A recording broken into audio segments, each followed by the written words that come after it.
Hello, everyone, and welcome to SmashBoxxTV's podcast 148. Terry Miller, the disc golf guy, here, along with Johnny V in our glorious underground bunkered studio. extra security here in the Yes. Milwaukee area tonight. Yeah, we have we have a very important person visiting. He visited Milwaukee and Pewaukee, the President of the United States. So we are bunkered down here just in case anything happens. We need to be safe. Smashbox is the number one importance in this country. Yes, it is.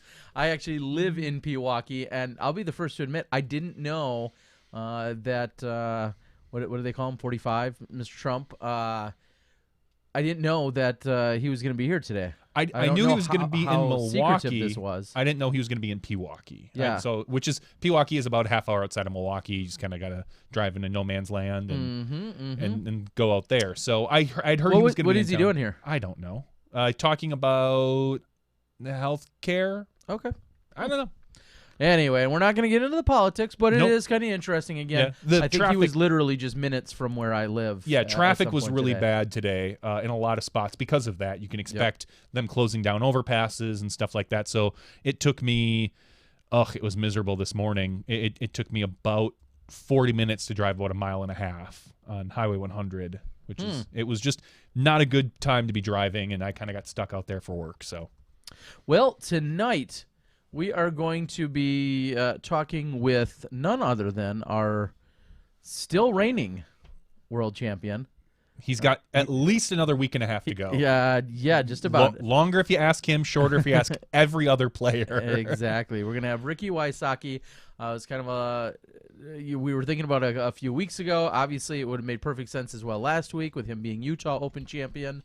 But he was doing some traveling and other things, and we actually haven't had him in a while, so it's good to catch up. A lot of people accuse us of always having on, basically Ricky and Paul and Kat and Paige. Well, I mean, they win a lot, so it makes perfect sense And to they have win. them. Well, some of them win by a lot. Paige too. won by 18 strokes. That's all right. That's all right. So, spoiler. Come on, you didn't even say it. Spoiler alert. Too late. So yes, a Beaver State Fling champion, playoff champion, that is, Ricky Wysocki. He's going to be joining us tonight. Also, I think, do we have any special guests from the Warriors that are going to stop by? I believe Stephen Curry is going to be by a little bit talked later. about it. And I couldn't quite get KD down. Okay. He's busy with his mom. Now, funny story, you have in fact played poker in the local casino right next to Kevin Durant a number of years ago? He was at a different table. Okay. But at our table, I forget his name. He was clearly a big dude. But just he wasn't big and skinny or strong like you see KD, and he was like a bruiser. He had a really weird name. I think it started with an I. Something. But no, and then KD was at KD came in. Westbrook was at another table, but Kevin Durant ended up coming in at one point, not ever playing, but getting the other guys and saying, "Hey, I think Let's go." It was like 1 a.m. They had the next day off because they were playing a day later. Okay. So it was I sat at the table with him, and That was 4, 5 years ago? it was probably 4 years ago, and it was kind of funny because the guy I was playing next to, he was just losing hand after hand after hand, and then at some point he just started staying on everything and winning, and I kept just thinking, like, you don't need this money. Why are you taking all of our money at this point? Because it doesn't matter. Because we're playing small stakes poker. Like, I want to say it was like a 2-4 limit table, and he's just staying on everything because He wants the action. pennies to him. He wants the action. But yep, and it was a fun night. That happened to be a pretty fun night. Well, so the crazy things you can run into here in Milwaukee area. We'll also talk a little bit about what we saw. There was a PDGA A tier that took place in our hometown. Johnny V and I used to play in the Mad City Open a number of years ago. For many years, we Home competed in state, it. not hometown. Sorry, home state of Wisconsin. So an A tier took place here in Wisconsin, and then there was a little bit of drama that we'll dance around that came as a result of that. No, But I'm not going to dance around anything. all right, well, okay. So there, Mad City Open. I was just trying to think where we were going from that. So the Mad City Open took place, and then of course, like we said, we're going to catch up with Ricky from the Beaver State Fling, and then this all just perfectly rolls right into Worlds. I'm guessing it's going to be Sunday, Monday, Tuesday-ish when I roll into Augusta, we'll have to figure out, how we're gonna how the week will unfold. Should I come to Worlds? You could. I could. Or you could not. It's a thought. I thought about it today. Things go smoother with you alive. So, next week will be the eve of. I think we need an official term for that. World's Eve. Yeah, we'll have to come up with a term for that. Sounds too much like Summer's Eve. I'm just saying. It is almost the longest day of the year here coming up. So. No Dynamite tonight. Reached out to him. He did say that he was traveling back from Oregon and just actually, I think, en route from the airport back to his house. So we're not going to have any Dynamite tonight. So, all right. Ooh, Ali's out there. I think from Sweden. I think I saw saying that 4 a.m. over there in Sweden. So glad you could join us. We're here in your drive time radio in the morning. Shock Jocks. Ricky Wysocki will be joining us hopefully in about 22 or so minutes. That was the plan. He's on the East Coast. I said 10:30 East Coast time. We kind of expected or He's thought we'd already have on Dana. the East Coast. He flew. I believe clearly. he did. Yes, just flew probably to Atlanta or maybe a bit to Charlotte and then drove the rest of the way. Yeah, depending where he was last parked. Honestly, I'm not sure. We'll have to ask him. We will. So we're gonna get to that and have him join us here in about 15 to 20 minutes. What else you got for me, Johnny? Do we want to get into some stats, results, other tournaments, things that took place besides the Beaver State Fling? It was a pretty big weekend this last weekend, as most of it. Yeah, June, it really July, was. There was August. the KC Wide Open, which is a perennial event. Apparently, there's the Sula Open out of Norway. You have the Beaver State Fling, obviously, and Mad City Open. Those are your very big events. So, why don't we get right into – let's talk about the KC Wide Open because let's get to it. It's the one that we know practically nothing about. Well, we know it's in its 30th-ish iteration. Somewhere. I think it's probably behind here. I've got the 20-year disc because I went to the 20th anniversary of the KC Wide Open. So we're going to talk about the open women field. They had 4 women in the open women's field. You had Kaylee Kincaid, Leslie Todd, Emily Beach, and Jennifer Allen. And taking down the entire field, Jennifer Allen by 7 strokes, beating Emily Beach.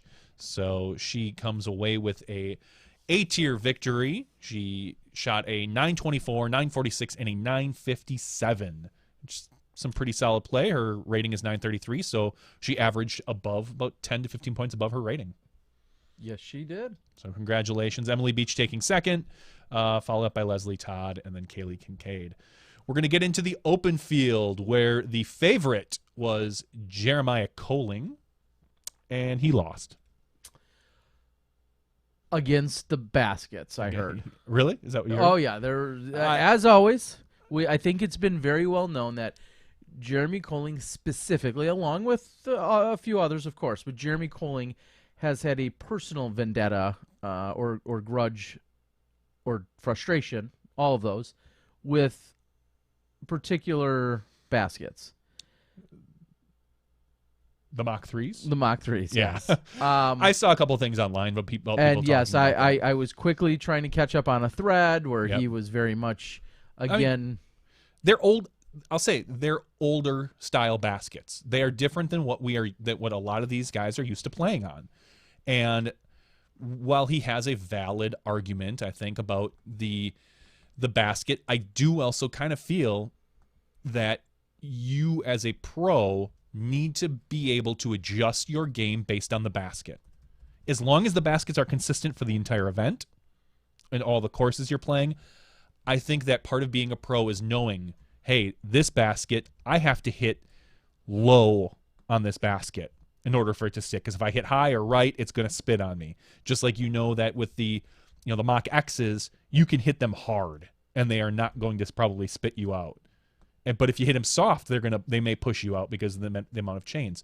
So you can kind of equate it to like the speed of a green at a PGA event. You have to know the greens. And I think that's sort of what you could look at with the type of basket, that if you can't, and I'm not blaming Jeremy for it, because it would be very tough to change up your putting style, especially a week before Worlds or a week and a half before Worlds. But you do have to realize when you play an event, he knows what baskets he's going to. He knows that they have issues with the way he putts. That's something that it's hard for me to feel much sympathy for someone like that, just for that particular instance. I've always said, and I know a lot of people will say, let's get to a standard basket. Well, I'd love every manufacturer to argue as to who should be the standard basket. Yeah. Because we all know, and the Pro Tour has done just this. He's polled the players and found that there are, in theory, 4 of the most preferred baskets. But even within those 4, there's not going to be 100% consensus on one particular basket. And every person's putt and style and angle are going to affect just how much they love any one given basket. So we're never going to have a perfect basket. I think we can agree that some seem to catch better than others, but we're never going to have a perfect basket. But as we know, and one that everyone loves. That all depends. When you say catch is better, that all depends on your putt. Well, and what you feel like should catch, which I don't feel that should catch. I had a personal vendetta, kind of Jeremy Colling style, against some baskets that were in our Manitowoc course many years ago. The what style? What were those? Those were the modified. I don't know if those were Mach 4s. Basically, when you hit it, all the chains swung at once because there was one ring that kept them together, and they spit more putts than I think I've ever seen. But I knew that going into that course and that event, that I was fully expecting my putts to spit out if I hit them hard or hit them too high. They will go right through the chains out the back. I just knew it. But I wasn't going to change anything up at the time, because to do that requires a lot of extra practice to modify something. So, it is what it is. I feel like you can go to different courses that have a different amount of trees, that have different tee pads. Different basket heights. Different basket heights. I feel like there's a lot of variables on every single disc golf course from one course to the next. And I feel, and someone put it on the board, that basically a basket is a component of that course. And if you're choosing to sign up for an event to go compete on those baskets, well, then you should practice and or plan for that. Yep. And if you need to adjust your game accordingly, then that might be the best move. Or if you don't, you have to accept that, well, this might not work for my putting style. I don't know if it's a good analogy, but I guess I think of going to Lambeau Field. You're playing football at Lambeau Field. Certain spikes are better than others. There's certain temperatures. It could be 48 degrees there. It could be 48 below there. And they have all these different things, and the turf and the cleats. And I don't know if that's a fair analogy or not, but I do think of it's all right. There's adjustments that get made. And now, granted, we're talking about multi-billion-dollar companies that have all these options and these equipment things that they can do, but they adjust for just that. And even there, obviously, offense versus defense versus the kicker versus the quarterback are all wearing different things that suit the field conditions. So I don't know. I understand you may not love a particular style, whatever that is, but we're never gonna have a consensus. No, exactly. And I was just giving Colling a hard time because he shot pretty well. He shot a 1043, a 1028, and a 1025, all above his rating or at his rating. But winning the event was Andrew Presnell. I believe that's how it's pronounced, unless the S is silent. Presnell. He's a 997 rated player, shot 2 1050 rated rounds and a 1013 rated round. So congratulations to him. He is out of, it says Ozark, Missouri. So he's PDGA 63765. Congratulations, Andrew. I mean, you took down the Kansas City Wide Open. That is a prestigious event. That's an A tier. That is something that, if you look through the history of our sport, is one of the premier events. It has slightly fallen off as far as status-wise, but it is still a prestigious event, especially in the it Midwest. goes through its various iterations because Correct. Roughly every other year it's a national tour event. Yeah. It's been I don't want to say as low, but it's been deemed a B tier. It's been an A tier, but it's always been an event that people put on their calendar and make sure that they get to. And it was a very solid field. 57 open players. You had your Chris Clemens, Lewis Bittney, Steve Brinster, Cam Todd, Jeremy Coling, Austin Turner. So yeah, Coda Hatfield. Like those are all players that any given week, if they were up at the top, it would not surprise me. So he took down a field, and he did it with 3 very good rounds.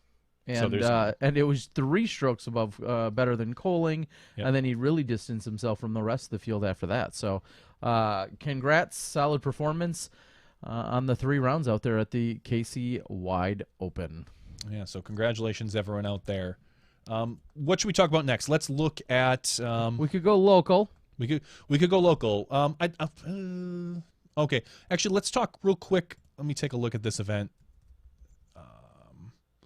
We're going to talk about the Sula Open first, which is the European Pro Tour, I believe, EPT number 2. I'm going to take a wild guess. I think that's what it was. Taking down we're going to go into the open women's field was Kristen Tatar, and she shot a +12 with a scorching 952 rating, which is 80 points above her particular rating. Then followed it up with right around her rating, an 885, and then final round was a 950, and she bested Ann Katunen by 10 strokes, followed up by Vanessa Van Dyken. So congratulations, Kristen. That's $340 in your pocket. Well done. And the open field is a slight mixture of some Americans in there. We've got Will Schustrick going over there, and I know a lot of people are kind of getting ready for the European Open, and I don't know why Will is over there particularly. If he's just over there practicing, or if he's just playing, if he's got a prodigy thing going on, because obviously with Worlds coming up next week, you'd think he's going to come back into town? Yeah, I believe so. And I think if I had to guess, and I don't know the full story, but 3 years ago, almost to the day, or to the week at least, it was 3 years ago, yes. Jostein, who was the gentleman that had done a ton of the work and was really a liaison or representative over there from Norway, had worked in bringing over Nate and Valerie and Avery, and then to kind of help document and be part of the whole experience, I was also brought over there. And I'm guessing it was something along those lines of just basically spreading out the love, getting in various pros to make sure that they come to this event. It's one of the most gorgeous courses you could see. There's just a ton of amazing views at this beautiful facility. And I'm guessing it was something along those lines. It was kind of a awesome overall ambassador situation. Well, Will's taking second place at the event, higher up than we've seen him normally. He looked like he shot 2 really good rounds, shot 1040 and a 1039, and he kind of sandwiched those with a 995 round. But taking down the event was Seppo Paju, so congratulations, Seppo, shooting 1040, 1028, and 1015, only winning by a stroke over Will. Taking third place was Posse, fourth place Silver Lot.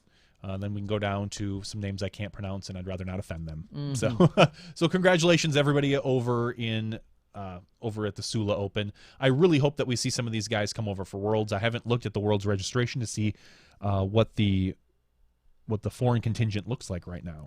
I know it's a little lighter than normal. It is, and one of the conversations that I had regarding that is there's a question as to if some of our overseas competitors are a bit nervous of the idea with the travel bans and everything else that's going on. Fair or not, I think some people were genuinely concerned if they leave their country, they may or may not have an easy time returning to where they want to be. And I don't know if that's an official stance or if that's just speculation, but it is interesting to see that Worlds right now, for the Open division has one of the largest divisions we've ever seen. It doesn't seem as big because it's one of only two. Yeah. But it's actually one of the largest divisions we've ever seen for the World Championships. However, it's one of the smaller contingency of foreign players participating. So kind of interesting and a little bit of a side note. And Worlds taking place over at Fort Gordon as one of the two courses, which I believe is home or at least one of the major stations for the NSA and a major communications hub and everything else. So kind of interesting for sure. Yeah, I mean, I would love to talk to some of the overseas players and find out maybe what their deal is. If it's a time of year thing, if it is a travel issue, or if what it could be. So, but we can get into that maybe closer to Worlds. Let's talk about our close to local event, the Mad City Open. This is like the 25th. Yeah, it's right here, 25th annual Mad City Open. This is a long-standing Wisconsin Tour event. One of the very original, to put this on the map and a little bit of a placeholder. At one point, I don't know if it was the first or second year of the National Tour coming about, the Mad City Open was a National Tour event. Yes, it was. Way back in the day, and had the likes of the Winnie crew and Al Sugar Shack and Avery Jenkins and Brian Schweberger, Cam Todd, and a lot of our top professionals that were touring and playing at the time, many of which still are. But it definitely some solid courses, and it's about we'll be safe say an hour to 90 minutes straight west of where Johnny and I are at this moment. So certainly a very large scale event, and they went even larger this year.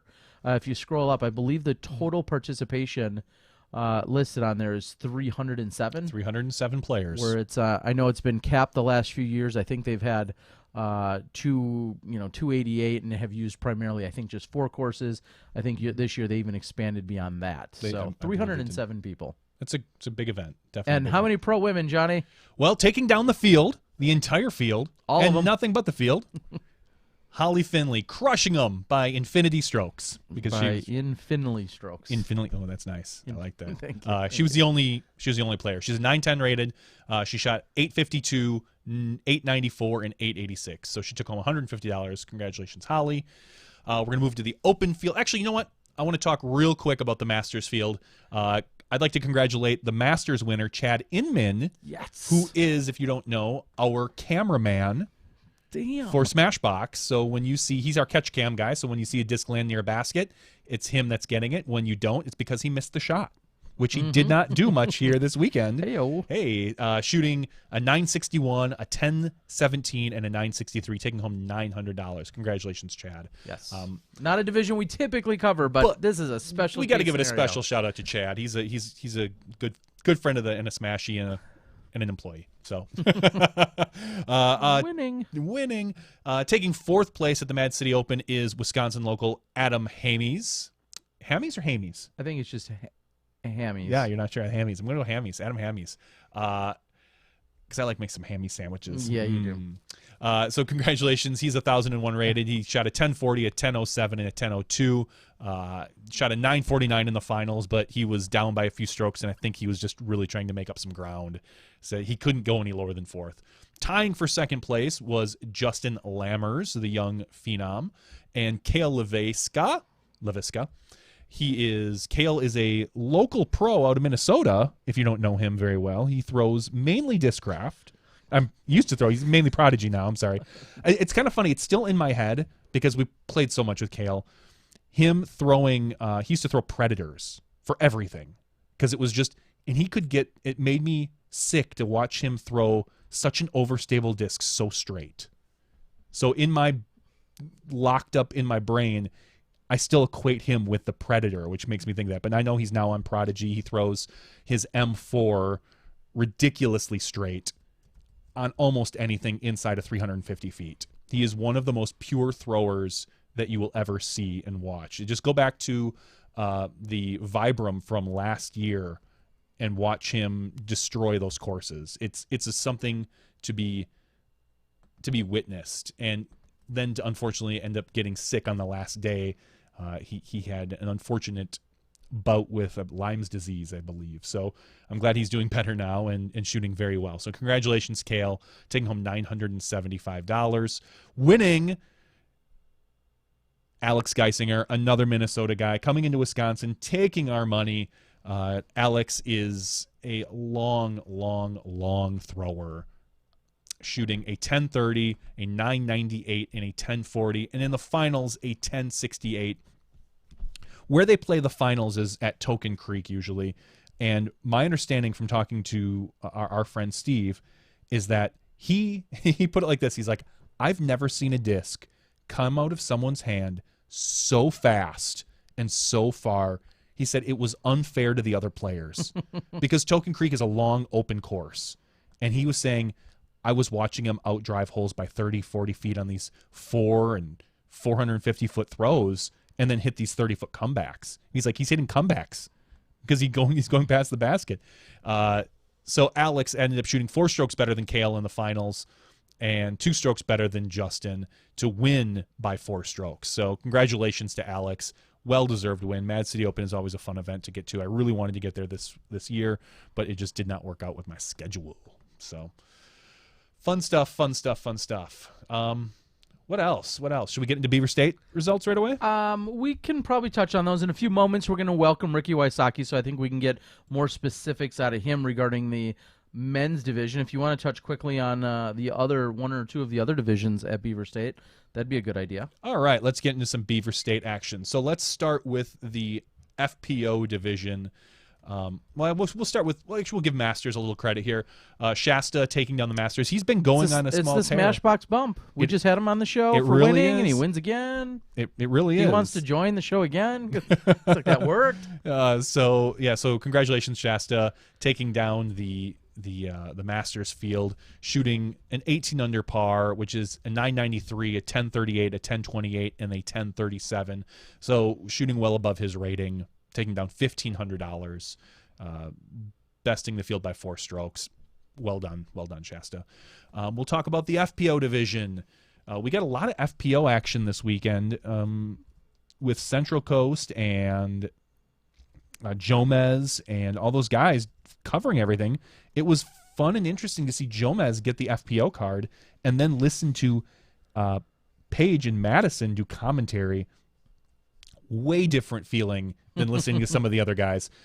It was very light and a lot of fun, and they brought a definite unique voice to the FPO division. And I'm looking forward to hearing more from them. I know you had talked about having them do some commentary on some FPO stuff that you cover. Jomez covered FPO and got him this week, and I'm looking forward to the 4th round. I've been holding off who's winning, so wait. No, I already know. Yeah. It was hard not to see Paige Pierce. She demolished the field. I hate to say it, she crushed them. It wasn't even that 4th round was really, as we've said before for other things, it was a victory lap. And she had, what did she have, 12 going into it? She had 12 going into it and decided to pad it by, another 6 strokes.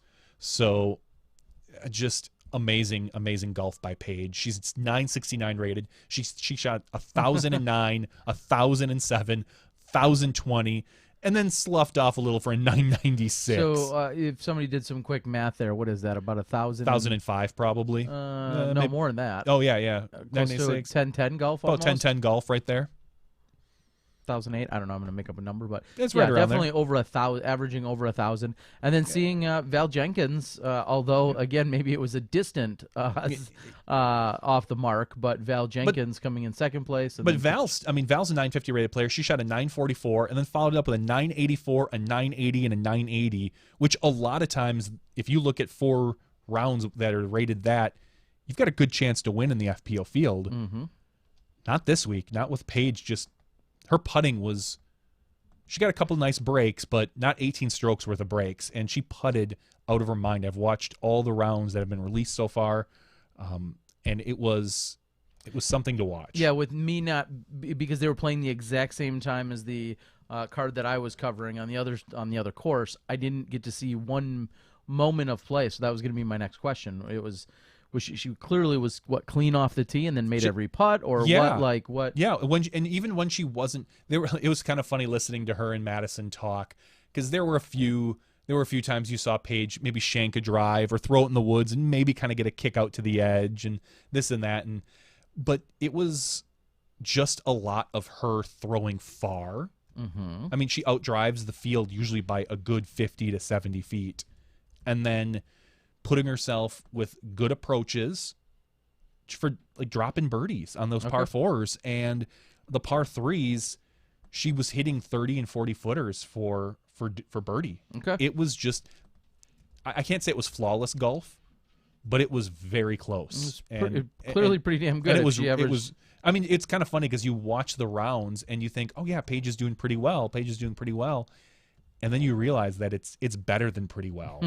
It just doesn't seem like that because I think just the way the other women were playing, you didn't notice that how much fewer strokes Paige was throwing than them. So really, congratulations, Paige. It was fun to watch, and I can't wait to catch the final round, which I haven't seen yet. So yeah, Disc Golf Nerd says Paige would have been 20th tied in the open field. Yeah, they played the same 2 courses back to back, so they just played them at different times. Correct. But if you want to take that into account, sure, yeah, that she shot the equivalent of the 20th rated player in open.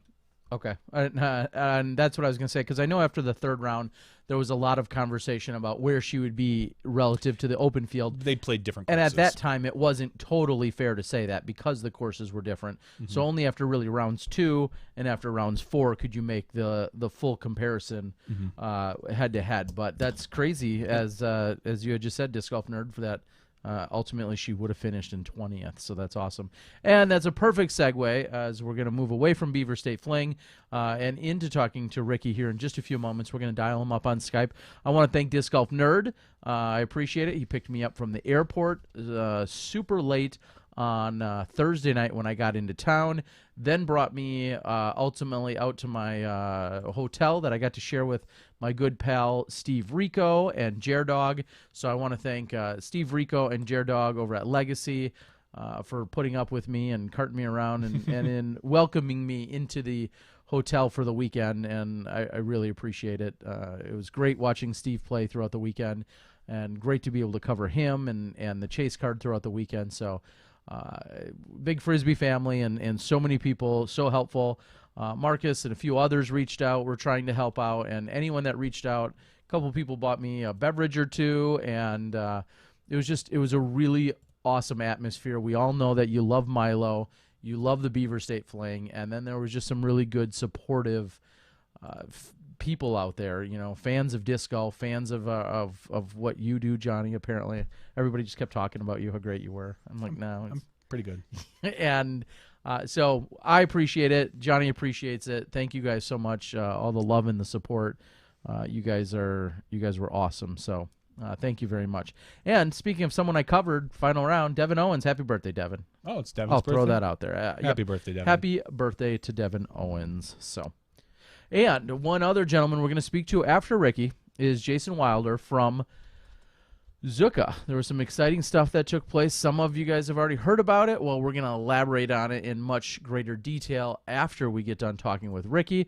We're going to dial up Ricky right now, and we'll see what he has to say, as we're just 8 short days away from Ricky him online officially right now? Defending his title. Is Ricky on? He said he was ready. Well, he says, you have my info. I'll be prepared for a call in just a bit. All right. And then I said, okay, are you logged in? And we're going to find out the hard way. We're going to find out if he's logged in or not. One way or another. One way or another. All right. Let's see if we can get Mr. Wysocki on the line. Yep. Ooh, I was just going to say that Cavs subject might be a rough run for that guy. I think that he probably he's over it. Okay. I mean, it's hard to beat a team that had 72 wins last year and then this year adds Kevin Durant. I watched all of 10 minutes of the finals, and it was the last 10 minutes of the final game. It was silly. It was watching Steph Curry at one point, when they knew it was won, him just dance around with the ball and then throw up a three was was silly. We need Ricky actually just to click your video, so we got some video from you, Ricky, and then we're good to go. There he is. Turn your camera sideways. We'll see even better. And Awesome. In just a moment here. All right, we're gonna bring Ricky on. I didn't want to scare him away with that NBA Finals talk, but it happened. Yeah, I heard that. I was getting ready to leave.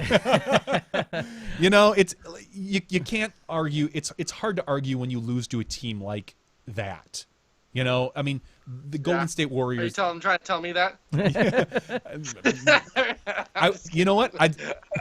Right now, Ricky, I'd say the same thing to Paul. It's hard to complain when you lose to this. Yeah, exactly. I got you. I mean, you've had 2 really good weeks. You ended a tournament with an ace, and then you ended a tournament in a playoff at a place where you had lost a playoff a couple years ago. You're kind of riding pretty high right now coming into Worlds. Oh yeah, definitely feels great. It's it's a good momentum boost for me, and just confidence wise, and just as a part of also just basing my game off of how I'm playing is definitely a big momentum shift in my favor. So it really feels good. It's a good momentum start heading into Worlds.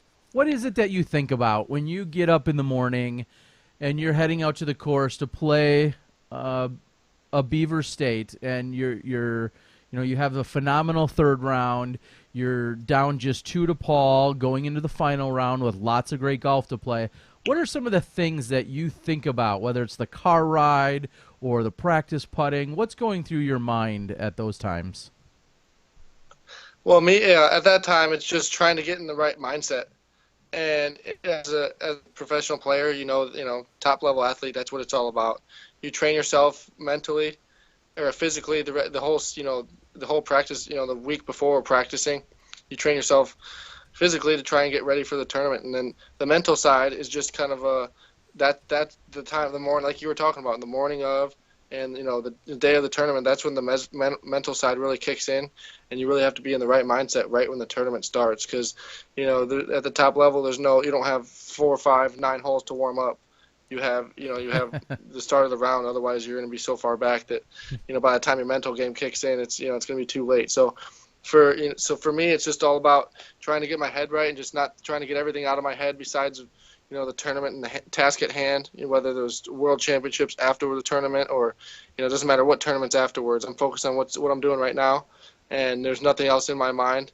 And I think that's why I have success. I'm able to just block out everything except the task at hand, and and really just be able to, think about that the entire tournament, which is what I did. I never, I had a bad round, but still never, it never crossed my mind that I was gonna not have a chance to win. So I think that's why, I really put myself not just in contention. That's I was able to win. And you don't just play to be in contention and be content with that. You play to be in contention and take advantage of it. So there's a big difference between the two. And I feel like I've adapted as a player to, in all the years I've been playing on tour, just to be able to, when I was first starting, I was happy with being in contention. And now I feel like if I'm in contention, I feel like I should win. So I think that's a sign of me adapting as a player throughout my 6 or 7 year pro career. Is there ever a point, and I guess I kind of think about this, going into a 4th round or a final round where you think I'm just too far out of it?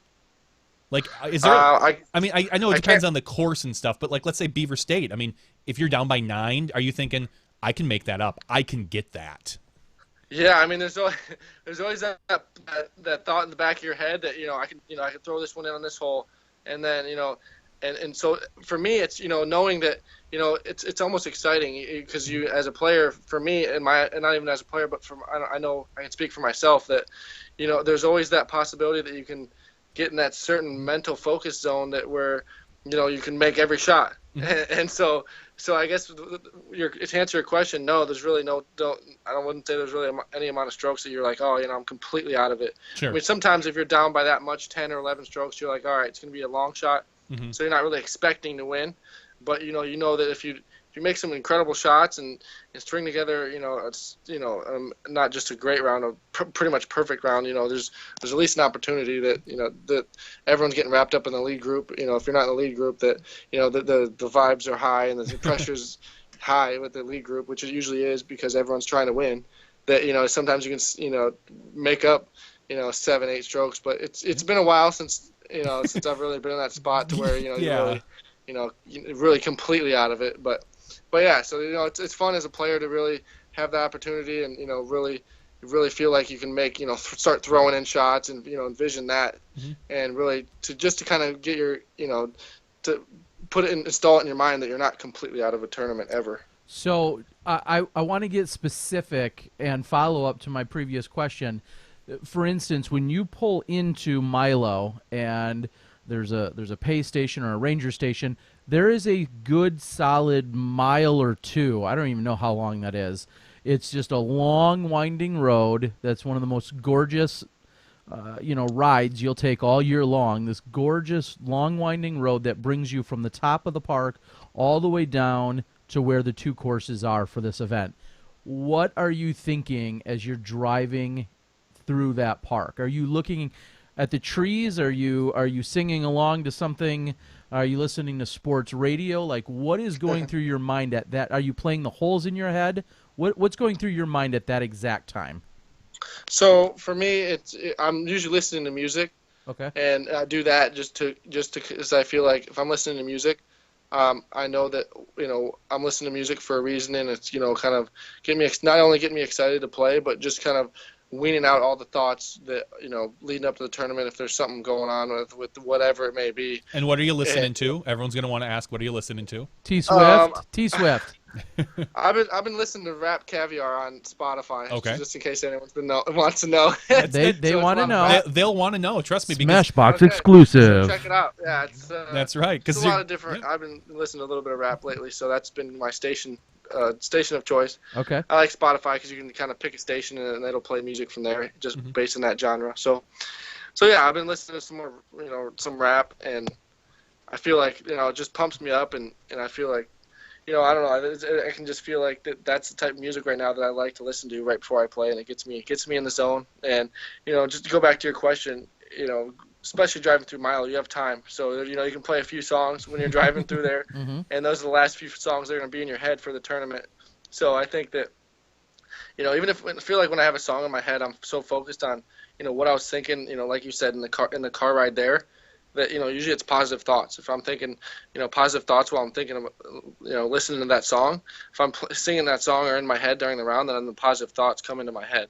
So I've never had I normally don't have negative thoughts before a round because nothing bad's happened. You just think about, I want to do this and do that and do that, and it's always positive. So as soon as I start singing that song, I get positive thoughts in my head from before the round. When I'm listening to that song, the positive thoughts come back in my head, and then I feel like that's a good way for me to just keep it positive the entire time while I'm playing. So when you're coming in, or maybe you're thinking about those two courses, which so many people got to see the beauty of that property and this special layout that's the 218s for the Beaver State Fling, is there a hole out there anywhere out of the 36 where you feel like, hell yeah, I either want to or I did birdie that hole, and it gets you a little extra excited? Maybe you impress yourself or you're super happy about it. I mean, I guess we could throw it there. Or maybe an eagle, I think, on one of the holes that comes to mind. But is there any hole out there where you're like, wow, I'm really excited, or I'm really happy that I got that hole? Is there any hole out there in particular? Yeah. And if so, describe it for us. So it's hole 5 on the Terry. I don't know, what's the bottom course? Is that the which one did you play last? Top by the bathroom, and then the bottom one that's not by the bathroom.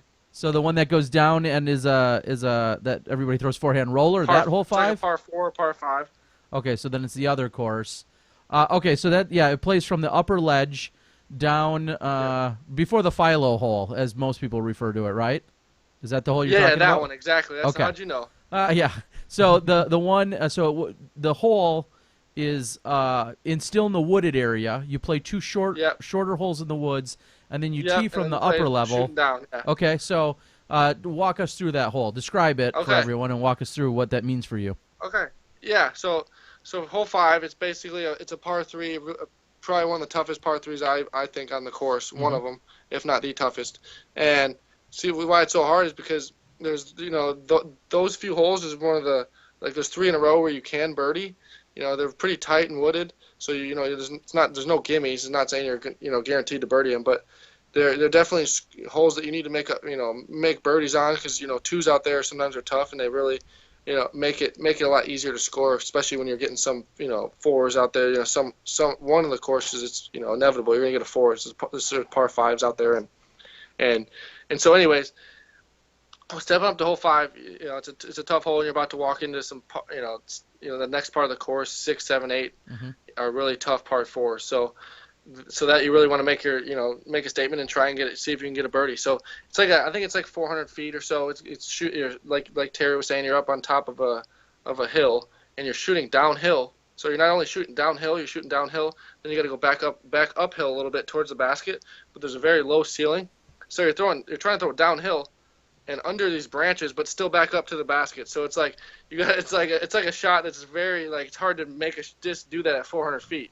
You gotta air bounce it under this branch and get it to go left and then back up to the basket. So it's a really challenging hole. And some people almost throw rollers, but it's so severely downhill it's hard to control the roller angle. So it's just such a demanding shot, and it's a really hard hole, but I think it's a good hole. And like I said, I think I haven't birdied it or seen anyone birdie it in a few years. So and so when I was playing that hole, I actually threw a good drive on it. I threw it a little bit high, so I threw it through the branches that are kind of guarding the fairway, and I got through those, and then I still had about a 30-40 footer to the right, and I ended up making it. So that was the first time I birdied that hole in a few years, which I was super pumped, because it was just such a tough hole. It just sticks out in my head. One of the tougher holes and the more rewarding holes. Every hole's rewarding at Milo, but that hole especially, just because of how challenging the terrain is, and the low-hanging branches, and the basket placement tucked into some trees. So, yeah, it's just everything put together.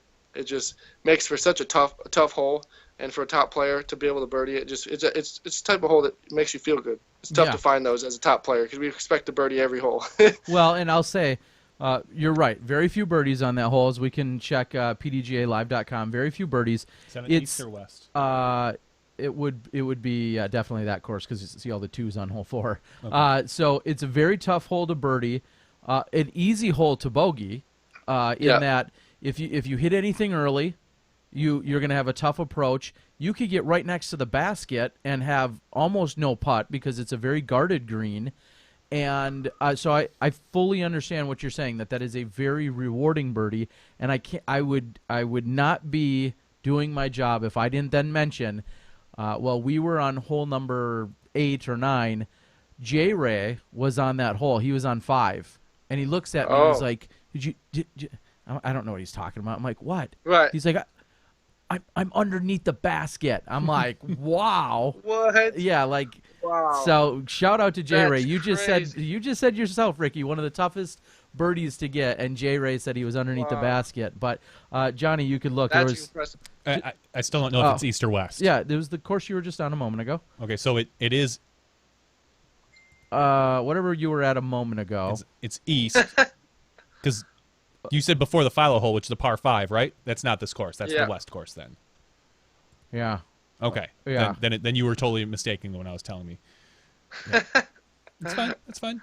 This is. I'm looking at FPO right now. Oh, okay, that would make sense. Because if you go to MPO, you see almost every single person birdies hole 4. Yep, and then hole 5. Right.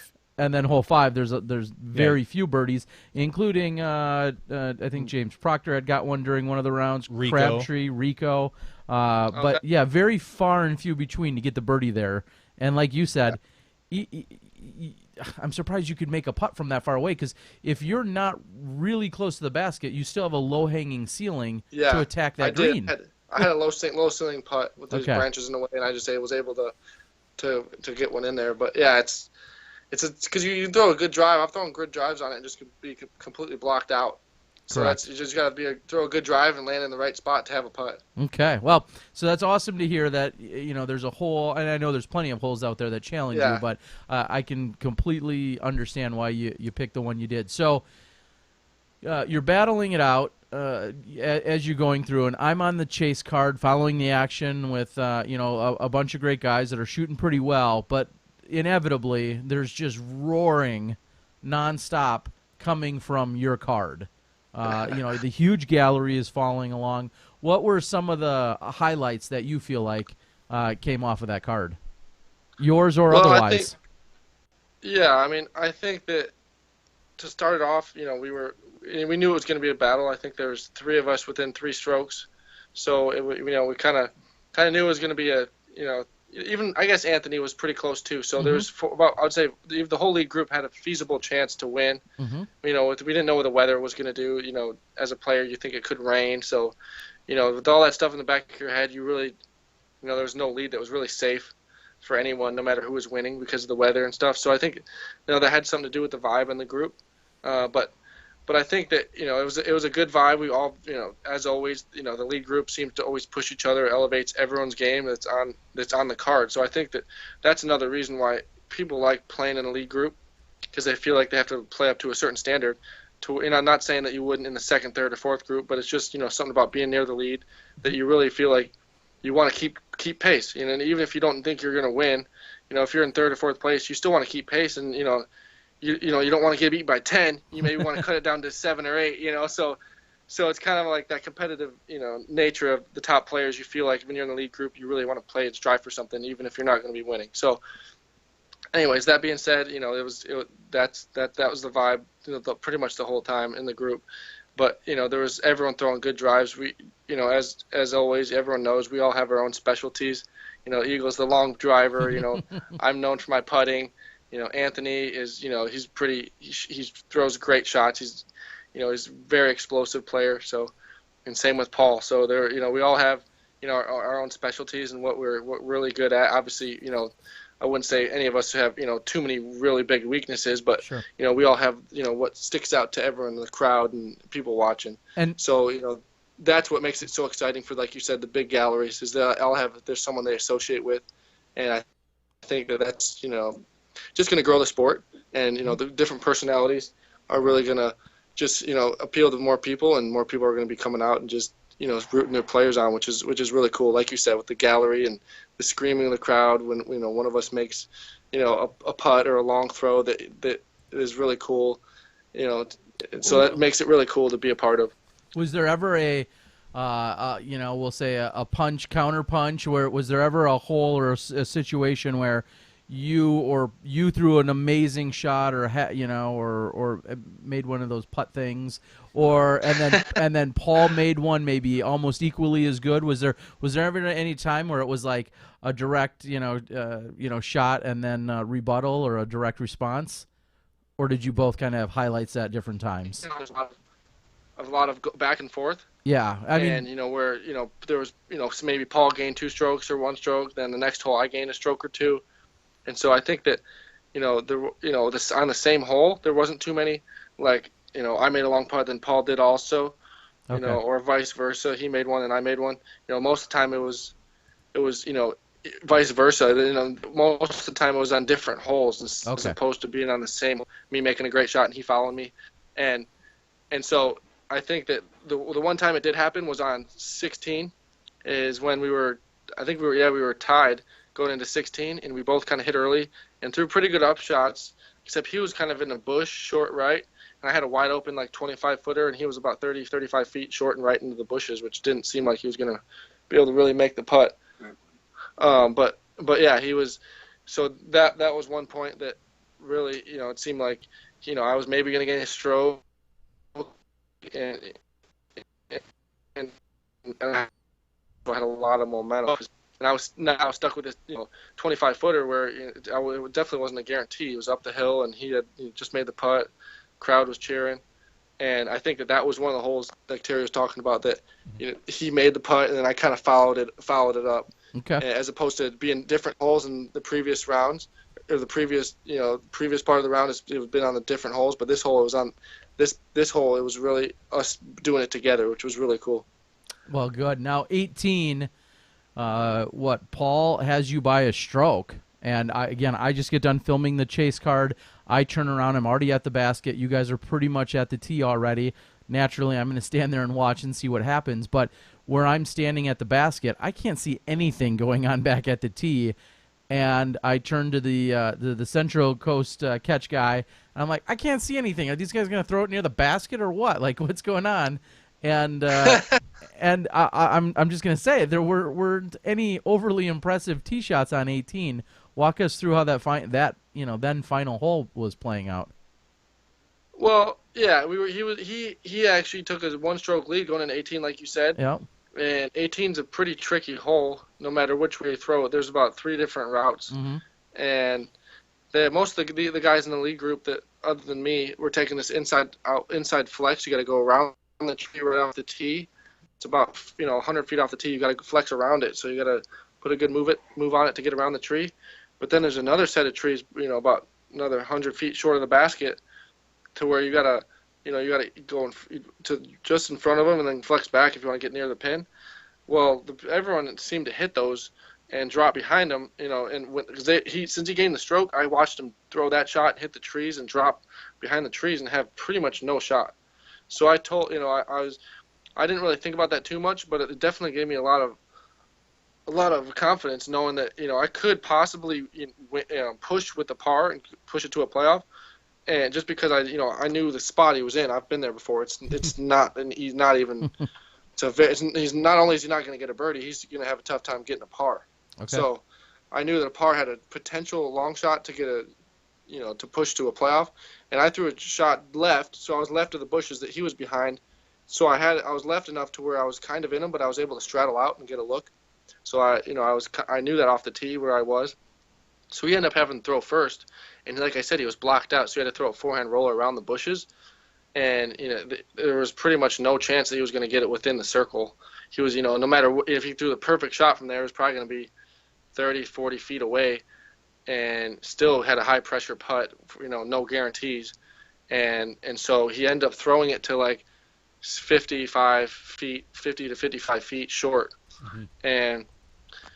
I think we know each other's games pretty well. He wasn't really putting that well, so me stepping up to my putt, I felt like if I made it, I was probably going to win. I felt like it was a push, pretty good chances that we were going to push and go into a playoff. So I felt like this putt was, I had free reign to just go for it, and if I missed it, if I was 10, 15 feet past it, it wasn't a big deal. I was just going to tap in, and I wasn't saying he was going to miss it, but I could kind of had that feeling. And so I ended up running it and almost making it from the bushes. It was like 90 feet out. Yeah, you gave you gave the raptor legs there. A little premature there, Ricky. No, I thought it was. I wanted to give the raptor legs so much. But, do you think about? Yeah, when you throw that, and I mean, it looked good from what everyone could see. Yeah. At that point, do you think, all right, I'm going to run after this, or is that just a natural instinct at this point? Like, what's going through? It's naturally, it's like my subconscious naturally does it. Just when my body knows that I release a putt really well, I expect it to go in, and I kind of use that as a way to will the disc in almost as it's in the air. I feel like if I do that, it wills it and finds its way into the basket. So I don't know. I feel like if I do that, it's a weird confidence thing that it's really weird because as soon as I release it, I feel like that when I do that, it like makes me feel more comfortable because I feel like I don't want to be doing that and looking like an idiot when if it misses, So if I do that, I feel like it really, boosts my confidence right before I putt it, and it makes me will it to go in. But I think it's just a weird thing in my head, but it's still, it's something that I feel like really helps me out. So time I was wrong, but I'm not very wrong. Most of the time I'm not wrong. You're not, and I'll be the first to admit, Ricky, many years ago, I was very vocal about saying one of my favorite things in disc golf, because I'm a jerk, is to watch people run after their disc after they thought they've made it. They do a big jump putt, and then they're running after it, and then it doesn't go in. And I always used to chuckle over that. I'd be like, just wait for the damn thing to go in, and then you can run it down.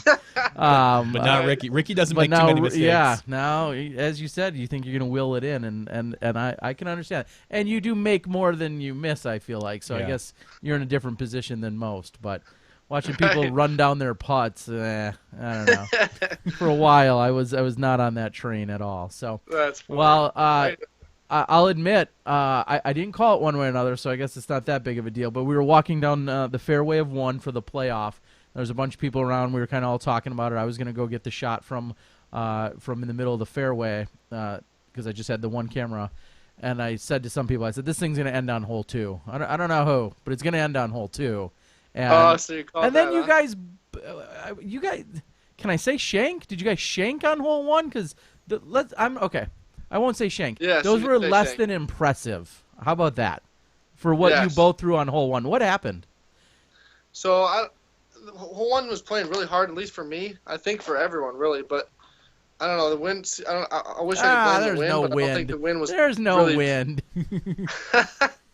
There really wasn't too much wind, I guess. Yeah. No. Basically, I completely shanked it early. You really want to hold it over on this angle to the right. It's way right if everyone hasn't seen the hole. Mhm. But yeah, we all just basically we left it out to the left, which is no man's land because if you go left and hyzer out like we did, Mhm. you're just completely blocked out with bushes, and both of us had really tricky up and downs. They weren't any gimmies at all. So both of us were, I'm sure, happy with par on that hole from where we threw our drives. You were, but And both of we you were were both thinking super birdie when pumped, you I'm walked sure, up. to be able to push after the drives we threw. Yes.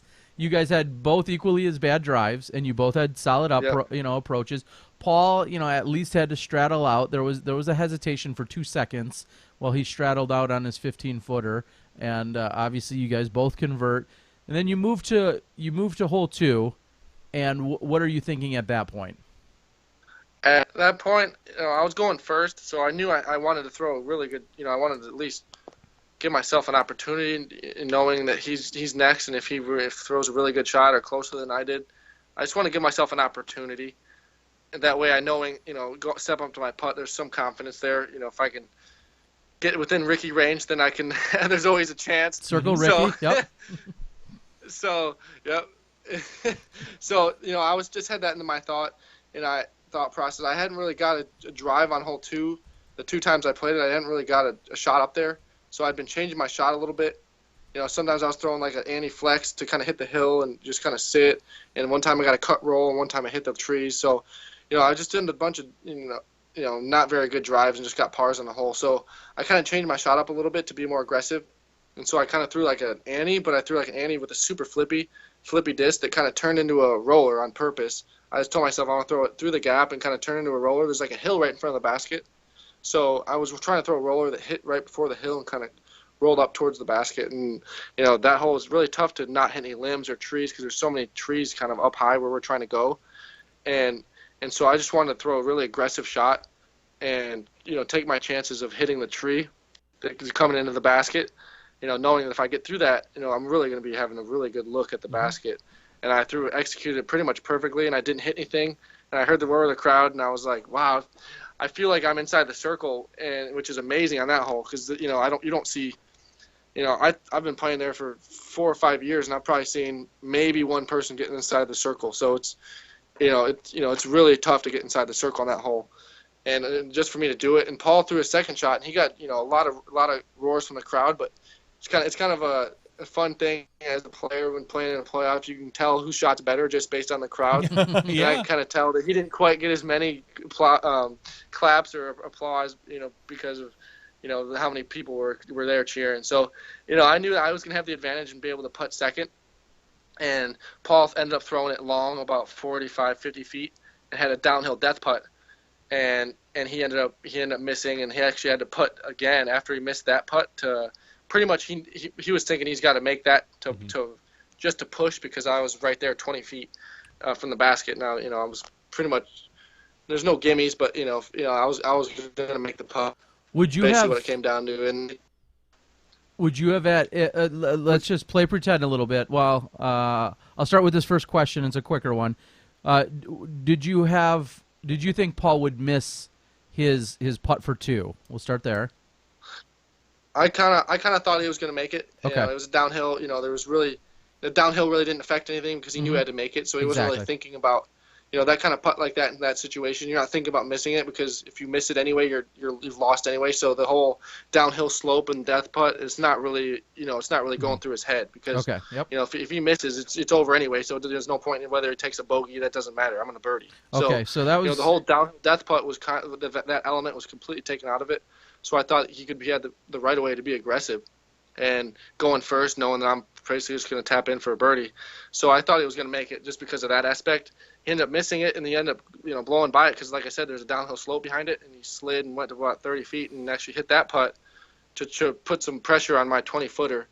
And like I said, I end up making it, but he definitely put some pressure on that 20-footer after he made it from the bushes coming back. Yeah. And I was able to capitalize and birdie that hole for the first time in, I'd say, 2 years. Huh. Well, and then that leads me to my next question, which was, let's play pretend and say he doesn't make that comebacker. All right, so he puts it up there and he's underneath the basket. He's going to take a 4. You have a 20-footer uphill on a very, very uneven green. Is there any thought to laying that up just to throw it the 8 or 10 feet? So you just lay that up. Totally, you don't need. Okay. Yeah, I would have totally laid it up. Okay. And, you never know. You can get spit out, roll away. Yep. Like you said, it's a pretty slopey green. So, if I do happen to miss it or if I spit out or something weird happens, there's always that aspect. So, okay. I didn't even want to, I would have never even, I totally thought about that as he was putting it, that, maybe I could lay up if he missed, but he ended up making it, so it kind of squashed that. But if it came down to it, I would totally. Okay, that's what was going through my head is if because Paul made a very, very solid comeback putt to force the 3, to get that 3. I mean, you and I were looking at each other, and I'm looking at it. He's outstretched to his left. It's uphill. He had a goofy angle, and it was a really solid putt to keep the pressure on you to have to make yours. And I was thinking, well, if he doesn't make this, would Ricky lay it up from 22 feet? I mean, it would be the smart play. Yeah. But I didn't know if you would, so it's interesting to hear that. So one of the questions on the board was, and I think I know the answer, but is there a conversation at this point between you and Paul, maybe here or ever, about splitting money as you guys move into playoffs, or is that too private?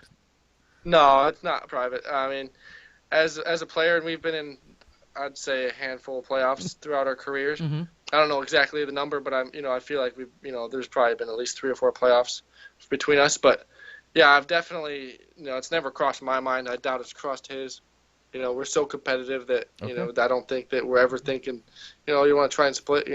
We're so competitive at the top level that, that would never cross my mind, and I wouldn't be surprised if it's the same for him. So, okay. I've never thought that, and I don't think just as a top player, we have such a rivalry that, I don't think that would ever happen. Would it change it if it was somebody else? I mean, someone that you're not necessarily as competitive with every week. If it was, I don't know, throw at any player out there, throw at a Yuli or anything like that. Does that change your mentality if they come up to you before and be like, "Hey, do you want to?" Is it a little more friendly at that point with the fact that, not that you're not friends with Paul, but I mean, is it a little more friendly? Like, yeah, Yuli, that's fine if we split her. Or is it just not your you don't want to style? probably back down to anybody. Yeah, or is it just not your style? I just don't think that's my style. I think okay. that, that's if fair. If I've ever, it's, I don't know. It's just I just like to, even if I lose a playoff, you could ask me after that's just the way I've, so competitive, and I just feel like that's the way I've just always been. If you could ask me that after I've lost a playoff, and I'd say no, I still wouldn't split. Okay. Even if there was money involved. It's not about the money. It's about the competitive. I like that. I feel like I thrive off that, and I really enjoy it. And that just takes it out of it. When you're splitting, it's just like there's nothing. I mean, there's kind of something to play for, but at the same time, it's like, of course there always is. You want to win, but that just takes that, what you're playing for out of it. And so I don't think I would, like I said, just to prove a point, I wouldn't even. Or any playoff, I wouldn't split because I was happy that we played it off, determined a winner, and it was cool. It was I just wouldn't change it. Fair enough. And the reason why we ask, even though you gave the exact answer I thought you would, the reason we ask is A, other people are asking, and B, as you could probably say, there's a lot of other pros, and maybe back in the day when the purses weren't as big as what you guys are taking down now. When there was a $1,500 first place and a $900 second place at an A tier 10 years ago, it was almost always assumed that those two players would say, "Hey, let's split this $2,400 evenly, and let's put on a show for the crowd." And and let's play for the trophy. More often than not, that's what used to happen, but that's not Yeah, really the case, with some of you guys these days. Yeah, I think it's different with all players, but I think for me that's just my mindset, and I think that's just my competitive nature coming out and exposing itself. Well, now all the other players know that, because we did see at Utah. Was it Yeah. Jones? Was it Jonesboro or was it Waco, where Coling and Conrad went into a playoff? Yeah, and I was saying on air, and they kind of walked away for a little while from the camera and had a little conversation, and everyone just assumes that they were talking about, probably splitting the cash, because it makes sense for them to rather than one of them lose $300 or $400. They're not pulling in your paychecks every week. Yeah, Rick. they ain't got that heart money. Right. So I mean, it's very common for the people out there that don't know that a lot of pros will do that, but obviously they're now all the other pros know Ricky's gonna eat you. Yeah. The Raptors don't share, as a lot of people are saying. They're carnivores, no share. Carnivores don't share their chicken legs. Yeah. So no, fair enough. And I think as an example came by, and I think I mentioned it maybe last week when we were in Utah. I'm pretty certain that Katrina and Jessica, again, they're not playing for.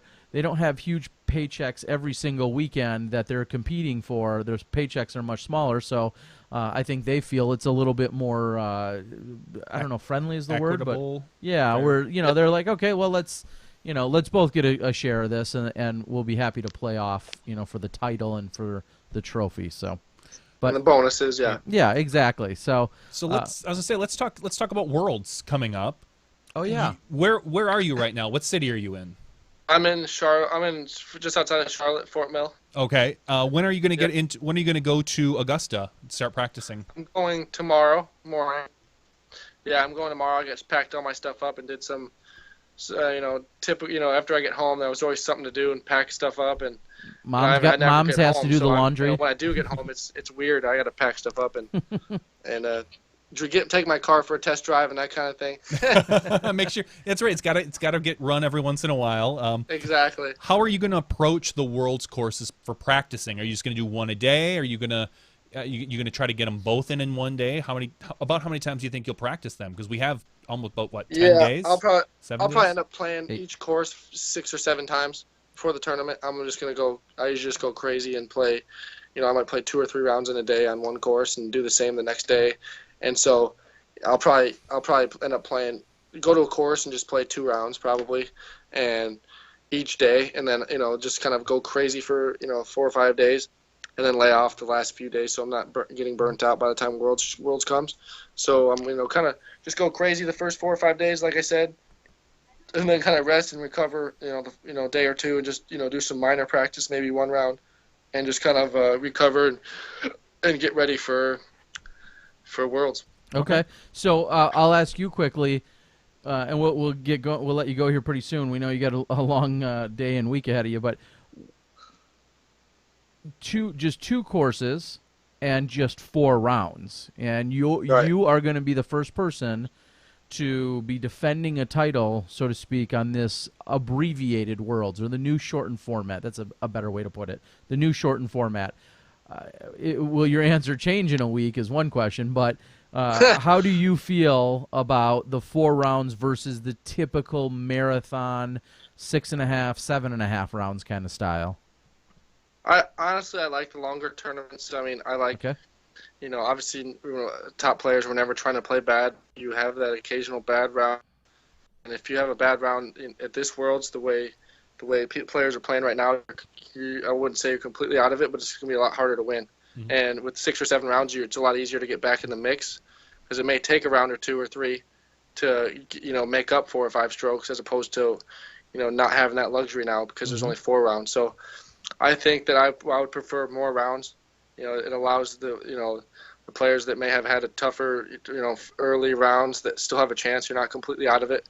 Now if you have a bad second or third round, I'm not going to say you're being out of it, but you're not going to be able to make up 8 or 10 strokes if you tank 1 round. So I would prefer, I think they could cut it down to 5. I think 5 would be perfect. I think 4 is too short, in my personal opinion. I think that 7 is too long, like you were saying. Worlds has been 6 or 7 in the past.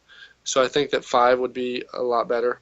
Okay. I know they're trying to standardize it and everything, but Worlds is it's always been our signature event, and it's always been known that you got to practice and train for Worlds, and it's kind of like you really got to just go out there and be in shape and be ready to play a lot of golf and really just like everyone always says, the cream rises to the top, and if you have 4 rounds, obviously it still is going to, but in certain scenarios, it may hold back some players, But I'm not saying that that anyone's going to get held back, or it may, But I'm just saying that that definitely is the first thing that comes to mind for me.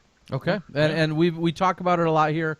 Again, Johnny V and I are pretty old school in that we've seen so many Worlds take place since the mid '90s and the length that they've been, and I played in a ton of them as well, and knowing that.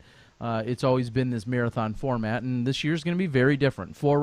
You just won Beaver State, and as Dad's Drunk says, it took you 74 holes, but you won Beaver State. You played in a 4-round event, and now, fast forward a week, this is for the world title, and it's also a 4-round event. And I wonder if there's going to be any... If people aren't going to be able to get as into it knowing it's just that 4 rounds. I mean, you have to get psyched. This is the biggest title of the year, but it's a different mentality. As I know I've said it before, I'd love to see 4 rounds and then make a cut to top 24 or something and then have them play another round. Yep. Sure. But that's just I like that. I like that idea for sure. Because then the round is going to be quicker. It's only going to be your top X amount of players. I don't want a full 54.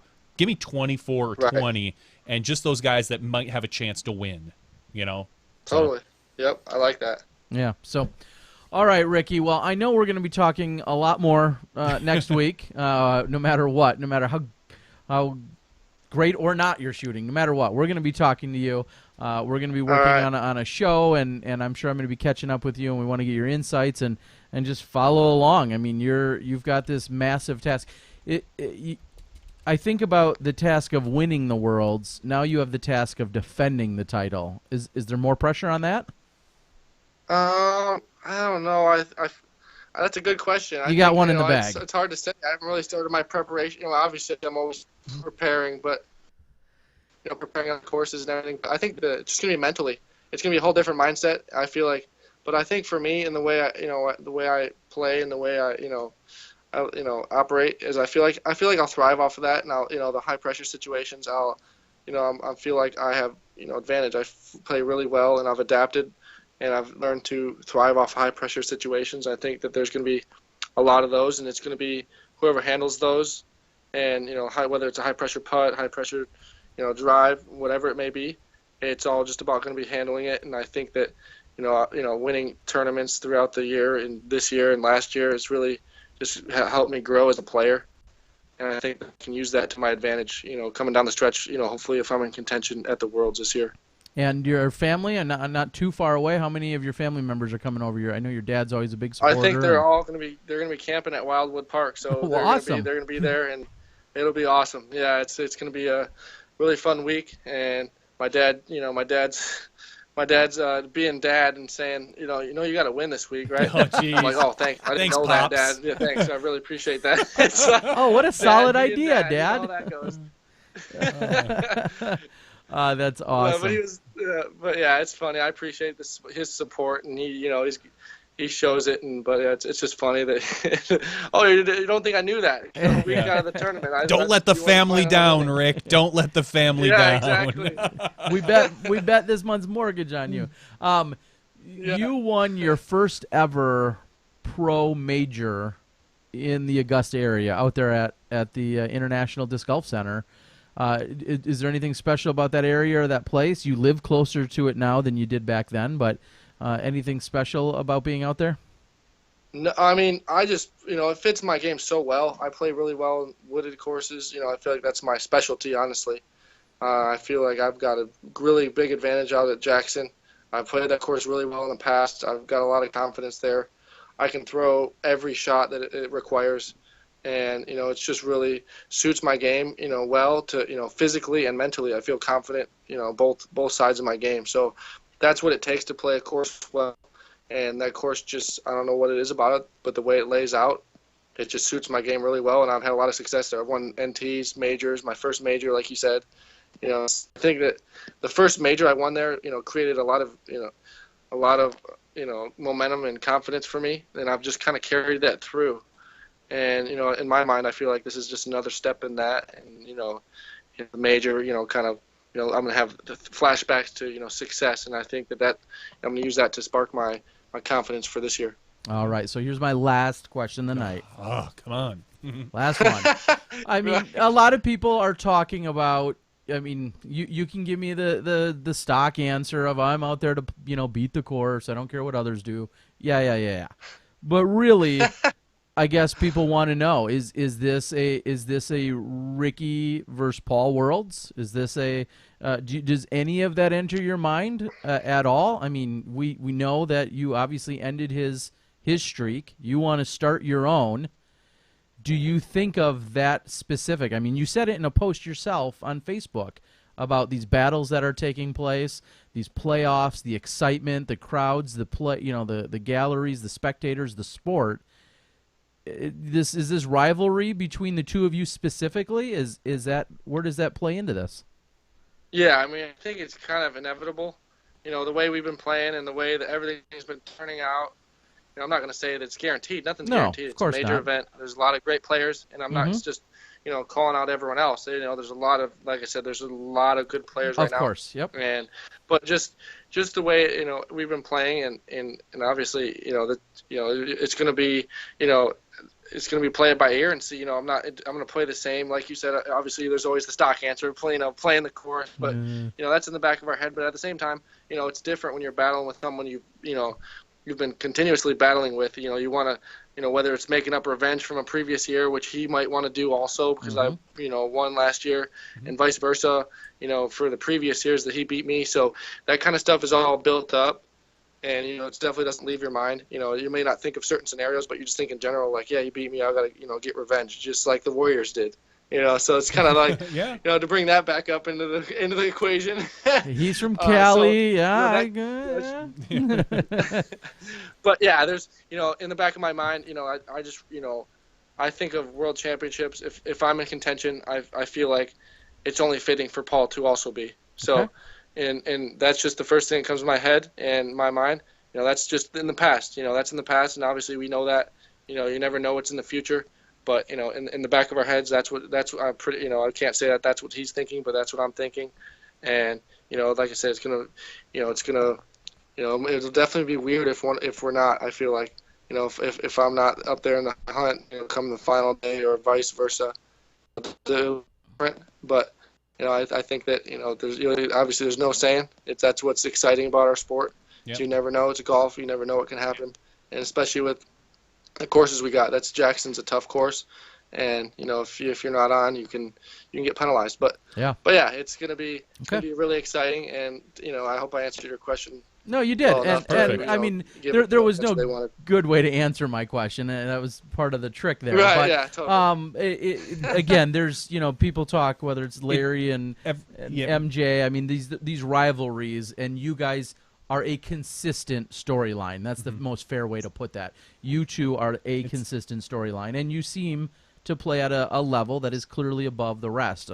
Anthon's charging, and there's other people that want a piece of it, but at the end of the day, at the end of most tournaments, it's usually one of your two names, and so I think that's why it becomes a fair question. So, all right, Ricky. I hear you. We really appreciate your time. We know that you're pumped and anxious to get back there to do what you want to do and defend this title, and I'm looking forward to watching it all unfold next week, and we'll be doing our thing to try and get it out there, and other media crews, there's going to be a lot of eyes on watching how this goes down. So I mean, if you don't do it for your dad, do it for all your other fans. I mean, that would be my suggestion. There's my pro tip. All right, thanks, Terry. All right, Rick, have a good night, and we'll see you in a few days, buddy. For sure. All right, good night. Sounds good. Have a good day. All right. And Ricky Wysocki joining us. Well, I didn't want to say it when he's there, but now go ahead and watch. Someone's going to come out of the woodwork Chris, as we said, like Chris Dickerson, and blow them away. Shoot like two sure. 1100 rated Sure. rounds and win by 4 or 5 strokes. And I think people, if that's a scenario that plays out, I think the PDGA is going to get a big amount of kickback at the amount of only having 4 rounds. Some people are gonna love that. Somebody got hot, and I agree. You're gonna see some of the pros are gonna be like, yeah, it's great. So and so won. Yuli won, Coling won, Dickerson won. But I think I know it sounds silly, being only 4 rounds. If it's not Ricky or Paul, people are gonna kind of put an asterisk next to it and be. They shouldn't, but they're gonna be like, yeah, but it was such a short. It wasn't truly Worlds, man. And I just kind of feel like that could be a scenario that could play out. And I hope not, because obviously whoever wins after 4 rounds is going to be the champion. It's it's a solid finish. But what if someone wins by like 19 after 4 rounds? Well, then bless them. Okay. Then it doesn't matter. If someone wins by 19, like a Paige Pierce style, then more power to them. Okay. Well, again, really excited to see how it's going to unfold. It's a little bit of I'll say it feels like a new era in terms of moving into the World Championships. If we're going to adopt this format and move forward in that way, less courses.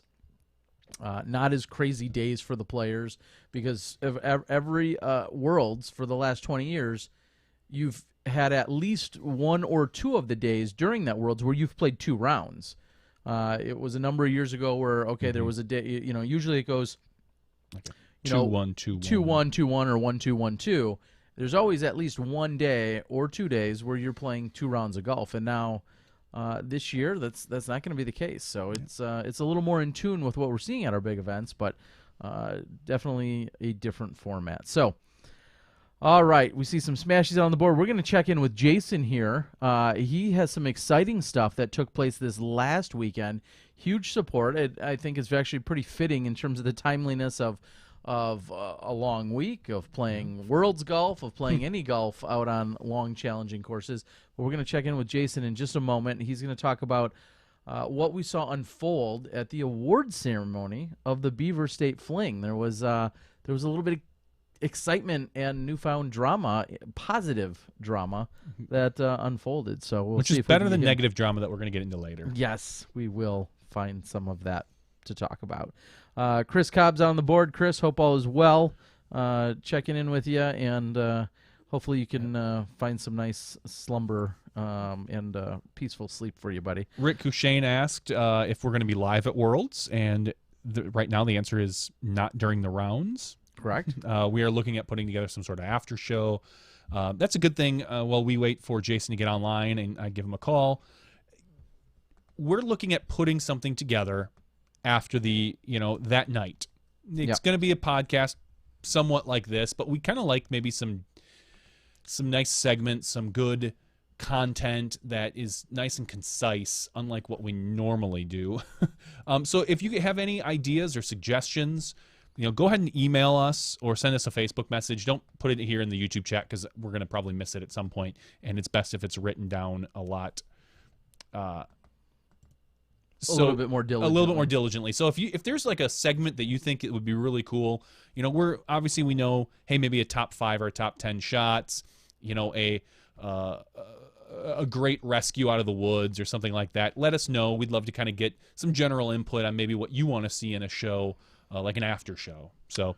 Yeah, one thing that we've talked about throughout the years, we've seen the USDGC has kind of come in at some of having a live show that's done each night, or some of the European events that have had a live show that we're certainly not going to be at that level in terms of manpower and of possibilities, but we want to be able to provide something each night that's a little bit more formal and organized than just our interviews. And so we're open to ideas and suggestions. It's going to be quite an effort to try and make happen, but we're looking forward to trying something new since we can't be live during the day. But for now, I think we've got a very special guest. Jason is going to join us. And Jason, the last couple years now, we've seen more and more carts come into the game. Specifically, Zuca has introduced a product and has given disc golf a product, and we're seeing them everywhere. tell us all about Zuca Kart and how they're getting involved with disc golf in a much more serious capacity. Well, first off, you're right. Disc golf players are starting to see just the basic science behind pulling a cart as opposed to carrying a bag. The fatigue factor alone in pushing or pulling a cart as opposed to carrying a bag, especially through a multi-round tournament like the Beaver State Fling this past weekend, it's night and day. It's absolute night and day. And regardless of, what kind of cart somebody has, if it's a Zuca cart, a Delta cart, a homemade cart, a shopping cart. I've never seen a shopping cart. I've seen a lot of things. Never a shopping cart. It's the new thing, and I know that Zuca is happy to be a part of it. Okay. Now, Zuca has supported in a massive way, supported this year's national tour as well as the Disc Golf Pro Tour and individual events, large-scale events, small-scale events. They're supporting everyone everywhere, it seems like, including some of our players and working with them and some of the cool things they're doing. What does it mean for Zuca to be involved with our sport, and what do you think their vision is as you've been working with them? Well, I'll tell you one thing, and I'll actually refer back to the interview that you did with Bruce Kinney from Zuca at the Memorial, where he made a statement that stuck in my head, which is Zuca's goal is not just to sell product. Zuca's goal is to be a partner to the game and a supporter to the game. And for them, that means, sponsoring the Disc Golf Pro Tour, being a sponsor to the PDGA National Tour, being a sponsor for the Latitude 64 Next Gen Tour, as well as literally at this point hundreds of individual events across the country over the past 18 months to 2 years. Not to mention, a lot of individual players that they're partnering with as ambassadors, like myself. They're really investing in the community because they see that is what disc golf is about. It's about the community. It's about supporting one another, and they want to play along with that tune. Well, I say it all the time, at least once per show. Support those who support us, and that is something that very much could ring true with Zuca.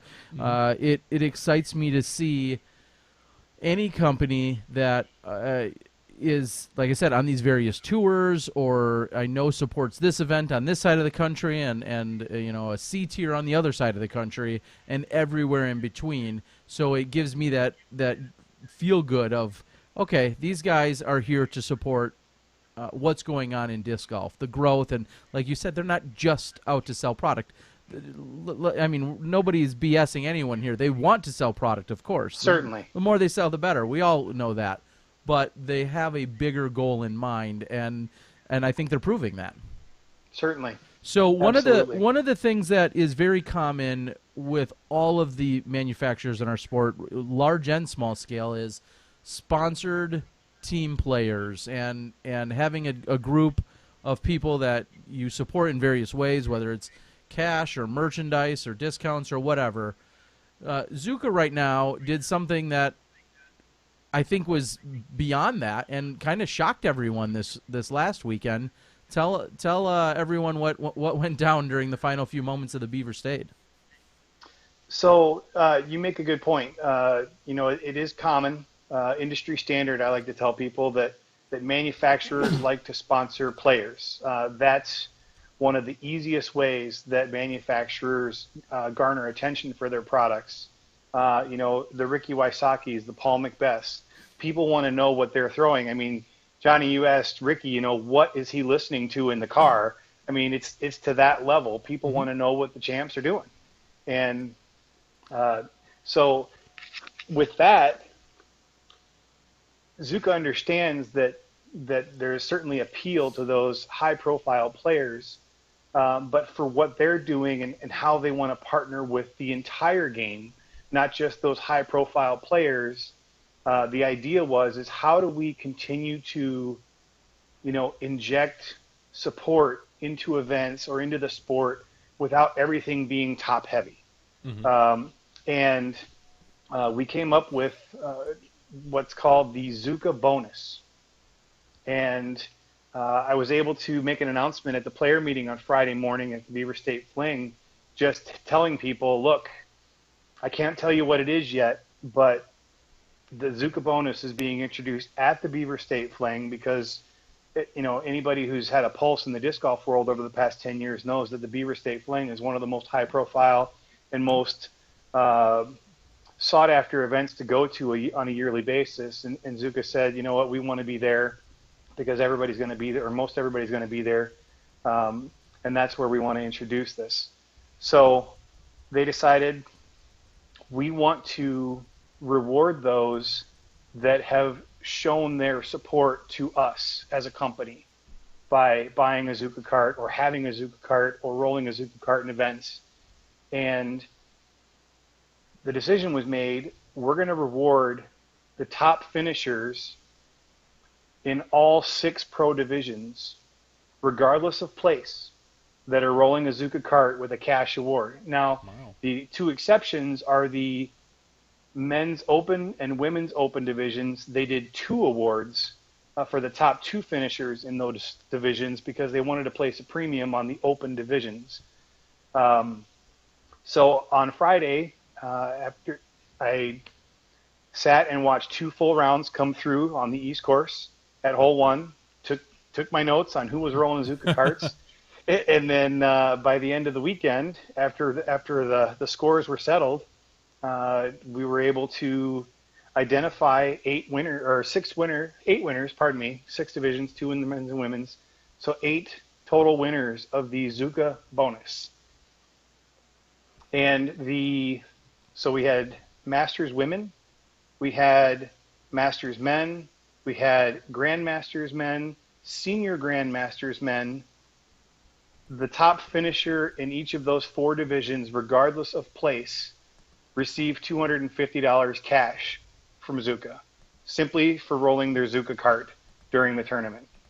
Which is pretty awesome. Yeah. Because when I was there and watching this unfold and recording it, people were really just dumbfounded. They're like, why am I being, called up here, or what's going on? And just this shock, I think. Talk about, really it defines the term bonus, because that's exactly what it was. Some of these people who, had a good weekend or a great or a horrible weekend, it didn't matter. They were about to be rewarded with a hefty bonus for simply supporting and pulling themselves a Zuca cart. And the best story or the best example, and I certainly don't want it to be, I'm not trying to be down on people, but, 2 of the winners in the Masters women and the Senior Grandmasters men divisions, which were smaller divisions, but the people that received the bonus finished dead last in their division. They were the lowest finisher, but they were able to walk away with cash. More than second to last got even. Yeah. Yes. And as we all know, if there's not one thing disc golfers love more than tacos, that's money. Yes. Yes, very much. So that was a surprise, as we said. And now, you have the list still in front of you? Should we rattle off the names? I think it's worth definitely talking about them. To cover those, let's see, the Masters women was Nancy Morgan. The Masters men, and this one was really fun to announce because he has been one of the longest running loyalists to Zuca, and that's Shasta Chris. He's been rolling a Zuca cart for, I want to say, 2-3 years now. So he's been a loyal Zuca owner. The Grand Masters men, and I'm not 100% sure on the name pronunciation, Bruce Nicely. Yep. He's the only one who actually left before the awards, so he wasn't able to participate in the fun. Senior Grandmasters men was Steve Simmons. And going back to your comment about the surprise factor, that was the biggest piece or the biggest element to this really going off the way Zuca wanted it to, is it had to be a surprise. They didn't want people to know how to earn the bonus or what it was about, because they wanted it to be pure, and this was the way to do it, by keeping it a secret, by not letting people know. And as you said, Terry, it had the effect that they were hoping for. Awesome. Now, I have to ask the tough question: was the Zuca bonus? Is there going to have to be a different twist or angle next time, or is that to be determined? Because now people kind of know. You set a standard, and now people know the secret. Well, and that's part of the appeal to doing the Zuca bonus, as opposed to sponsoring a team of players that you have to manage and pay or support in a certain way.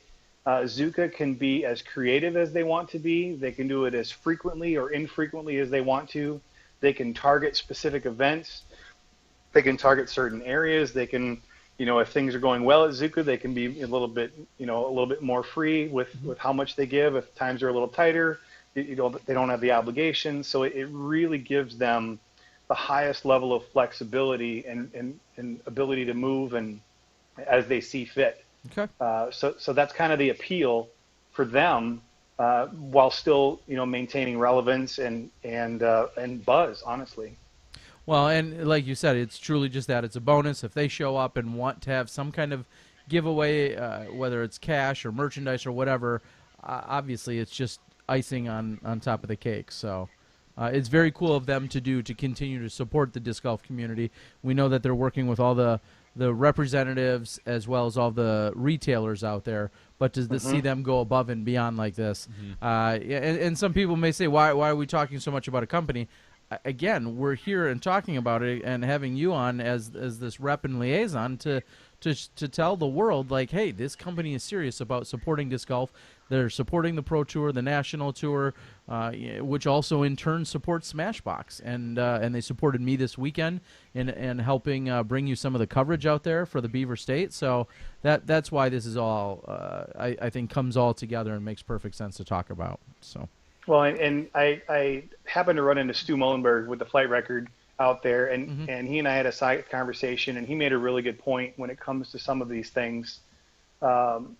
When a lot of the folks who are in the sport when they have opportunity to work together, the synergy around that elevates everybody. Yeah. And you just basically explained that in greater detail, but I mean, it really does elevate everybody. It helps the players, it helps the event, it helps Zuca, everybody's a winner. Okay. Well, and Next Gen Tour, who they're also working with, they're on the board, and they're saying we are going to be giving away a Zuca as soon as we get to 5,000 likes on our page. So I got to go out there and make sure I like it, which I already do. So, but yeah, so very cool. Again, you guys supporting so many different things. Anything else you want to share or spread around, or any Zucas you want us to give away? We covered the four smaller bonuses. We didn't cover the Open Men and Open Women. Oh yeah. Okay, give us those names. Give those. So the first four that we listed off, those folks only received $250 each.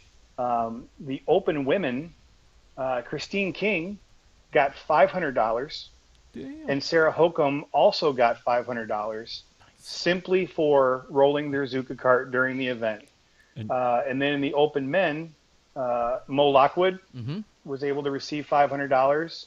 And another one of the great side stories to this whole deal is Nick Wood, who lives out in that area, was able to qualify for his first USDGC by way of his finish at the Beaver State Fling. And how awesome is it that Zuca was able to throw an extra $500 in his travel expense fund for that event? Yeah, Nick took 13th and he qualified for USDGC. So if I'm correct, you've given away $3,000 cash at this event.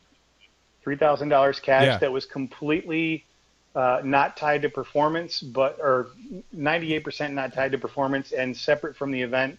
When I talked to the Jeffs leading into the event, we agreed to handle it completely separate so that there was no additional logistical responsibility that the tournament had to take on to do that. And obviously they were over the moon to have Zuca on board and help elevate their event, which really created a moment or a memory for folks who were there at the Beaver State Fling, which is just going to be one more reason, potentially, hint, hint, why people might want to come back in the future to that event. Okay. Awesome. But go ahead. Sorry. Oh, no, go ahead. I'm going to come up with something completely different, so you continue your thought. But to answer Terry's other question, where are they going to do it next? There has been talk about other events. There's been no specific discussion. Zuca does know that they want to do it again. It's just going to be a matter of where and when. And there's been no substantive conversation at this point as to where and when. But it will be a surprise again. People will not know it's coming. Okay. Right, that's great. Someone brings up on the board all the different mods and stuff that are happening with the Zuca cards. Do you have what's in the future for Zuca cards? Do you guys see different additional models? Do you see working with other companies? We saw, Dynamic Disc is working. They've got their version of it. Do you have what's the word I'm looking for? Do you have a future plan for a different versions? So I cannot speak with 100% knowledge in that area, but I can say, working with them as I have thus far, doing some product development on accessories and some other things, Zuca, if anything, they listen to their customers in terms of things that go wrong, things that they like, improvements that people want, and Zuca is constantly working on and developing new accessories, new products, and that's as general as I'll leave it, but they are certainly listening, and they are putting the time and effort and money into product development. So I wouldn't be surprised to see, the backpack cart as opposed to the all-terrain cart was an iteration. It came after the all-terrain cart. That was something that they listened to their customer base and saw a need, and they clearly, stepped up and made the backpack cart. I know that they've been in development to try and make a slightly larger backpack cart because the current one does not fit all backpack bags out there. And a little bit bigger seat. They want to be as versatile as they can, and you don't want to have people who have certain kinds of bags not be able to use their cart. Okay. And a little bit bigger seat. I noticed the new Zucas. They shrunk up the seat just a little bit. Or your seat's getting bigger. And I got my seat. I was going there. Trust me. My seats. I had one of the very early ones, and I really liked the bigger seat. And then the newer ones have a squatter seat, and some guys. I'm not getting any smaller, boys. Well, speaking of tacos. Oh yes. Well, I heard a joke I heard not too long ago. It said if you had the choice to live forever or be able to eat tacos whenever you want, would you choose hard shell or soft shell? Yeah, exactly. Soft shell. Please. Hard shell's too messy. Nice. Oh, that's great. No, but it was a lot of fun. I really think the players genuinely, as Terry said, genuinely appreciated it. Yep. I think it made a big difference to some of those folks. I know, there's certainly some buzz around it. There were a few people that came up to me after the event saying, man, I wish I would have had my Zuca cart. And actually, I'm going to tell the story, and I'm not going to name his name here on the Smashbox because I don't want to throw him under the bus. But there was one guy who, the first day when I was taking notes, actually had a modified golf cart, like the ones that people have, with his grip bag on it. And he saw me there. He heard me make the announcement about the Zuca bonus. He's like, I actually have a Zuca cart at home. I was just using this one today because of the rain and blah, blah, blah. And as it turned out, he ended up using his Zuca cart on the second and third days. But one of the criteria was they had to start the event with the Zuca cart. He came up to me after the awards and said, I beat so-and-so, and I used my Zuca cart on days 2 and 3, but no big deal. I just wanted to let you know. And I'm like, sorry. Yeah. Nothing I can do about that. But to have that many people came up to me and say, man, I wish I would have brought my Zuca cart. I think it definitely caught people's attention. So it was good. That's great. Well, it was cool. It was great to see the look and the shock and the surprise on everyone's face. And as you said, the people that said, oh, I wish I had it, or it's just I love the bonus concept to it, and a nice kickback to all of those that use the cart for the weekend. So, one other quick story, and I don't want to tease her too much, but I went up to Paige before the event because I know she uses the Dynamic Disc branded backpack cart. Yep. And I asked her coyly, I'm like, Paige, are you rolling your cart this weekend? She's like, no, I don't have it with me this weekend. Sometimes when I'm out on the road, I don't have enough space, blah, blah, blah.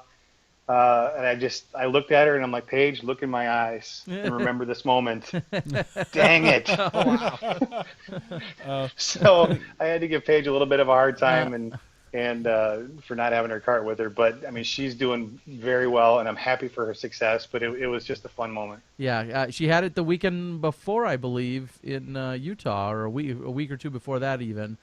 So I know exactly what you're talking about, but sometimes if it doesn't fit and when they're a little tighter on space than some of the RV situations, I could see why she didn't have it. But all right, well, we're gonna cut you loose. We appreciate the info. We, more than anything, we appreciate how much Zuca has decided to get involved with the game, to show their support, to show that they listen and react and want the feedback, and they want this to be a two-way street, and it's not just a company that is putting out a product and doesn't really care about what the users say, but instead wants to grow and develop and design along with the player base. And I think that's been very evident in what they've done, and I'm guessing that's what they're going to continue to do as well. So it was awesome to see. All right, well, thank you. And, when Zuca needs to get on the show and needs to give away some cards, I guess we're here. I think our viewers would be okay with that, so just let us know. We'll be here. You know what, Terry? Maybe one of these times I can arrange a Zuca bonus Smashbox special. I think our Smashes would love that. That's right. That would be awesome. Thanks. That's right. Appreciate you guys. All right. Have a great night. Thank you. Thank you. Go Vikings. Yeah. Oh, cut him off right now. All right. Jason from Minnesota. Hence the little throw in there. Vikings, yeah. Yeah. So I'll give them that. That's fine. That's fine. I mean, they don't even have a quarterback. I'm not even sure what they're doing. Yeah. All right. Well, thank you again to Jason. And I have to say it one last time. Zuca was also part of the reason why I was personally able to get out to the Beaver State Fling to cover the rounds that I covered, which was primarily chase card all 3 day, the three ladder rounds, second, third, and fourth round. So thank you to Zuca. So there was a tie there with me as well, and I appreciate it. That's great. And a tie to the PDJ as well as Legacy. So thanks, Bamba and Steve and all the guys over at Legacy for, again, if you guys enjoyed or watched any of the coverage from this weekend that I put out with my single cam action, my next day action for those 2 rounds, you can thank those wonderful sponsors. Awesome. All right. What else do we have on there? Oh, Jeremiah wants the bobblehead intro for the after show. We'll see. I don't know. They love it. They do. Well, he loves it at least. Why no commentary, Terry? There's a number of reasons. In fact, when I first sat down in the hotel that night, when I had gotten there, I thought, wow, I'm rooming with Steve Rico. He'd be great to have on there to do commentary with me. I'm gonna edit in the same room, and we could have commentary right then. And he wasn't excited about that. I think I could have coaxed him into it maybe had I pressured him about it. Not that we had a lot of time, but yeah, I don't know. I got away from the commentary side of things because when I used to do commentary more frequently, I was doing it live as I was recording. And then there were some challenges with that, and some people liked it, some people hated it, of course. And then I did a few videos where I would do post-round commentary, but it was frequently alone. And then some people again liked it, some people didn't. With where I was staying and the practicality of trying to do commentary with any other special guest outside of Steve would have been all but impossible for me. Yeah, just the situation didn't handle it. I wasn't staying anywhere near any of our top players otherwise, besides those guys. And I didn't have a car, and it was a long drive to everywhere you went. So there was really no way that could happen. Now, I could certainly push things back, but even there, as we were saying on the phone today, if I wanted to do commentary for the final round of the Beaver State Fling, which half was released tonight, the other half will be tomorrow morning, I don't know who I'd get or where I'd get them from without some makeshift. I feel like it wouldn't even translate well or sound good, because I'd have to like do it over the phone with someone and record it, or over a computer, and it just I don't know. It doesn't translate well if you're not right there in front of the mic. Yeah, doing it over Skype or over even a phone line. And Dad's Drunk, that is one idea that we've actually tossed around.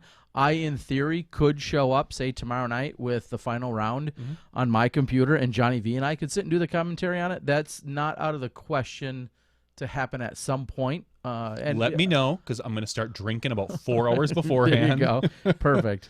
So yeah, that very well could happen at some point. Cool One says he didn't love the Page and Madison commentary on Jomez. He said it was too giddy and not very informative. I'll give him, and that's what I know. I said it earlier when I had said it was a different style of commentary. It was a lot lighter. It was more, there was a lot of Madison jabbing at Page, being funny and this and that. It wasn't. I'll say this. I think it was a little tougher when Paige is winning by 12 strokes. Because she can say all she wants. There's no drama in it. Yeah, that too. I mean, she's winning.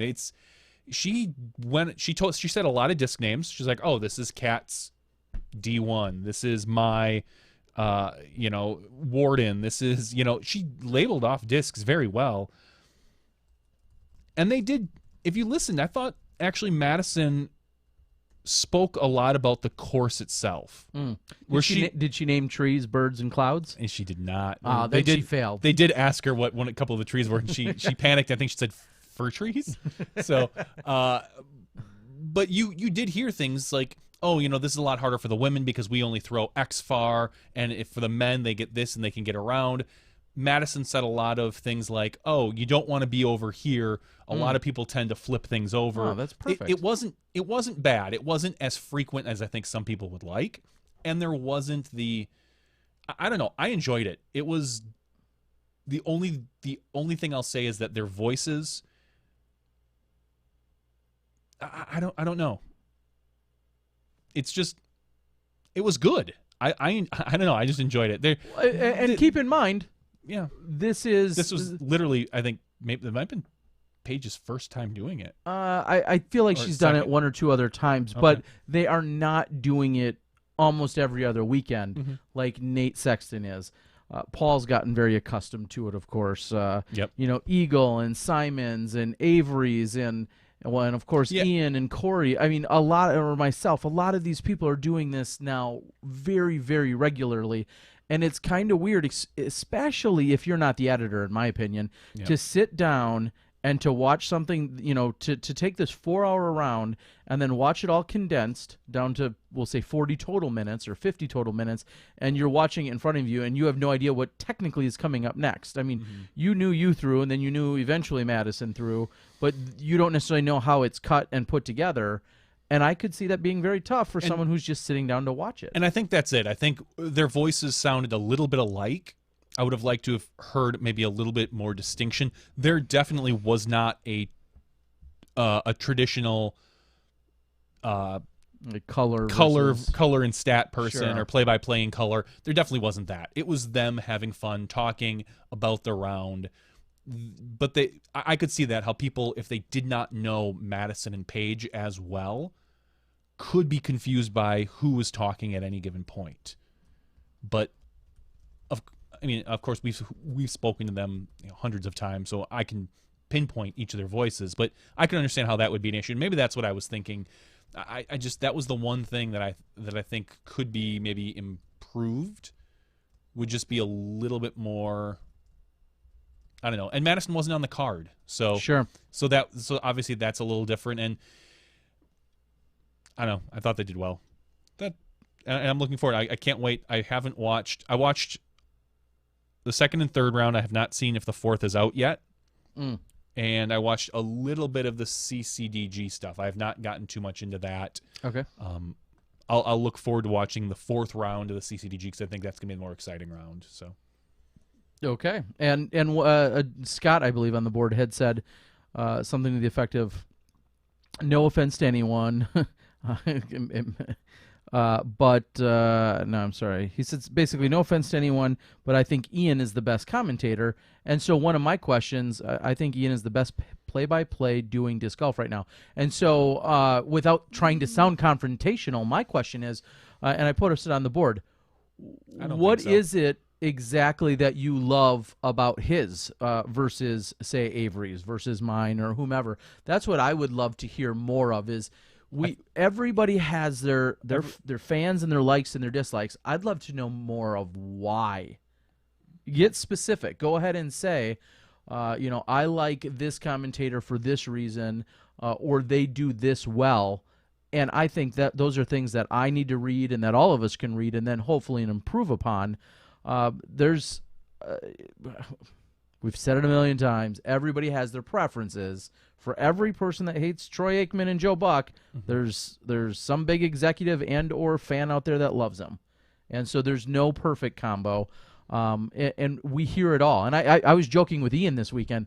I said, yeah, some of your fans are a little raw. And he always says that. He's like, yeah, I know. He's like, it's just not fair. And maybe he's just being nice to me. But he's like, I think you do great work. And he's like, I don't get it why everybody hates on it so much. And I'm like, well, when you divide up the likes and dislikes, they usually very much align with who you regularly watch. Of course.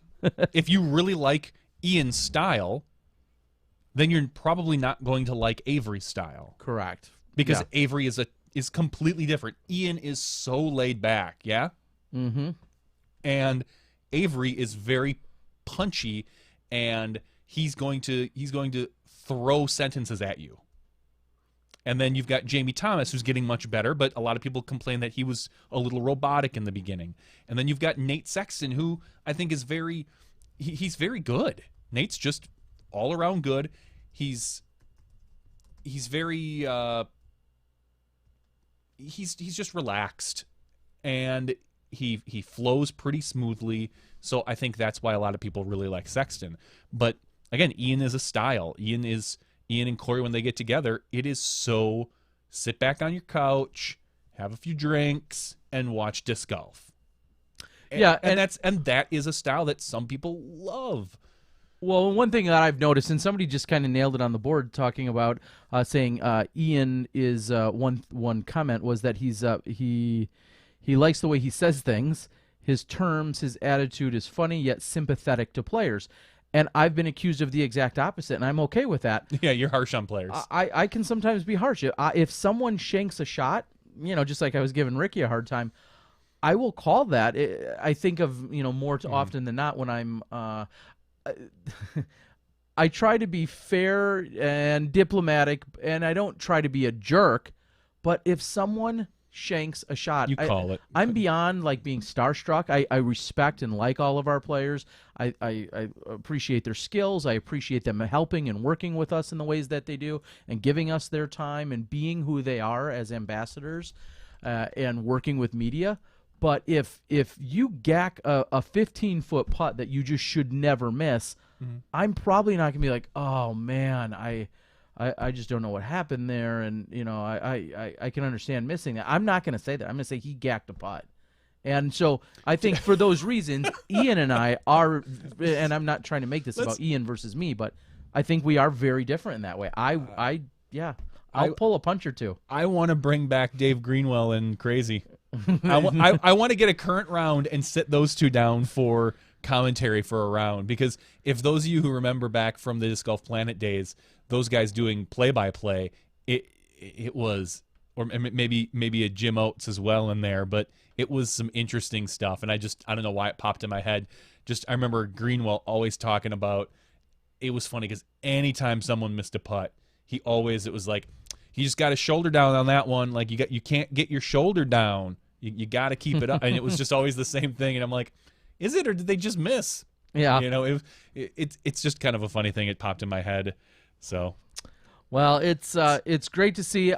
I personally, I don't need commentary. I enjoy some of it more than others. It kind of depends on what I'm trying to get out at any given round. Johnny's watched 10 times more now, from what you've told me. Yeah. 10 times more post-production stuff than I do. I didn't watch a single minute of Jomez or Central Coast, or obviously I edited mine. At that point, I'm at a different angle than most. I don't have interest in watching golf. I watched it for the 4 hours in the rain. I filmed it, and then I edited it for 2 or 4 or 6 or 12 hours, and then I repeated. I don't really want to watch golf. And I don't blame you. The way I consume the golf is I'm at work. I put it up on a screen, usually kind of small in the corner so not everyone sees that I'm doing it. And sometimes it'll be behind another screen, and I'll just be listening. And if I hear something interesting, I'll pop over. Sometimes I'll sit and watch it a little bit, but it is because I'm more interested. I know it kind of sounds crazy. I'm less interested in watching the golf than I am in listening to the golf right now. I like to listen to the commentators more than watch them, unless something crazy happens. Just because I know how they all throw. I can picture it when they throw. You know, I might not be able to picture every hole at Milo. But when I hear them talk, that's good enough for me usually. So anyway, I know we harped on that a week or two ago already about commentators and stuff. No, and I think it'll continue to be a conversation. Of course it will. And one of the things that we're seeing obviously is this trend with our players commentating. I say it all the time. Every situation calls for a different style, demeanor, and or skill set. Yeah. Sometimes in post-production, it's really easy to hit stop and be like, I F that up. Let's back up. You don't always have those options depending on what you're doing. I mean, Disc Golf Answer Man, let's be fair.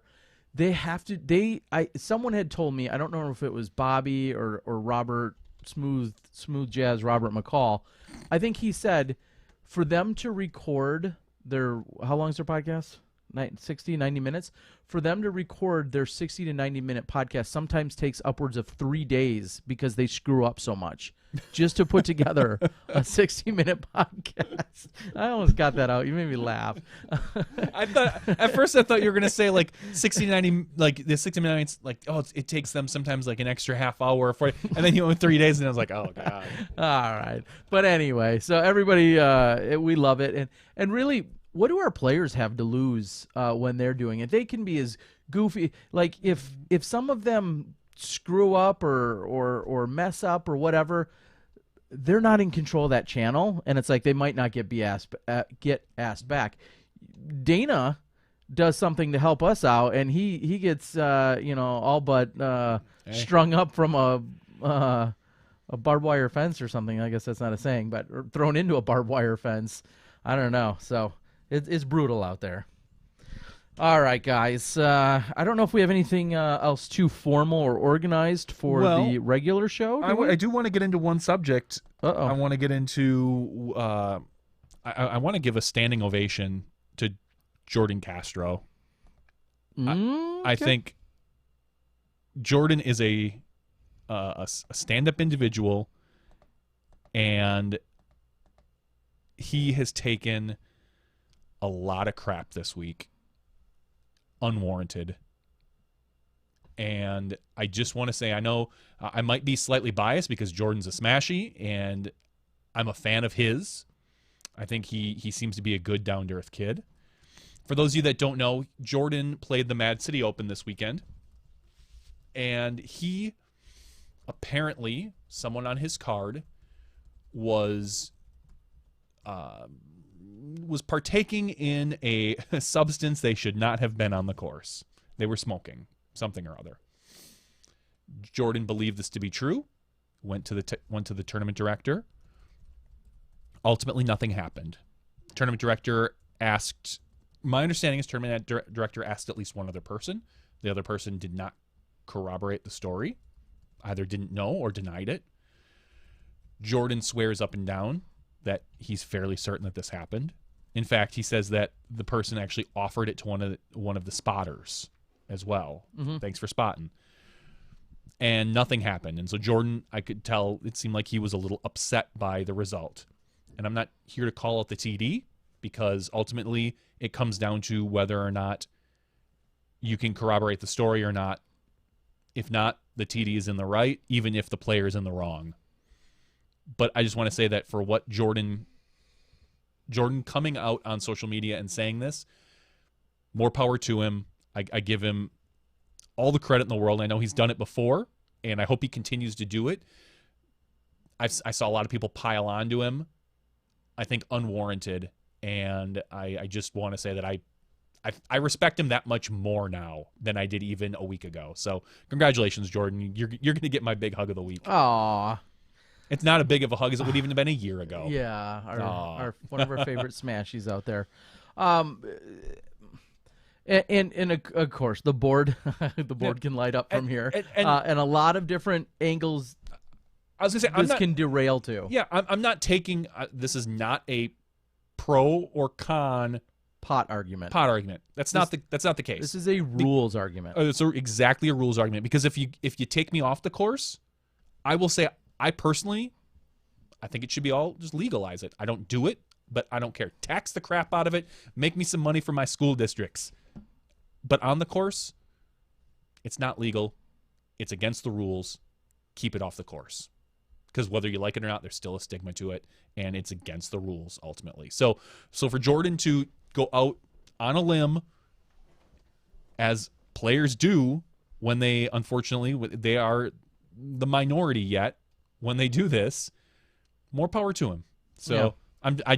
I wanted to throw that out there and just say congratulations to Jordan for being a man of principle and standing up for what you believe and trying to follow the rules. Again, I don't think we can stress enough that to you and to myself that it's about rules. It's not about a personal belief as to how you feel about marijuana or how you feel about alcohol or how you feel about prescription pills. Like, those are all, to me, all are deflection of the issue of the rules, the legality of those rules at that place, at that time, in that tournament. Not about the bigger picture. It's about that specifically. And naturally, everything else on the internet immediately derails and tangents and goes off and everything. And my analogy today, only I feel like it's like if you got pulled over for speeding and the first thing you say to the cop is, yeah, but the guy in front of me didn't pay his taxes last year. And it's like, that's not that's not relevant right now to what you did here and now. And that is what, to me, is the issue at hand. We can argue till we're all blue in the face about all the different situations about the legalities of those things. But in terms of the actual rules on the course during that round, that's where it is, to me, the most concern. So, yeah, and it's too bad that Jordan's caught a lot of flack for taking a position that he feels is right within his own mind. And of course, there's three sides to every story, and I have no reason to disbelieve anything that Jordan says or does. I think we've learned that Jordan, as you said, a man of principle, but he's not one to be like, oh, well, so-and-so's beating me. I think I need to gain an advantage by creating a major ruckus about it or yeah. whatever. No, that's not.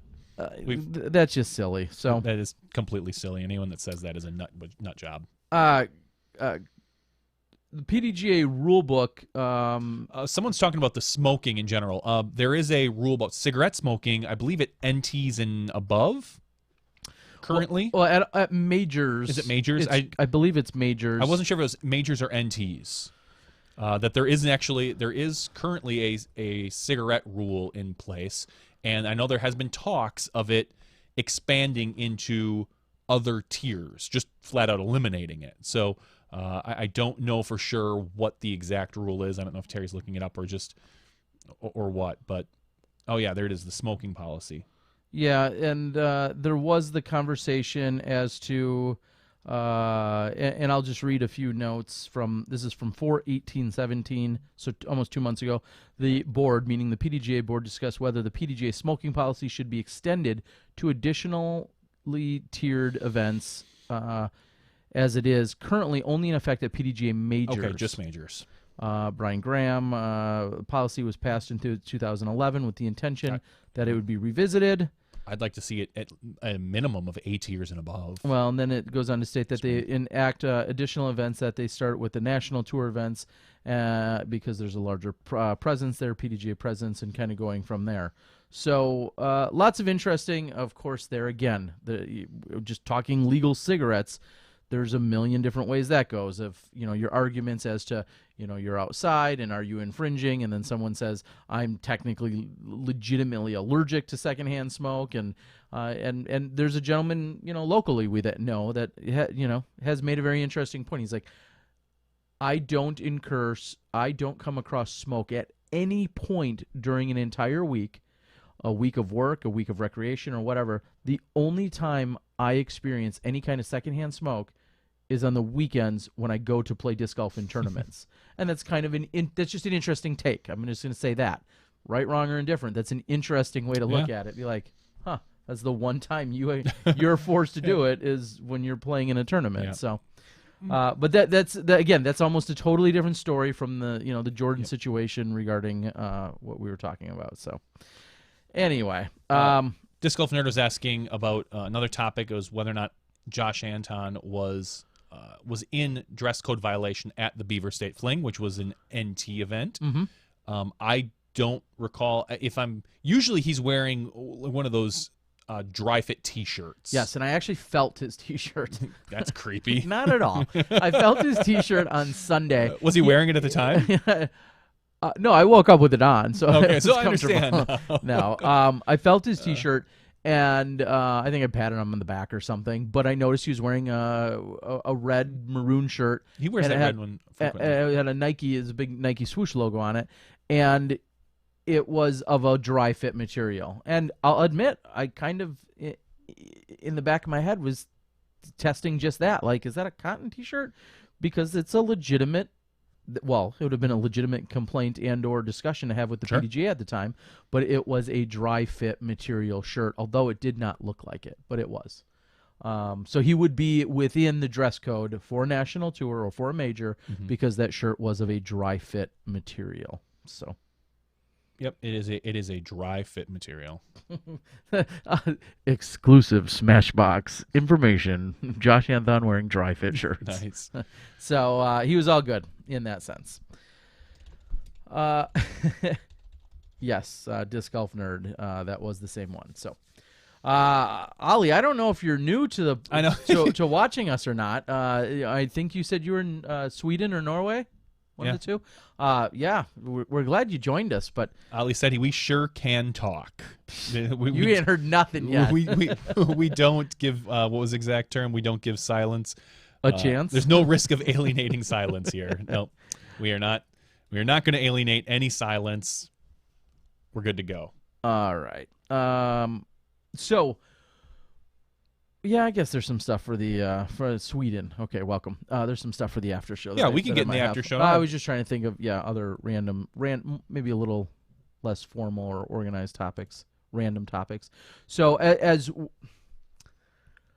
one thing I'd like for you guys to think about, and I'll be selfish here for a moment and say, I would love.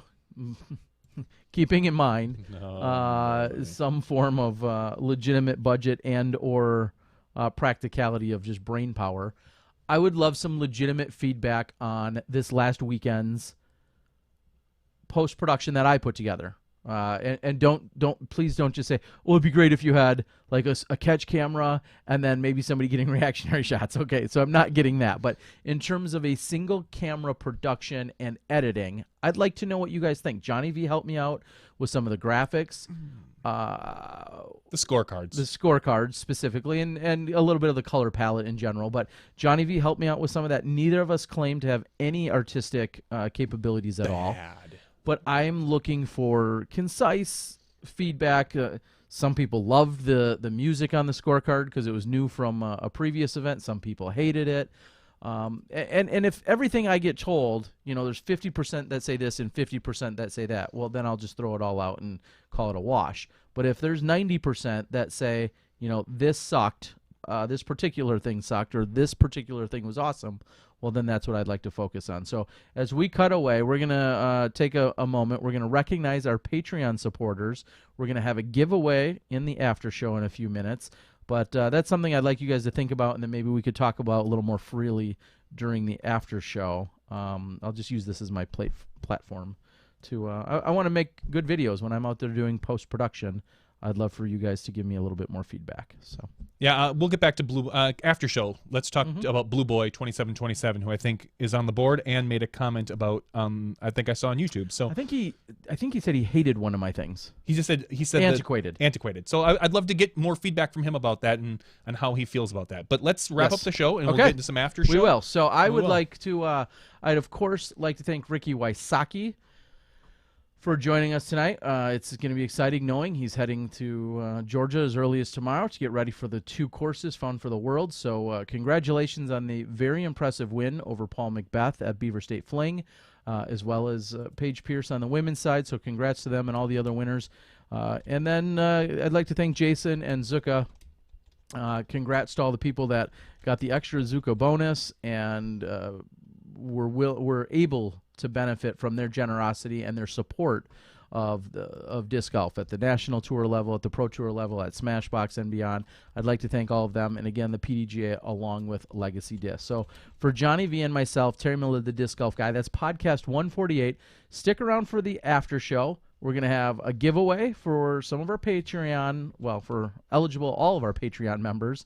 And we're going to talk a little more randomly and openly about all sorts of topics, post-production coverage, along with whatever else comes to mind. We look forward to it. So we'll see you in a moment in the after show when you step inside the SmashBoxx. Thank you to our $2 and above patrons. Your name is listed below in the video credits. If you're interested in being listed as a producer on SmashBoxxTV's podcast, please visit patreon.com/SmashBoxxTV.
Hey.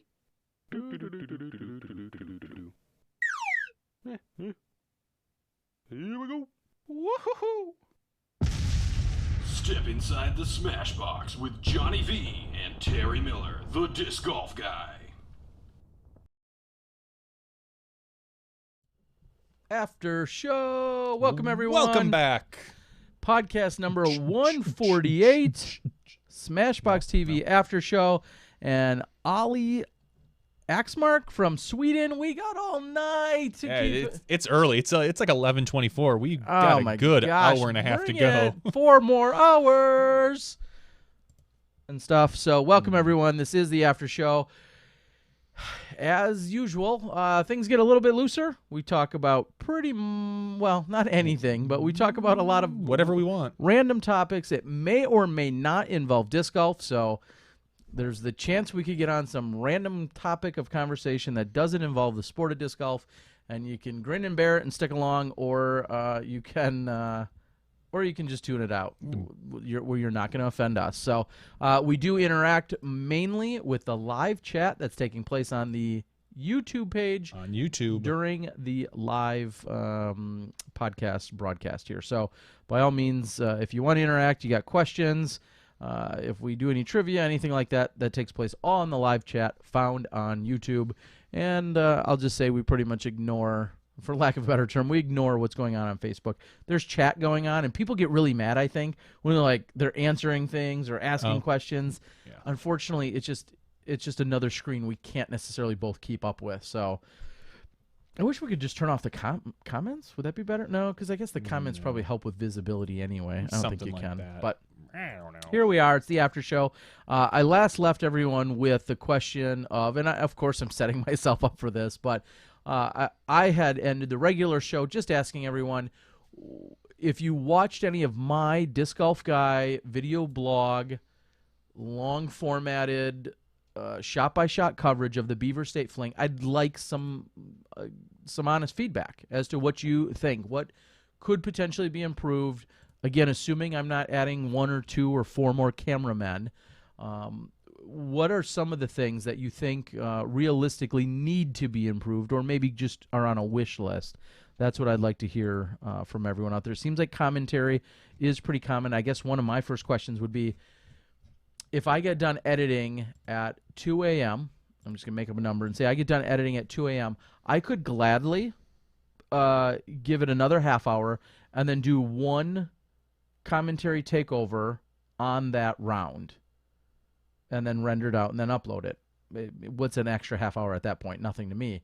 My question is, it's 2 a.m., I'm going to be a little bit spent, or 4 a.m., maybe more realistically. I'm going to be a little bit spent. I may or may not have a roommate or two.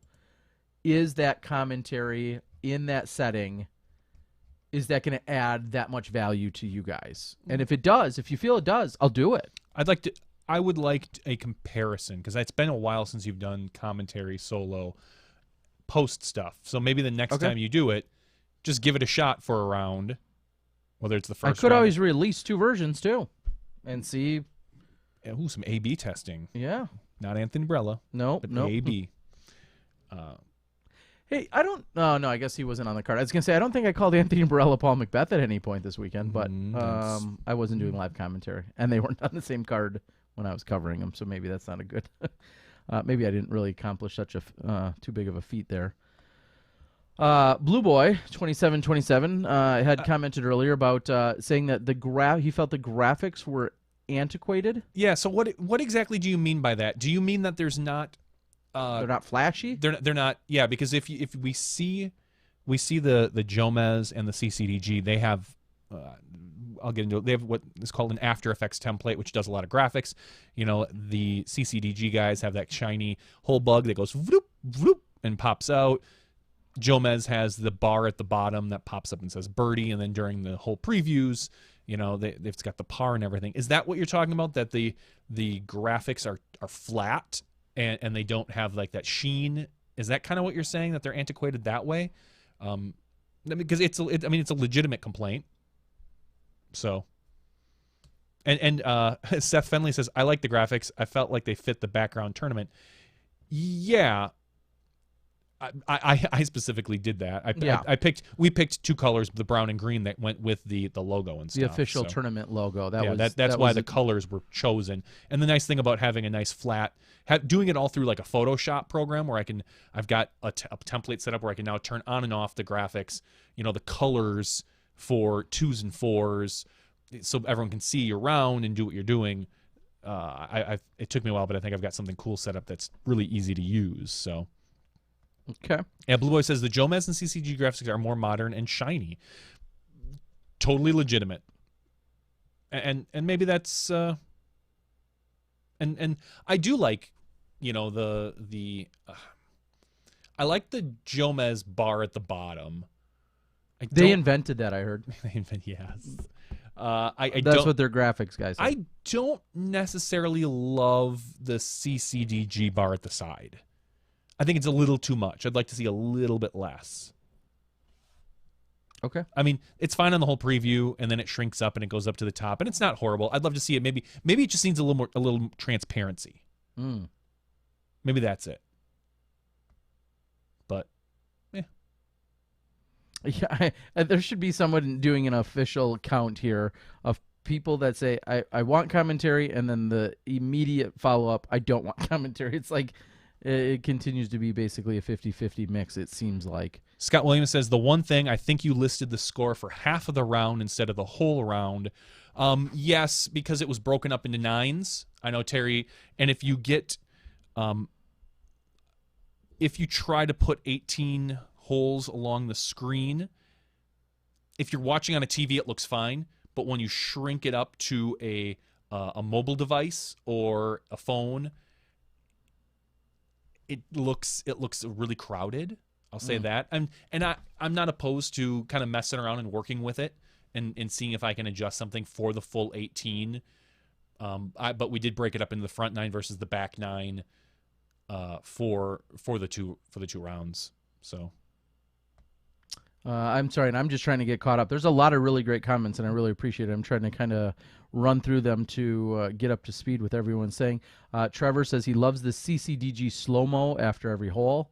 And that again is that's a product, intentional product, of course, because they have a guy doing the throw cam, a guy doing a catch cam, and then a guy with an even fancier camera that just focuses on reaction shots, and then they can dial that in for slow motion. If I tried to do slow motion, for instance, with some of my stuff, it wouldn't look nearly as good. I'm not going for that style of shot, but B, it just wouldn't look as good. Yeah, they have a they're camera shooting in much higher frames per second. So when it slows down, it's as gorgeous as it is. That's all part of their setup.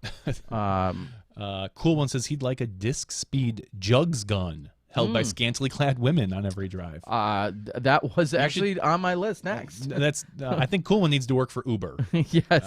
They're having a little bit of an issue with the female race right now. The female race. Yeah, Joe says he liked the scorecard feature. It seems like more of a template than something that fits the tournament. Got it. But I wonder, how does that play with Spin or whoever was hired to do it? I thought your thing was live only. No, Matt, the funny part is you were doing I think I was you were doing post stuff before CCG or Jomez came on the scene. I believe so. I think my channel was created and doing disc golf videos prior to either of those companies existing, if I recall. Yeah. And I don't mean to sound dickish or competitive. I'm just saying, I know I started my channel in 2010. If I remember correctly, it kind of went like Terry was out there doing blogs, which mainly consisted of a highlight package and then me interviewing some someone. interview. Marty McFly came around and started doing full round coverage. And I don't know if he was the first. I don't think he was the first, but he was an early one. He was one of the first big popular ones. McFly So High. It had a very big following. And so you kind of said, well, I'd like to dip my toe in that and see how that works for me. Mm-hmm. And people liked it. And then, you did your thing, and then along comes CCDG. I believe they were next. I mean, in the little stream of the larger ones. And then Jomez comes along, and they do it above and beyond. And you and I have moved on in general to live. So you're doing a lot less of that. So there is a kind of a little breakdown. Someone said, I couldn't find the footage anywhere on SmashBox. It's going to be on the Disc Golf Guy channel because as of right now, and never know what's going to happen in the future, anything post-edited goes on Terry's personal channel, the Disc Golf Guy. Anything live, we tend to stick with SmashBox. So that's a good way to think about it. Matt, if your biggest problem is that you're watching on a 70-inch 4K Ultra, so the higher resolution than 720 is anything would be awesome, I wish I had your problems. And I say that, tongue in cheek, but you're right. I'll further clarify that this is not quite techie or that dorky, but I really have a choice with the cameras that we currently use. Really, I could shoot something in 1080 at 30 frames per second, or you can go differently and you could shoot it in 720 but go to 60 frames per second. And our cameras, all of them that are utilized, are not at the same technical specs as what you're seeing out of CCDG or out of they have some Central new... or out of Jomez. They have newer, fresher cameras that are very much more in tune and in line with doing high quality post production. The cameras that we have are perfect for our live, well, we'll say, limitations. Yeah. And so they are not quite as crisp and as clean and as brand spanking new as what those guys are using. So there's definitely there is an element of quality. There's probably some stuff I could learn to make up for a little bit in post production.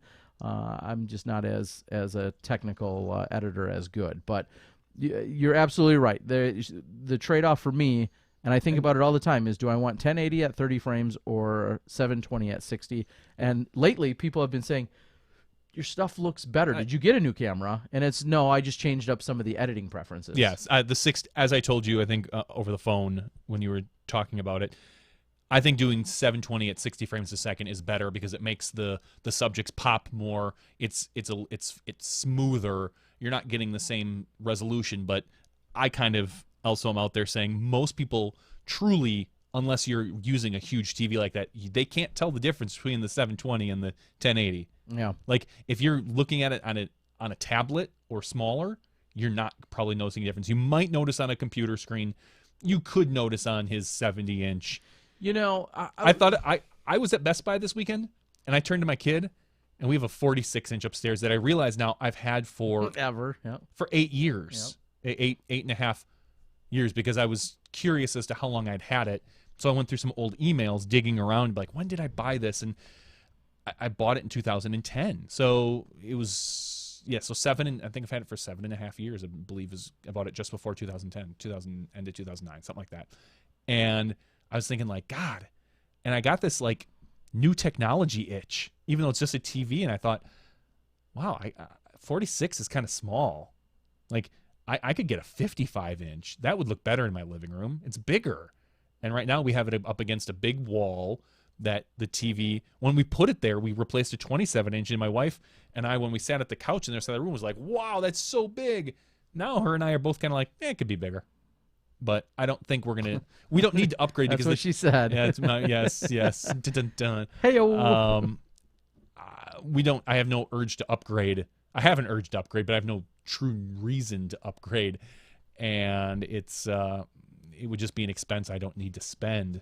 And this TV could last another 10 years. The only one downside is that on the screen, there's one little scratch. And I don't notice it when for the most part, I don't notice it when the TV's turned on. But when it's off, you can see it. And I don't know how my kid managed to scratch the screen with whatever she did it with. But it annoys me because there are times when it's on when I see it in a funny glare. And I'm like, oh, that scratch. You know? So it's been there for 5 years. 4 years. Carver, well, I'll derail for a second or sidetrack. Carver says, did we talk about Jomez filming FPO? I was mildly annoyed by this. I guess my question would be, why were you mildly annoyed by that? Because they weren't on one of the other cards? Or I guess I would like for you to elaborate, and then from there we can have a conversation. The speed gun was nice, a lot of people are saying. It's funny, the gentleman, and I apologize, he introduced himself, I forget his name now, but he said, he came up to me after one of the rounds, and he said, do you have Ian's information? And I said, yeah, Facebook or whatever, I have it, or here's his phone number. And then he went on and told me what he did. He says, he's a very, very bright individual. And he went on to tell me how he basically had this radar gun and what he was doing, and then he was breaking it all down per hole, and he was going, and all the different ways he had tested it to get these accurate results and everything. And he said, I was going to hand over the information to Ian to put it in the video. So very cool. I didn't see. I didn't watch any of the stuff. So it's not something you should expect in the future. No, absolutely not. Just it was cool that it happened. I think there was a gentleman that I believe is local that had approached them about the idea of doing it. So someone said they want to see a scoreboard written on a chalkboard in between every hole. That would be way quicker. Yeah, probably. I guess maybe. Yeah, it might be quicker. I guess one of the things I'd like to ask then is to follow that up specifically. I put up a graphic for birdie. I put up usually a graphic for OB and for birdie. I feel like those are the two main ones that I put up a graphic for. I like to occasionally put up a lower third at some point during the round to introduce the players yet again. Dare I ask, and I almost hate to even say it, do you need a par graphic? Do you need a bogey graphic? I don't like double bogey. I don't like a par graphic. I wouldn't mind a double bogey or a bogey graphic. Yeah. I think you should have a bogey for sure. A birdie and a bogey. Okay. Just so I'm curious to know what you guys think about that. But then again, I'll say that's way more important if you're something like Jomez or CCDG, where they don't have maybe. I mean, they show it and they usually color the numbers, but maybe if you don't have the whole score or the half of a scorecard that you had, and I know you and I have talked about that, and it has nothing to do with the fact that I did it. I just really like it. Fine, I'll pat you on the back on camera. Thanks. I just like the concept. I think it could be done better because you and I both are not graphics people, but I like the concept of being able to see it when a player gets hot. Like you're like, oh my God, look at the roller coaster they're on, or oh my God, there's 7 out of 8 holes are blue. They've birdied the last 7 out of 8. Yeah, that's why I like it. I totally agree with that. So what? So let's get into what everyone here in the after show is for. What are we giving away? Patreon. I don't know. That's a good question. I've got some stuff. I got always some stuff to give away. I think just recently the gentleman from last week reached out saying that what size shirt he needed. So we're giving away a SmashBoxx shirt. I could do another. Or no. It was a variety of different shirts that we had for options. I think we could give away a SmashBoxx shirt again. All right, I'm good with that. If that makes sense to you. I didn't get it. If I acquired anything really cool from Beaver State, I would have probably brought it back and given it away, but I didn't really seek out or acquire anything specifically. So I don't have anything like that. That would have been a good idea, but I don't. Yeah. So let's call it a SmashBoxx shirt. We've got really super soft Ultra Blend T-shirts that have the SmashBoxx logo on them. You got to let me know what size you need, and I'll get it sent out to you. And if you want to purchase one, so you and your significant other can have matching ones, I think that'd be adorbs. Aww. And we could send you even 2 of them if you need. All right. So once again, as we say every week, the SmashBoxx Patreon giveaway. If you'd like to be considered, I guess that's the word, included in this. If you'd like to participate? If you'd like to participate in the SmashBoxx giveaway. Be eligible. Eligible. There's the money. Eligible. If you'd like to be eligible for the SmashBoxx giveaway, please go to our Patreon at patreon.com, patreon.com/SmashBoxxTV. Once again, that's patreon.com/SmashBoxxTV. You can donate at any amount, cap it at, $1 a month, but we prefer if you don't. And you can be included. If you go above and beyond that, you can see different levels. $1 will get you into the weekly drawing. $2 gets your name on the podcast, which I kind of want to mess with. I like it, but I'd love to come up with something cooler for the credits. $3 will get you the disc, which we'll talk about in a little bit, the special Patreon disc, and there are other levels above that. So, and you can always give as much as you want. We love people that give them as much as they want. So we currently have 150 people that are eligible for the giveaway, which we were at 148 last week. We're at 150 this week. So thanks everybody. I'm looking at here. This week I sorted the names by first name. So we're starting with Adam and we're going all the way down through Zach, A to Z. Zach's 150. So I'm going to hit generate the number. 78, right? Smack in the middle, man. So let's see who number 78 is. This isn't a V-neck. This is just a button-up shirt. You got a white shirt underneath. No V-neck. Mark Matthews. Congratulations, Mark Matthews. You are this week's Patreon. Oh, hold on. I want to do it like this. Patreon giveaway champion. Wow. Yeah, I like that. Yeah, I don't ever get to play with those knobs, so it's fun to mess with the mixer that I have. There's all sorts of different cool features, different things it does, and I don't even know what they do. There's just like all these different settings I can play with. I like the mute one. Yeah. So, Mark, I'll send you an email right now, and we'll get that taken care of. Well, I think you are onto something cool. One cool one states on the board. Someone do one of those giant comet thingies for $10. I would agree. You should try one of those. Huh. I wonder how those work. Yeah, I'm not sure how that works, but do we get another giveaway then? I don't think that's how that works, but we could. We should have a running tally.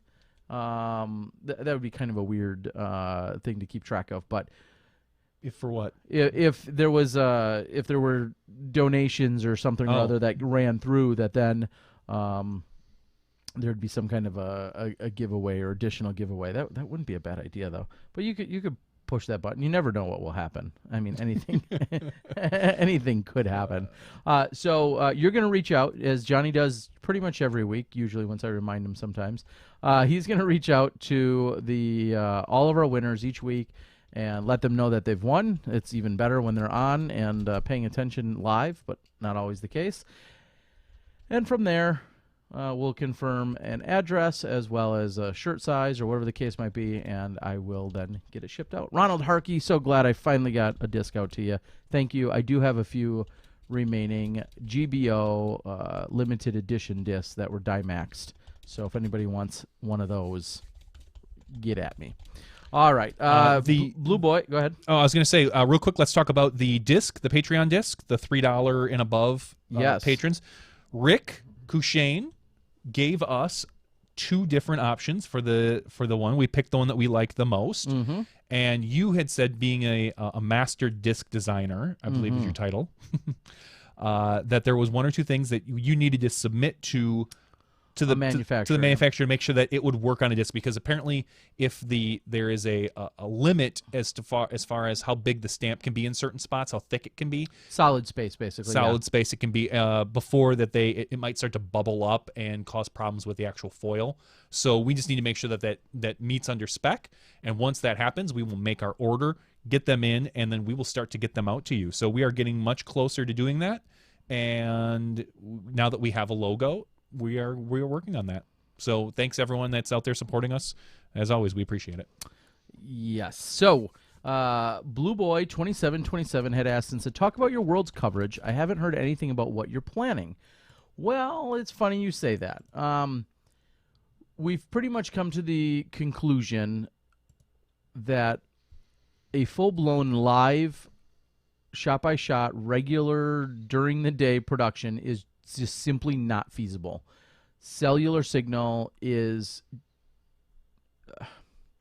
I'd like to throw out the word abysmal, and I don't feel like that's hyperbole. I mean, it's almost non-existent in terms of cellular data, at least. The signal might be strong enough, yes, to make some calls, but data is a whole different ball game.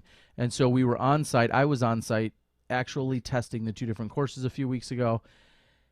And shy of an angel, I don't want to even say investor, an angel donator, in the 6-figure range, we're not going to be able to do anything live. So we're playing around there with some ideas and formats. And again, we're open to suggestions, but ideally what I think we're going to do in some capacity is acquire some footage during the day and then assemble something that looks like a show at night. And what that will include, we don't know yet. We're open to ideas. We're open to suggestions. We're going to have a relatively small crew, and we're going to have a very, very short turnaround time. Mm-hmm. That's going to be our big challenge. If I'm not off, me and maybe another cameraman aren't off the course till 3 or 4 or 5 p.m. or whatever time it is, and we'll be on the East Coast, which I think will be advantageous this year. But if we don't, if we can't go live till say 9 or 10 p.m. East Coast time, that doesn't give us a lot of time to produce something quickly and to get it up and to make it available. So just today we had a planning strategic meeting over it, and we're going to continue to come up with some kind of solution that's going to work the best, and go from there. And we're sorry. We know some people are going to be disappointed. I'm disappointed. We're, of course, disappointed. Worlds is obviously one of the things we love to cover, and it's going to be sad for a lot of reasons, I think. And it's nobody's fault. It's just the fact that the coverage area sucks, and we know the PDGA want it really bad, and we want it really bad. It's just unfortunately not going to happen. I have a vision of what I would love to see the after show. I'd love to see kind of 2 after shows. I'd love to see a very concise wrap-up shows, maybe. Wrap-up 20 to 25-minute wrap-up show where we talk about things that happen during the day, some highlights, maybe a quick interview that you do on the course with 2 or 3 players, and and maybe like a top 10 shots or a worst 2, 3, 4, 5 shots, something fun like that. Maybe talks about some stats and graphs and blah, blah, blah. And then cut that show. Come on 5 minutes later, and we do kind of our standard after show where we can really talk about maybe things way more in depth, include the people in the chat and stuff like that. Maybe actually do a true call-in show. That would be kind of fun. But Okay. like that's kind of what I would love to see, and I don't know if that's necessarily going to happen.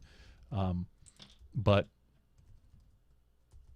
yeah, I mean, because just doing the wrap-up show part, the concise wrap-up show, I know Spin tried to do it, and they had 3 or 4 editors, and it was tough for them to get it out on. I think they had at one point I think Jamie Thomas had said, and this was a year or two ago, said something like in pulling off that show. I thought they had like literally like 19 people there, as part of the overall production between cameramen and editors, and then live shooters, and then switchers, and then everything else. I thought it was like 19 people.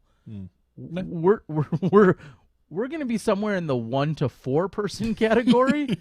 So let me limit your expectations just a little bit right there and cap them slightly. Not saying we don't want to put out our best possible product.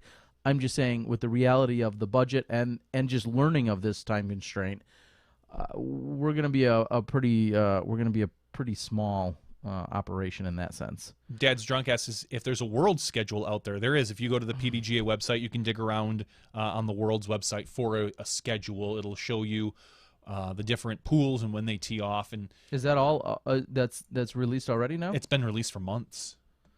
And now, granted, like I said, I mean, like the specific details. yeah, Okay. yeah, it's you will see on it. It will say tentative schedule because nothing is final until literally 3 days before. But my guess is that you're not going to see a lot change, and that we haven't seen a lot change. As I've looked at it a couple times over the past 3 months, I haven't seen hardly anything change on it. So, yeah, you can definitely go out there. It's on the PDGA website themselves as far as what, as far as the schedule. Okay. Spectator information I see is out there. I'm on Facebook. The Facebook you have to type in now. Facebook.com/2017 Pro Worlds, and that has information on here. I see something about Glow Golf taking place on what looks like the 19th. I know there's a Worlds clinics that Paul Macbeth, Hannah Croak, Johnny McRae, and Hannah Leatherman are all participating in on Monday the 19th. So there's a free Worlds clinic taking place. So and there's also spots to volunteer, to spectate, do all those types of things. I know some of those positions are available as well. There's a spectator pack is it you can buy. The 2 courses are the Fort Gordon and Jackson? Correct. Fort Gordon and Jackson are the 2 courses. So yes. So if you go out there, you can find some information. they have not announced any sort of feature cards. What I do know is that Ricky and Paul will not be on the same card first round because what I understand from some of the post-producing guys, the way it's going to work is CCDG, I believe, is going to cover Paul first round. They're getting lead card second and third round, and then chase card fourth round. First round, Jomez is getting Ricky. Then they're going to go chase, and they are going to get the lead card for the final round. Prodigy will be covering FPO all 4 rounds. Okay. That's what I know so far. And that's all I mean, that's the apparent schedule. I think Ian had put that out on, I think I saw it on Reddit. Really? Or maybe Facebook or You know so much more than me. DG Course Review. So that is the tentative post-produced schedule. So basically those 3 entities, if you want Worlds coverage, you need to follow them. And most of you probably already are. So congratulations. Yeah. Okay. Well, that's so we're going to find our way to fit into that mix to give you something that I don't want to say is just quicker, but we'll be able to give you something that's from that day and have it that night. While we're doing that, we know everyone else is going to be editing the full, beautiful, shot by shot, full round coverage that'll probably be up by the next morning by the time you wake up. But each night will likely have, as Johnny said, some highlights, maybe a few key moments or whatever the various segments are that we title. I think we're going to work with maybe even some manufacturers or sponsors to have sponsored segments on there. And then from there, we'll have some interviews along with the players and kind of go from there. So that's going to be our angle and format as to how we do it. So out on the board, Prodigy, Prodigy FPO. Johnny, are you ever at the tourneys, or is your role completely from your home base? For broadcasting, it's completely from the home base, just because this is where I have the most bandwidth and whatnot. I do GBO because I know that the bandwidth there is very solid. I can go out there and I don't have a problem. I know I made a joke earlier, but it's if I want, I could probably go to Worlds this year. Sure. And that'll probably be an off-camera topic that we'll discuss as far as going out there. What are the workflows? Where can I be best of use? Because if it's here that I'm going to be most useful, then my job is to stay here. If I can be of more use on site and do things there, then maybe it's advantageous for me to be on site, and that's something Terry and I will talk about. But it's that's I'd love to be on site because I haven't not traveled this year anywhere, so that would be a lot of fun for me. But again, I'll do whatever's best for the show. Seth, along those lines, had said if you worked with sponsors to have sponsor player highlights, that could be interesting. Well, what could be interesting is if, and I'm just going to make something up and say, if DD sponsors the top shots of the day and there's not a single good DD shot captured, that would be funny too. But that's not really the point. That at that point, that's not what they're going for. They would want to support just the general idea of what we're doing. But question for you guys: when did D-bag become dickbag as you guys use it? I've always thought that D-bag meant douchebag. Wow.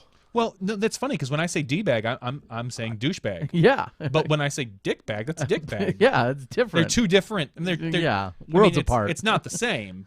I get it. I understand where you could the be mistaken. The confusion's obvious. It's it is a cloudy subject, but it's one that I feel strongly about. Yes. And frankly, a douchebag is way different than a dickbag. Yeah, and I can't say we clearly didn't coin dickbag, but in terms of the relative use here on Smashbox, that's become more of a Smashbox term for sure. So moving on from there, with this being 1 round per day, seems they should start later, right? He's saying that it looks like they're starting at 8 a.m. I think that 8 a.m. is the earliest possible start time. Yeah. And you never know particularly if there's less people, they might push that up to 9 a.m. If there's more, if they get a bunch more people, I think 8 a.m. is the exact starting time. Really what they're probably going to be looking for is looking at how many groups and when they want to start the featured card off. I don't want to say lead card, the featured card, which will probably be like a 2 o'clock, maybe 3 o'clock, depending on things. And then they'll probably scale back from there or spread out the times. There's nothing final. That's when it's a sample, that is more or less just a ballpark right now. So we'll find out. Yeah. Normally 8 a.m. is the Senior Grand Master Legends, yeah. But we're not having them this year. So no, we're not. Carver is. I'm not sure what you are saying. You're saying this is poorly thought out. I'm not sure what you're saying by that. I mean, it's going to be tea times, which we see at most events these days. It'll be tea time, so the earlier the players are, the worse you play, the earlier you're going to go off. I don't know if it's going to go men then women or women then men, and if they'll change it up probably each day. Yeah, Johnny, pull up the website. We should take a look at the website so I can speak a little more eloquently. I can speak a little bit more informed as to what we're talking about here. Pro Worlds found on pdga.com/2017 Pro Worlds.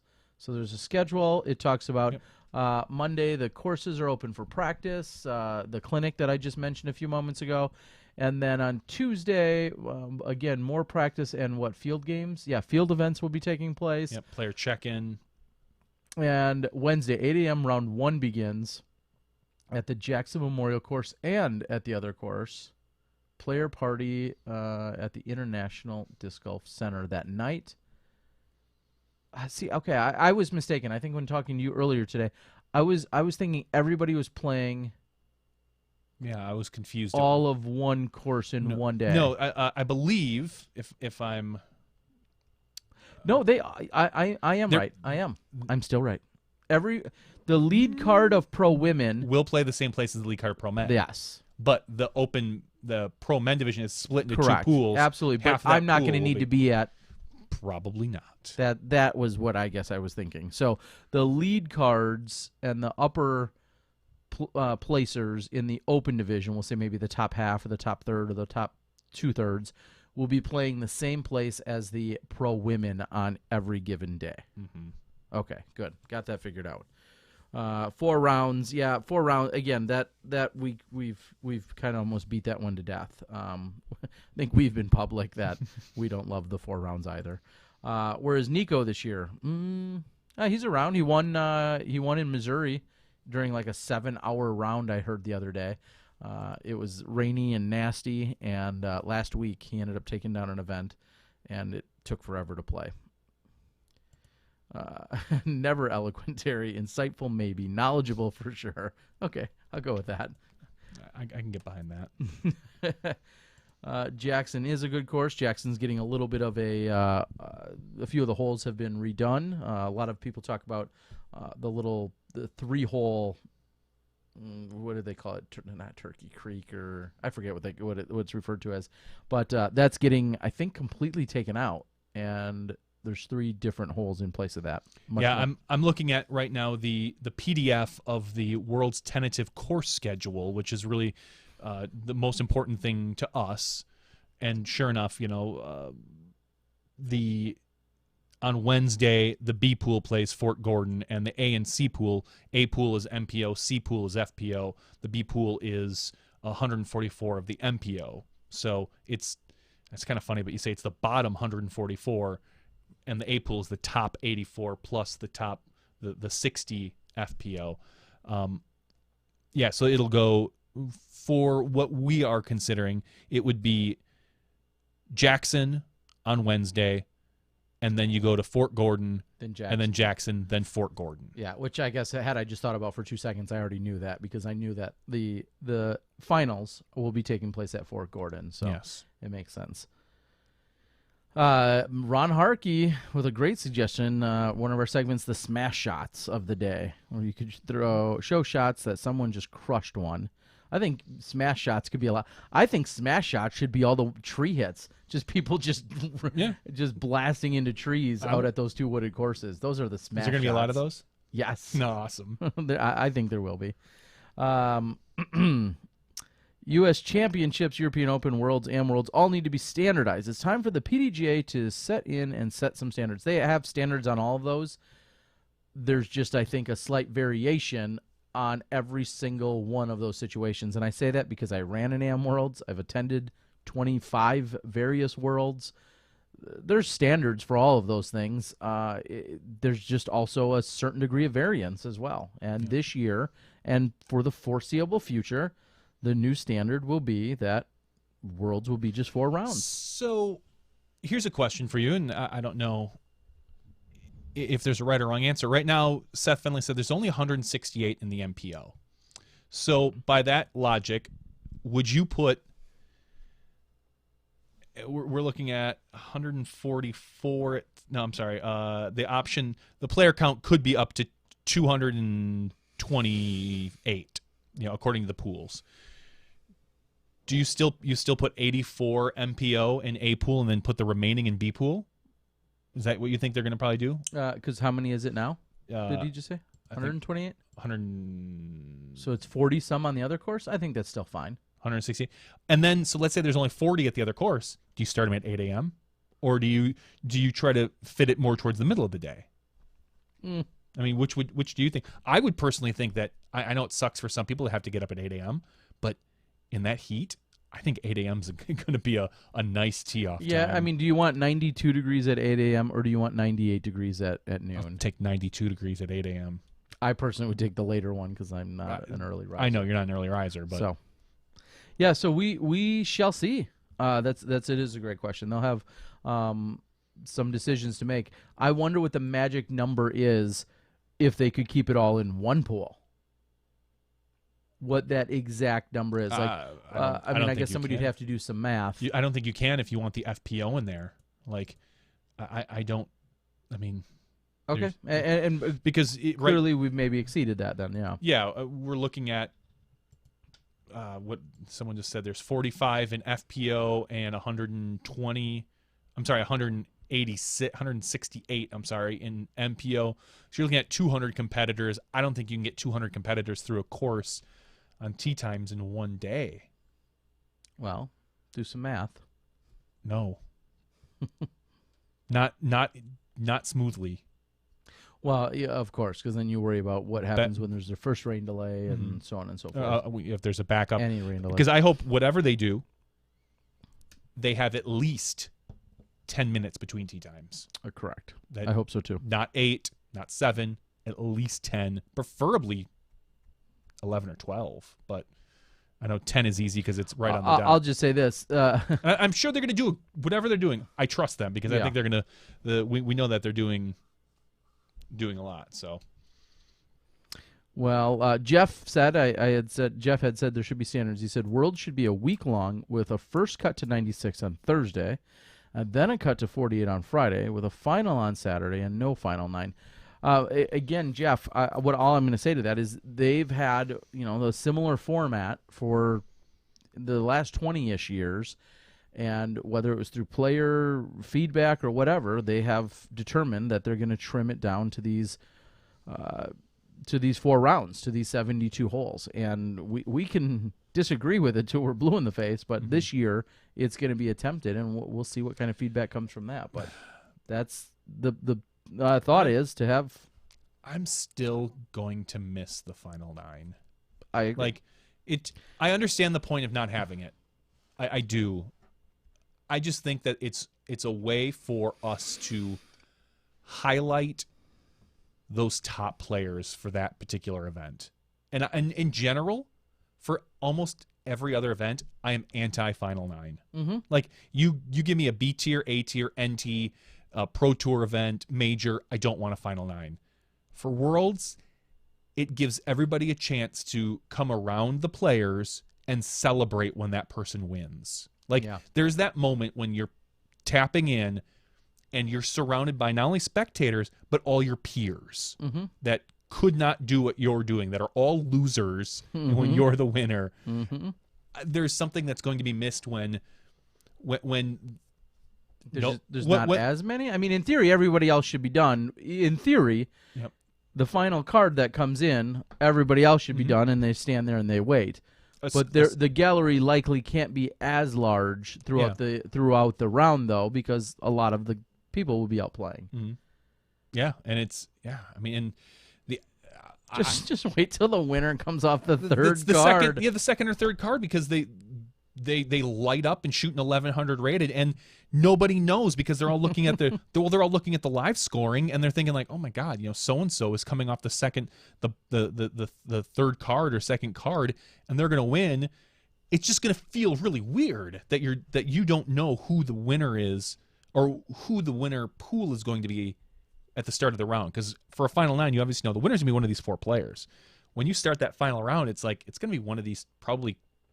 In theory, it could be one of these 12 players. It's probably not. It's probably going to come down to probably one of 4 players anyway.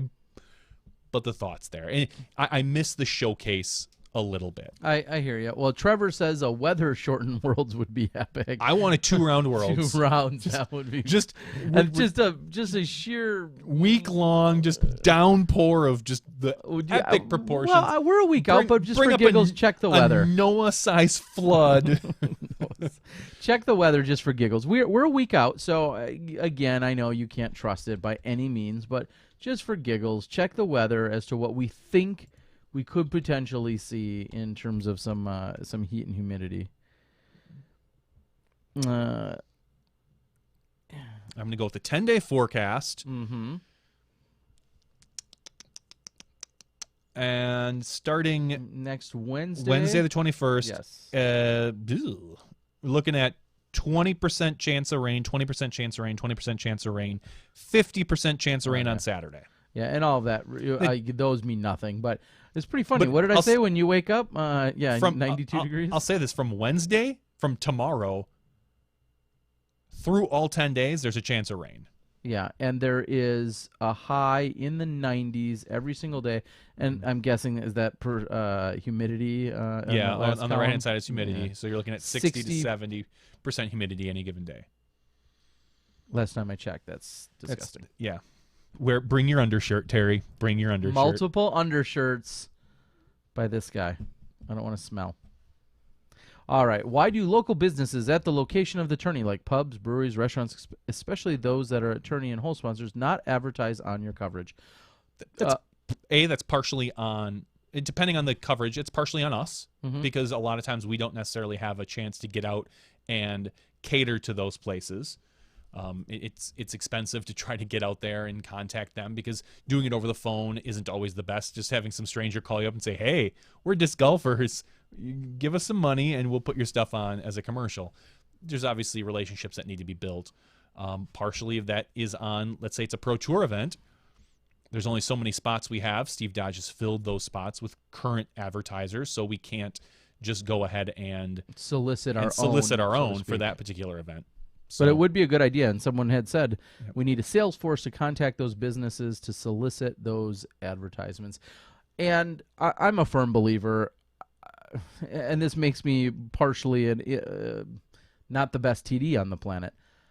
I have a hard time going to a company or a business and saying, hey, can you give me $100 or $200 or $500, and this is what I'm going to do for you, if I truly don't believe it. I cannot BS the local bowling alley and say, yeah, Saturday night, when people are not doing anything else, they'll come bowling. I can't, I won't lie to them and tell them. Now, you could organize something, even there though, when we've struggled, depending on the event, you could say, okay, it's, Saturday night, there's a huge, we're giving away pizza and we're meeting at the bowling alley. And when 12 golfers show up because they're too cool to do it, or they're too tired, or they just don't think whatever, now you just, I feel like I've swindled money out of that bowling alley, and I can't do that. And that's one really random example.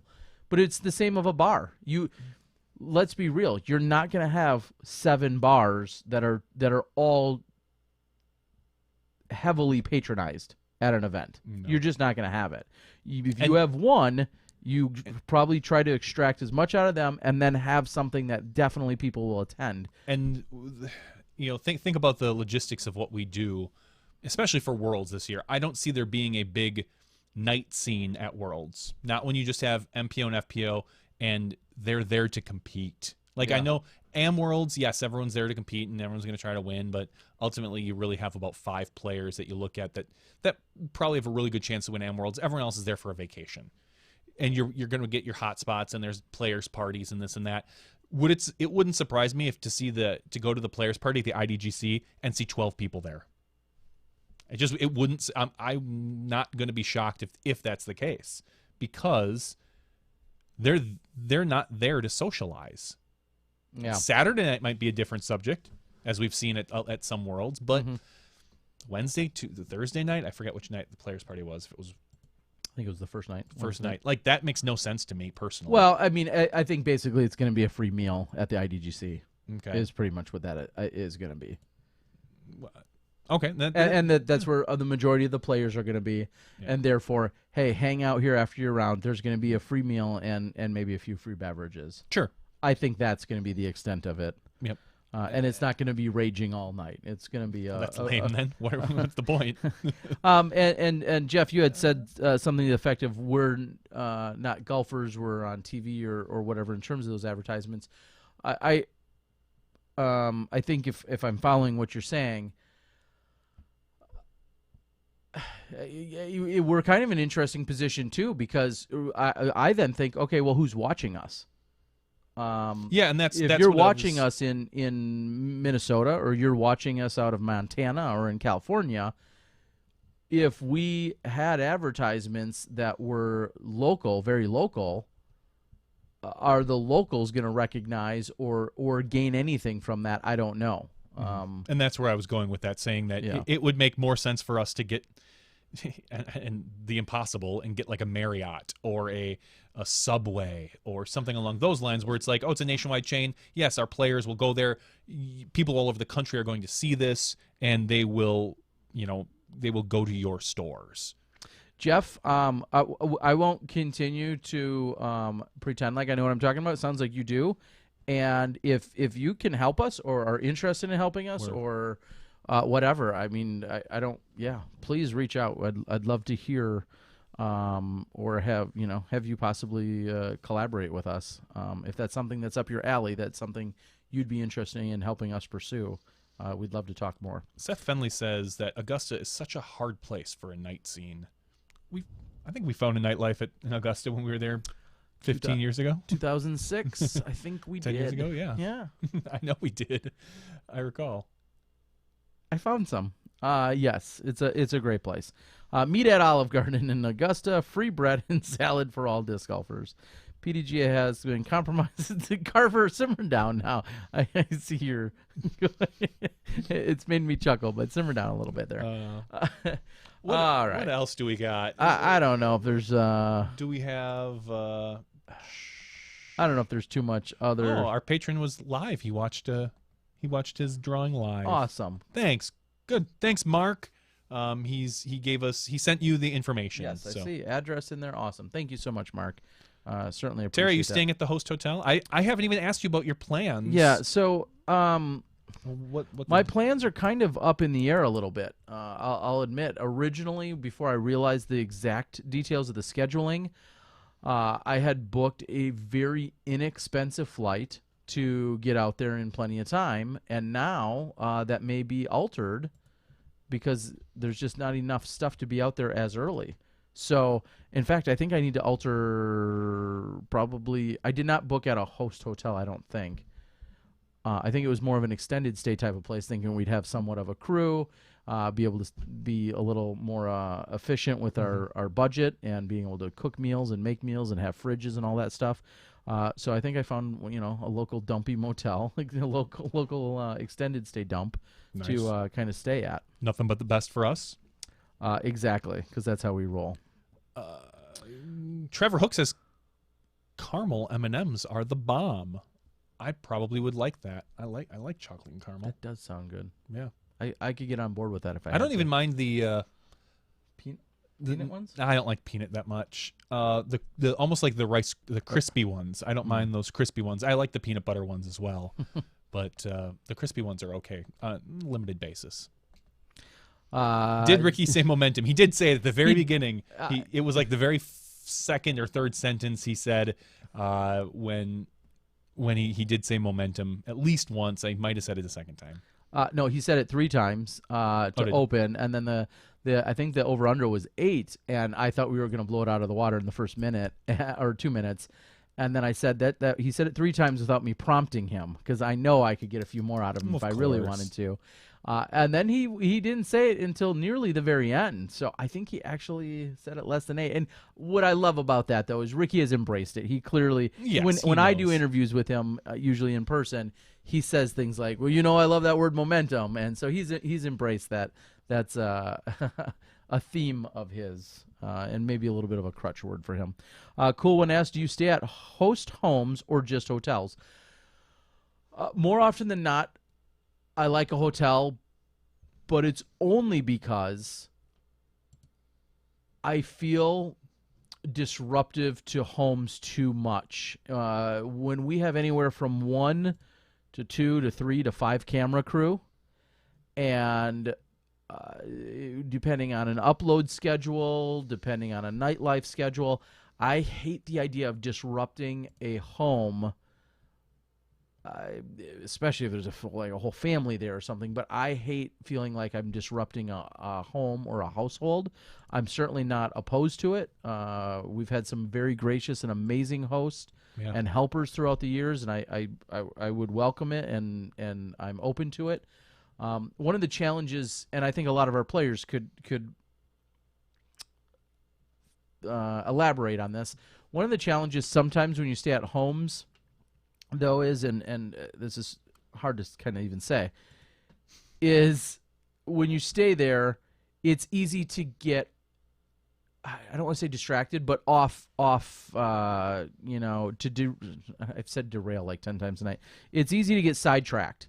And what I mean by that is you have an amazing host that maybe wants to make you dinner and wants to do this, and then you guys start talking about, this, and this, and then you're looking at old plastic, and then you're going on, and unfortunately, there may be legitimate work that needs to get done, and that's usually more in when I'm doing like a post-production weekend. But I found that to be sometimes the case. It's and I don't want to seem rude and be like, okay, thanks for dinner. I need to lock myself in this room for the next 8 hours. But that's sometimes what I really need to do. Mm-hmm.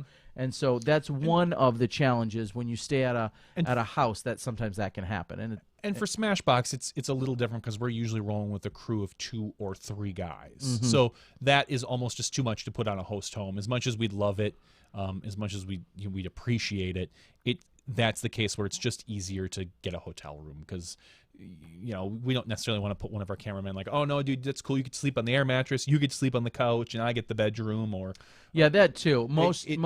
So that's why we tend to. Now, if, like I said, if Terry is by himself, like you were at Beaver State, that's a whole different subject. But but even then, like you're saying, you have stuff that you really need to do. You don't necessarily have time to play. It's more work. Yeah, and so it's gone down like that. And one of the bigger challenges, a lot of people, believe this or not, a lot of disc golfers aren't usually like, oh yeah, I've got 3 spare bedrooms. You'd be great to go. Everybody will be nice and comfortable. It's just really tough to sometimes accommodate when we are sometimes rolling with a larger crew. That's all. Trevor Hook says, 3 guys, 1 twin bed equals disc golf. It does. That's disc golf rich. I can't say that we haven't done that.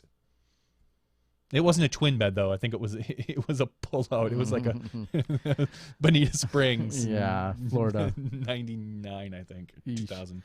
I still want to know if anyone else spotted that trashed car on the way to Milo. I did. That's funny you say it. Now I saw you make the post earlier, apt people. I did, and I can't remember the joke I made. But yes, there was a car that definitely had a rough night or two. That was off to the side of the road on the way to the course. I know I made a joke to Steve, but I don't remember what the joke was. So I know what you're talking about. How many of the players do you think have... You and I have a few fun stories from the road.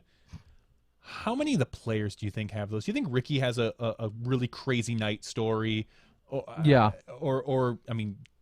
Germ, or I mean, and I know Nico does. And here's, well, and do you mean in terms of like a host, or just in terms of a wild and crazy night? I'm thinking like a party night, or just a wild and crazy, or something insane, silly happens. I guarantee you they all do, and because I would love anonymous pro stories. Well, here's a great example. And I don't crazy is maybe not the word, more like memorable and memorable. When I went, I was graciously brought to the Sula Open in 2014, and Avery had been there the year before. Avery Jenkins had been there. It was him, Val, Nate, and myself here in 2014. And Avery had said something about, oh yeah, hopefully we can get a boat ride with this local gentleman. Mm-hmm. I was like, what are you talking about? Sure enough, we boarded a boat at midnight in Norway, where it's light out still in June. We boarded a boat, and we went on a 4-hour boat ride down the fjords in Norway. Like, I will never forget that. Mm-hmm. And then next thing you know, we're stopping at this random spot off the side of a hill, and there's a swing, and we're joking about swinging out into the fjord. Like, when I say all that, I think of every one of our players has gotten some form of, well, a lot of our top players have gotten some form of special consideration and or amazing hospitality. So I think it just naturally falls in line with, yes, they all have some crazy story. Nico or Ricky or anyone, a Macbeth, anyone's put up, and then you go to someplace and this person happens to, runs the Miller Park Stadium, and they take you into the whatever and give you this tour that no one else in the world. I'd love get. more of those stories. Yeah. And if they're preferably if they're appropriate, but even if they're not, maybe make them anonymous. Like, hey, we heard from a player that X, Y, and Z happened. You know, he ended up in the cop shop, and you know his car was towed, and he woke up, you know, without a shirt on in the swamp or something crazy. Or just the really cool stories that are like, yeah, man, I went and, you know, this guy ran the local airport and I got a private flight to around the city. And I would love to hear more of those stories from our pros, because I do, as we've pointed out 1,000 times, I don't like the consistent, what are you throwing? What are you prepping for? Like, those are great, and we get those, and, you know, there's always a little bit of new nuggets we get. I want more of those I want more of the pulling those stories out from people. So as we were driving to the course one of the days, Steve Rico, he was on Facebook, I was on Facebook, our pal Jared Dog was driving, and I think I read something or he read something, and then the next thing you know, he read a status. Read right through it, and we were on our way to the course. And he read all the way through it, and I said, Max Nichols. He goes, yeah, you could get, and then I said, and he goes, okay, here's another one, and he read a status, and I guessed it. I forget now who it was. I was dead on, and he's like, I think we just invented one of the best road games ever. Reading Facebook statuses and then guessing which pro it was, and sure. Then we ran out of cell signal as we pulled into the park, of course, so we couldn't do any more of it. Honestly, that was I think that will be a really fun game. I think it could be part of a game show. There's a lot of things that could come from that, but it was pretty funny. That would be kind of fun. Just reading out statuses and and then trying to guess who it was that said it. So, Disc Golf Nerd says, I picked up T from the airport and dropped him off at a Motel 6. It was crazy. Yes, it was crazy. Actually, what was crazy is, I said, okay, I'm down here at the whatever, the luggage pickup, baggage claim. Wow. I said, I'm down here at baggage claim. He said, okay, we'll be right there in a minute. I said, I'm right by one of the first doors. It was like 19 minutes, and he said there was just that much traffic for them to move from like the waiting area just to me, because the airport was that crazy that night. So it was crazy, so crazy. How is no one filming men's pro masters? Yeah, get another crew, hire some people, sponsor some people. They are on all of our divisions are ranked, and right now it goes MPO, FPO, Masters, maybe even advanced in front of Masters. But when you say ranked, what do you mean? As far as priority, as to what of what the camera crews want to cover and what people want to watch. But I don't. It would be tough to decide if there was a, like this past weekend, if we said for round 1, FPO versus Masters, which is going to get the bigger views? I think that's exactly to my point. Is like, first of all, it to me it absolutely has to be FPO. We have a men's pro division, and well, I'm not saying that's what the numbers would be. Okay. I'm saying personally, I think as our due diligence, we have a open women's division and an open men's division, and I feel those are our 2 official premier open divisions. Those should have priority, and one could say, as soon as Macbeth, I'm just going to throw out a name and say, as soon as Macbeth's on the 3rd card of Open, someone's going to say, why are we watching the 1st card of Pro Masters? Put that person on the 3rd card where Macbeth is. Macbeth could shoot 1,200. There's not enough cameras to cover everything that everyone wants, period. That's all there is to it. Because one would argue, if you're going by the numbers, you're going to get more views covering Open Card 1 and Open Card 2 before covering Female Card 1. And Open Card 3. And Open Card 3. Those are the numbers. So that's just that's what the viewers want. And we know that's, we've talked about it before, that's not what should, because in my eyes, let's just say you have one camera crew and you can only cover one card. You cover MPO. And to me, Let's say you have 2 camera crews. Then you go MPO, FPO. That's just me. That's not what the numbers bear out, but that's Correct. what I think. After that, then you hit second card of MPO. Then you hit third card of MPO, and then probably Masters. Like, that's to me what the priority, unfortunately, looks like. And don't say unfortunately, though. And not even bearing out numbers, because the lead card of Masters could get more views than the third card of Open. Maybe. Depends on who's that But third depends card. on who's on the third card. You put a very popular person like Eagle. an Eagle or a Macbeth or a Wysocki or someone. I mean, even if you take Macbeth and Wysocki out, if you put like Eagle, AB, Simon, and Dustin Keegan, that may get more views than Shasta. All day. Robert Ryan. I'm trying to think of other Masters. John Baldwin. I was trying to think Patrick of Brown. And Patrick Brown. Patrick Brown was the one I couldn't draw the name of.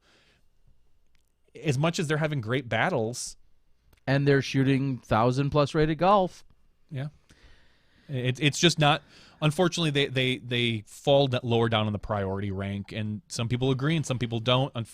The people that don't are in the minority right now, and that could change if someone were to step out on a limb and cover them and it got big numbers because maybe there's a great battle. That could maybe change, but I don't see it happening.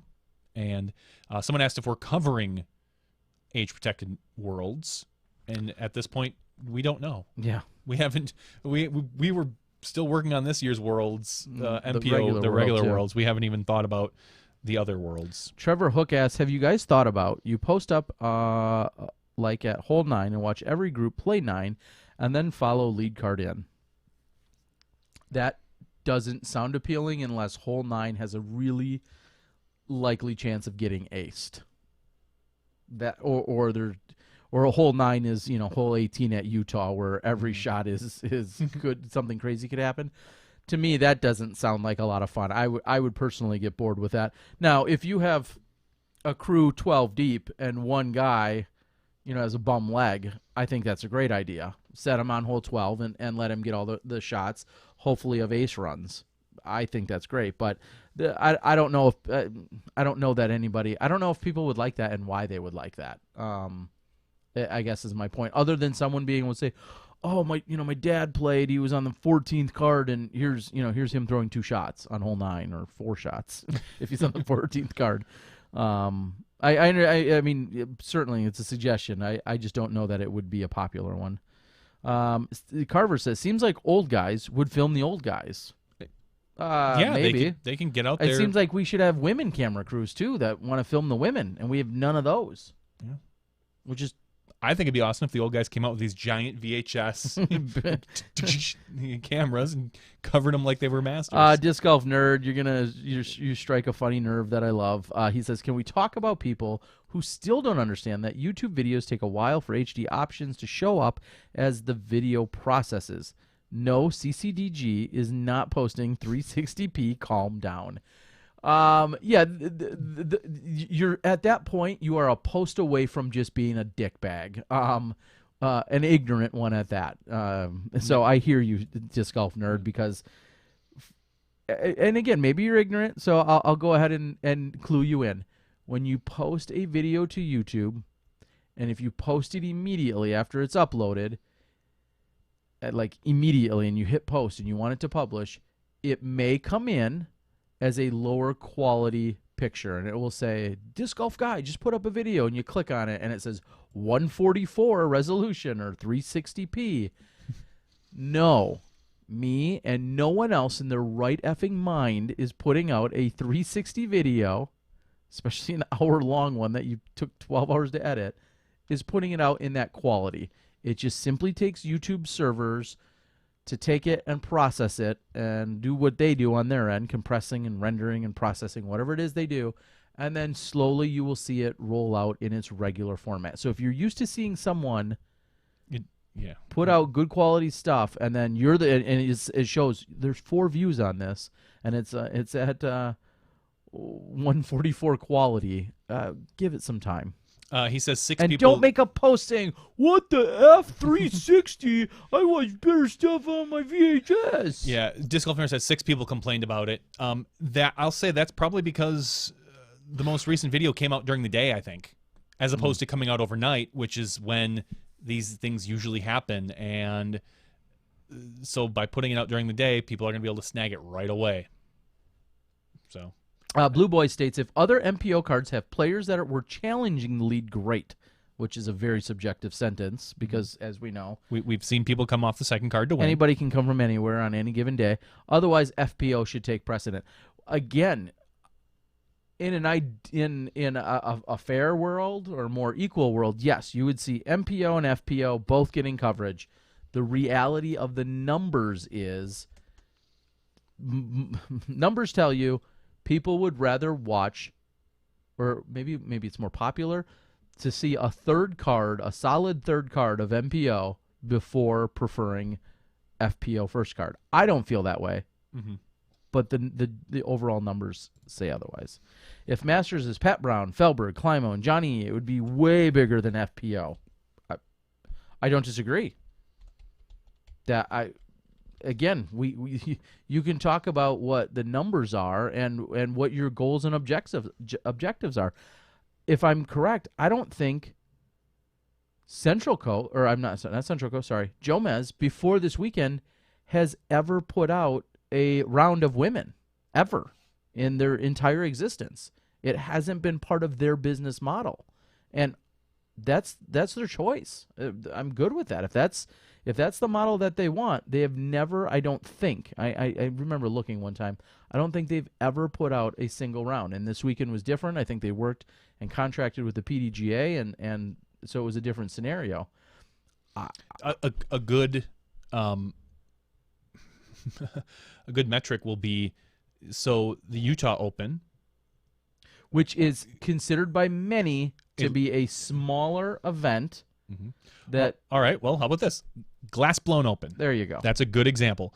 Glassblown Open, round 1 has 63,000 views of for the round 1 front nine, which had Ricky, Simon, Eagle, and Sexton. So a stacked card. A stacked card. So let's find a stacked card for round 1 of the women, because it was also stacked with our. Yep. Well, even if we take, well, they're all going to be good. Yeah, they're all going to be good. Well, yeah, whatever. So but still, round 1, so they're looking at 60 to 70,000 views at Glassblown. The women right now, 16,000, 10,000, 10,000, 8,000, and I don't think you're going to see them jump up much more. 25 or 30 or 50,000. No. So I mean, right there, you can tell that the women usually get about a quarter to a fifth of the views that the MPO get. Maybe the a good Masters card would supplant that. Maybe, only because it probably has Climo on it. But if you're talking about the competitive Masters we have right now, Shasta and Robert Ryan and Patrick Brown aren't doing that. They're going to get the same probably what the FPO are going to get. You throw Climo or Barry or Johnny on there, that's different. Those are legends of our game that might draw in some names. But anyway, I just thought that was kind of interesting. Are the FPO numbers trending upward? It's a good question. I think they probably are. I think Sarah Hokum was maybe nailed it on the head that the more we get it out there, the more that are going to watch it. So if you keep hammering at it, eventually you're going to see an uptick. It's not a huge uptick in numbers, but I would argue to bet that there is more interest in the FPO coverage. But also, the FPO players are playing better. I mean, when Paige is putting up 4,000 rated rounds, people are going to want to see that. Now, I don't know if it's going to change in the future. I really, I would love to see Katrina start putting up some 1,000 rated rounds to compete and make it a battle. Or Val, or Jessica Weiss, or Madison, or Zoe, or any of them. Because if Paige just keeps stomping the field, it's going to get old watching that. As much as she's going to love it, and it'll give her a ear-to-ear grin. Other people may not enjoy that, watching that. Disc Golf Nerd says, I wonder what Billy Crump is up to. He should come on the show. Yeah, we should have Billy sometime. I'm not sure really what he's up to right now. I don't think he's not doing anything in disc golf media that I know of in any direct or obvious capacity. Salacious said, I would watch MPO over all the others any day. I want to see the Pioneers. I think you want to see the best. I don't know if they're Pioneers at that point. If you wanted to see the Pioneers, you would want to go see the Masters or the Grandmasters, some of them, because they think Jonathan Gomez is a god. He is. The ladies, like any other pros, are pros. They need to get used to being covered. I think many of them are used to being covered. Yeah, it's a few might not be, but most of them are. Paige was a little, I think, tongue in cheek about being nervous that Gomez was covering them. Really? Yeah, she had said that. I think she brought it up twice. Really? Yeah, that's surprising. I think it was a little tongue-in-cheek, kind of claiming off some of their early misses in shots. I don't believe that they really had, that they were really that worried about it. And I could be wrong, and maybe it was because there's more cameras and they've got the one that's always right at your face. So maybe that is an aspect that they weren't. Well, and it's a different crew because I don't know if this is cocky or not, but if you ask Paige if she was nervous when I filmed them, I think she'll say no. Mm-hmm. And that's because I'm around them more and know them more, and I've filmed them before, maybe. But that strikes me as I'm just truly surprised that it would. And there's also usually, I guess, more cameras. But we've been live on the women at times. I've filmed them dozens of times, so I'm surprised that in any way would be some kind of an issue. That's funny. T-pad conversation. Yep, we've talked about all that, and we agree. Eagle meets 888 again. Didn't Eagle last year at USCGC have an issue with 888? Didn't he take like a 400 on it or something? I don't recall. Maybe Paige Pierce is the Ken Climo women. Maybe possible. We'll know. Some work to do. We'll know in a couple of years. Jarrett Bass says, "Did you all discuss the Holly Finley Jordan Castro post?" Yeah, we talked about it. Mm-hmm. I gave Jordan a standing ovation. Yeah, someone at Pupil I think earlier said that I'll paraphrase. You said something about. You think it's funny about everybody complaining about turnaround times and quality and all this other stuff. How we used to have to wait for a DVD to show up in the mail to watch a tournament. And I'm still waiting for the 2011 Worlds. I think it's in the mail. But the point is, and you couldn't. You said it perfectly. Yeah, we used the World Championships. Literally, was the target date for the World's VHS to be ready was. Christmas, by Christmas time. So an event that happened in July or August, the target date for the PDGA as Christmas gifts and as renewals came about was so that it would be ready by like December 1st and or for Christmas time. And now here we are seeing as good or better quality produced literally 12 hours later. Mm-hmm. Yeah. Trevor asks, would more parity not having Ricky or Paul and Paige win help or hurt views, do you think? I think it hurts. I think it would hurt. I do. I think people like to watch someone dominate. Here's what I think might help it. The only way it would help it is if you had a really good battle, like a back and forth for a couple holes and a playoff of any particular two top pros. But anytime you throw Paul or Ricky in there right now, that if you could, it'd be an interesting experiment. Look at all the Jomez videos and all the CCDG videos and look at their videos when Paul and Ricky or Paul or Ricky are on one of their videos, if they get more than if they're not.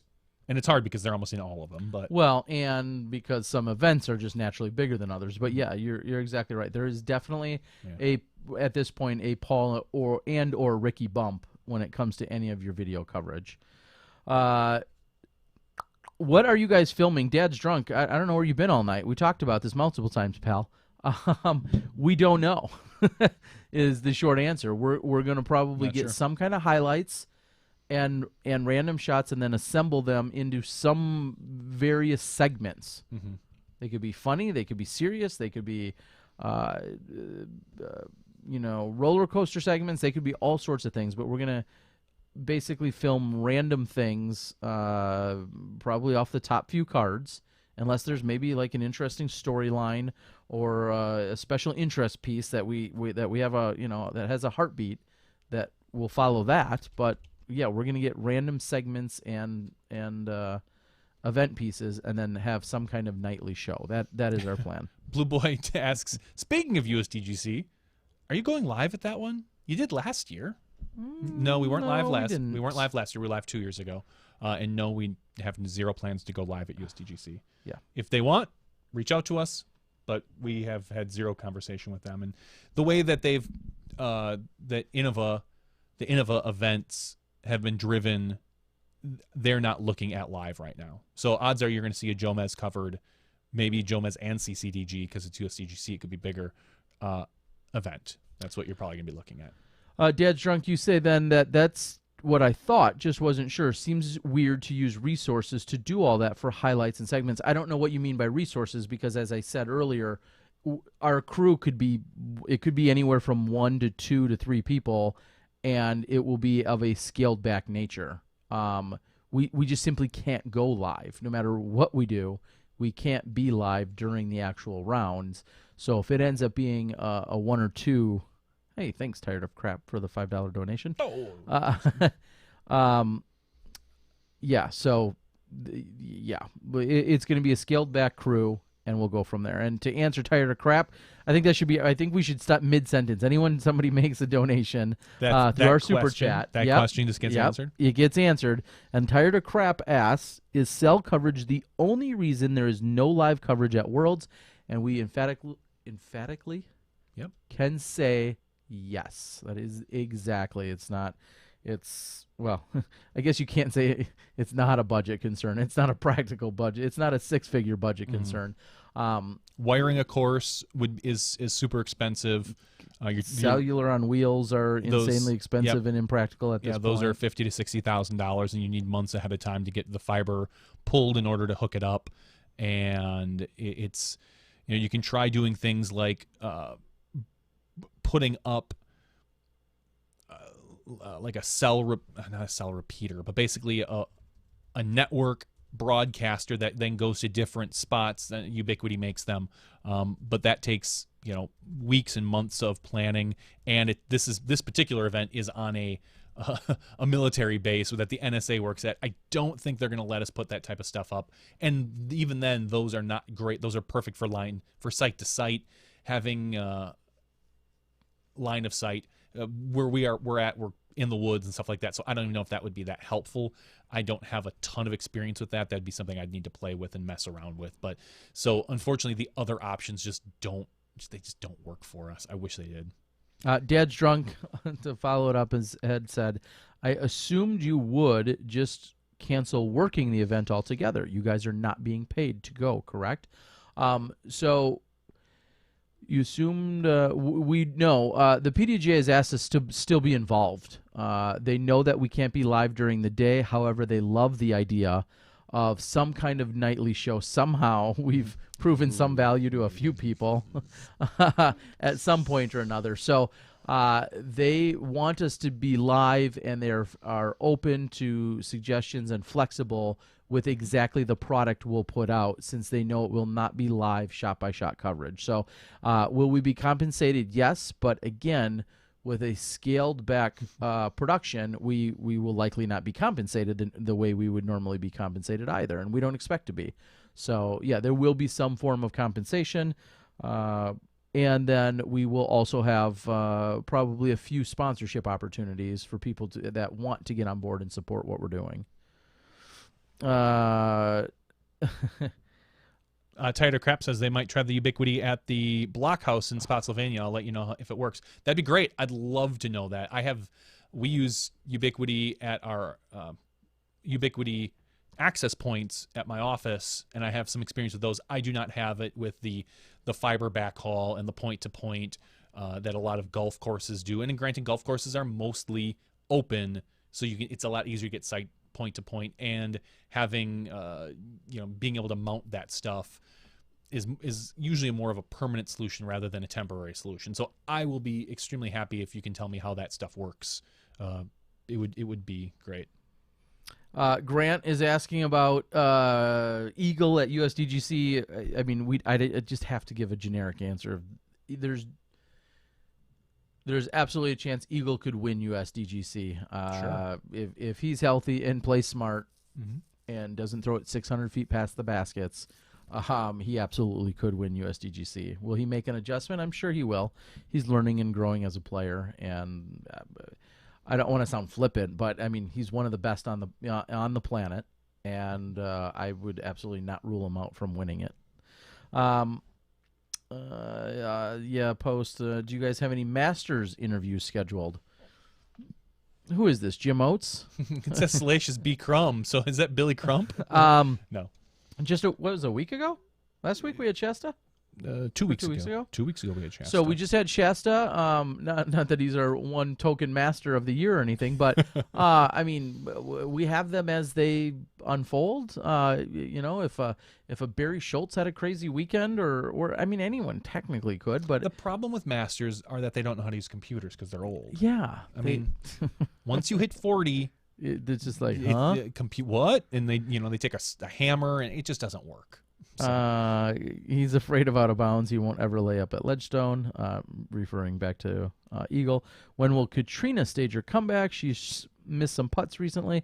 Seems distracted. I think maybe you just answered your own question when she's not distracted, or maybe she's going through a mental or a physical or a personal struggle internally. I can't speak to any of that. And sometimes you can play really well. And still lose. And if Paige is going to put up the numbers she is currently, she's going to be damn near impossible to beat. Yeah, Felberg was on recently too. Yeah. So, and Johnny V, you want to give a quick skip ace rundown? Or Dad's drunk just wants a nice pat on the back because. All right, then let's cut it. If he wants one, he can be a super chatter. Because the Survivor League this week. There's 9 people left out of the original 280 or 300, whatever we had. So they are every week they are still picking a player that they've never picked before. They need to take top 15. Worlds will be really interesting because a lot of people have already burnt up most of their big picks. You know, your stalwarts, your Rickies and Pauls and Eagles and Simons and that type of stuff. So it's interesting to see who people are picking week after week. And Dad's Drunk is a Survivor member. So cue up the was Destiny's Child. I'm a Survivor. I'm a Survivor. Yeah. yeah. So congratulations to Dad's Drunk and the other 8 people that are in it. Kyle Crabtree almost wrecked people this week. He was 1 stroke off. He was tied for 13th with like 5 other people. The next one was 17th. So if he would have gone 1 stroke worse, he would have knocked 5 of the 9 people out because 5 people had picked him. So that was kind of interesting. People were those particular people were watching very closely at what Kyle was shooting. Other than that, everyone can, if you want to sign up, skipace.com. You can go out and watch, play some fantasy disc golf. I'm working with my developer again. We have an August date that we're going to get together and really start hammering out next year's layout and features and stuff like that. So it should be a lot of fun. And I'm still doing relatively well in most of the leagues, but I haven't really looked too much. It's probably a little late by now, but for those that didn't already know, earlier tonight I released the final round front 9, which actually has gotten a lot of traction in the last few hours. Final round front 9 from Beaver State Chase Card, and then I will be releasing tomorrow the final 9 of the Beaver State, the final 9 holes that were played, 72nd hole. So that will be all released tomorrow from the Chase Card, and I see there's some people out there that have commented, and there's your all too given. Oh, did I thumbs down it yet? You're all too given.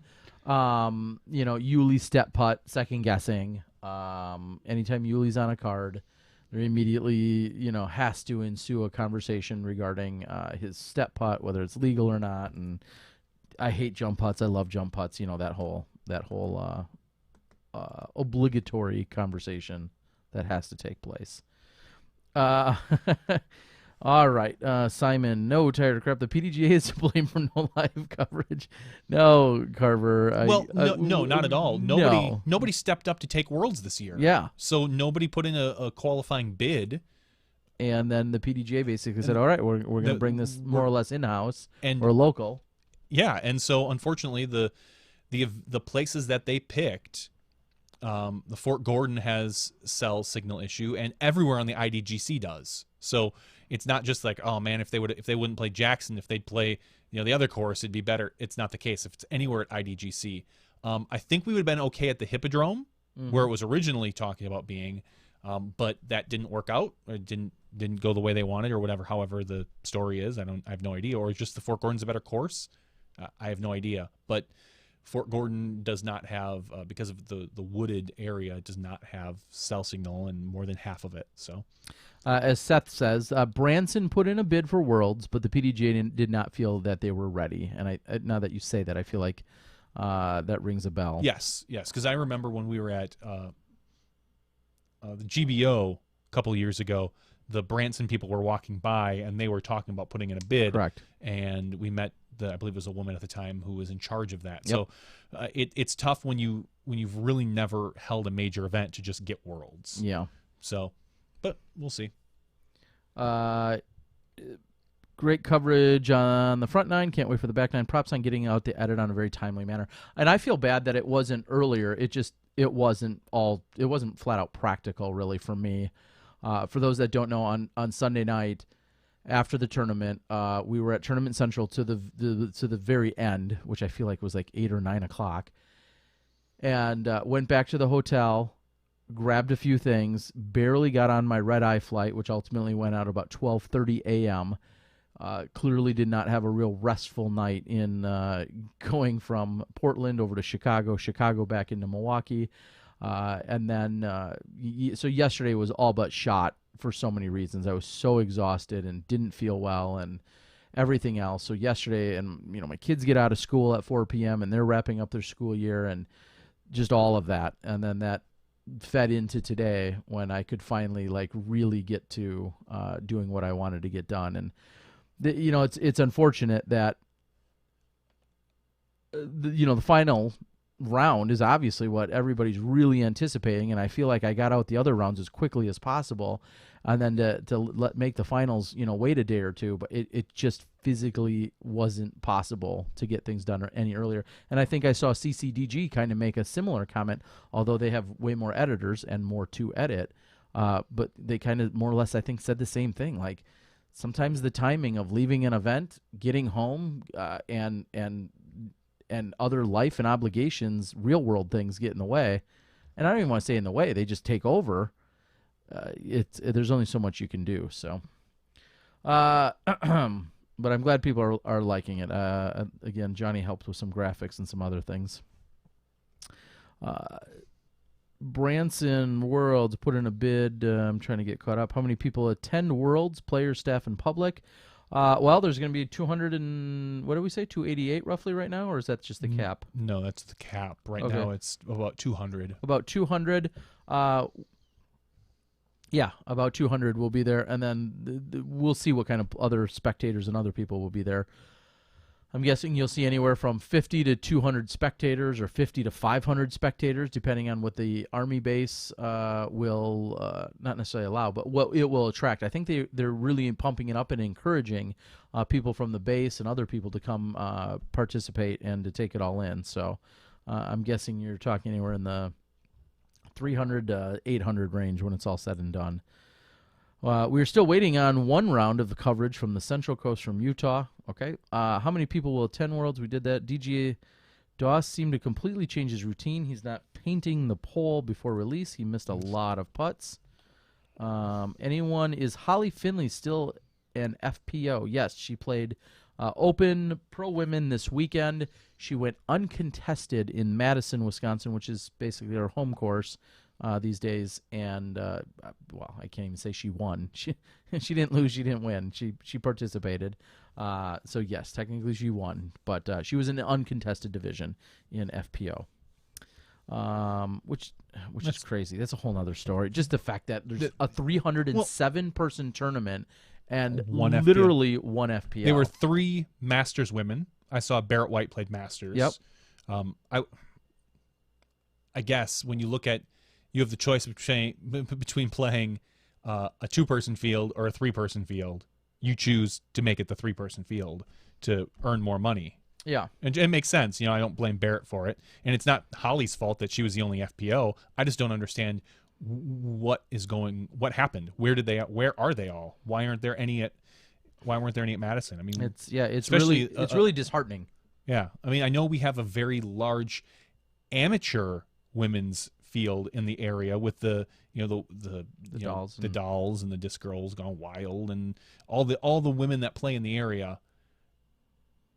But to not see anyone play FPO is a little disheartening. Disc Golf Nerd said, Terry, how would you rank the BSF gallery against other events this year? Seemed very strong, seems to grow every year.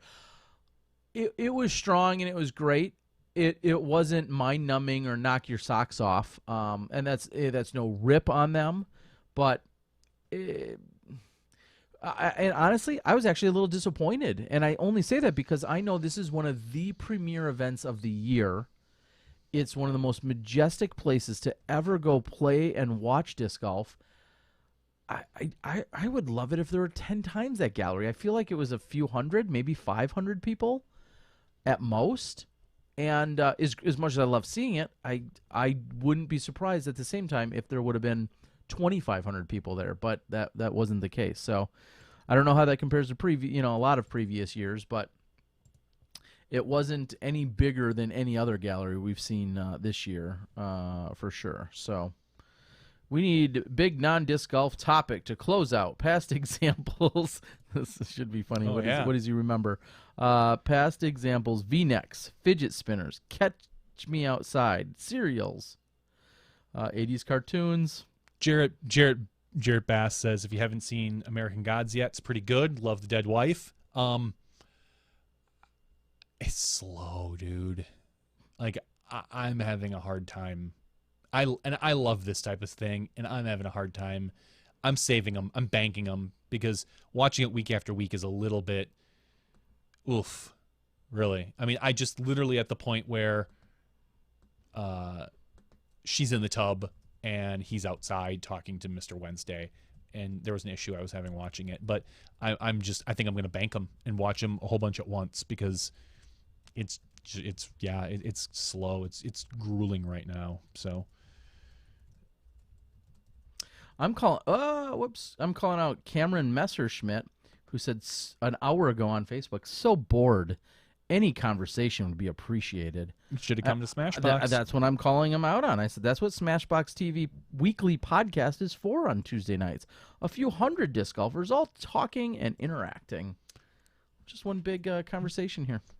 Cool one says Bateman from TV died this past week. I think he meant Batman. I'm pretty sure he meant Batman. Because I think I saw that too. Not Jason or not Justine. Jason or Justine. That's what I wanted to get to. He stole my thunder. Yes.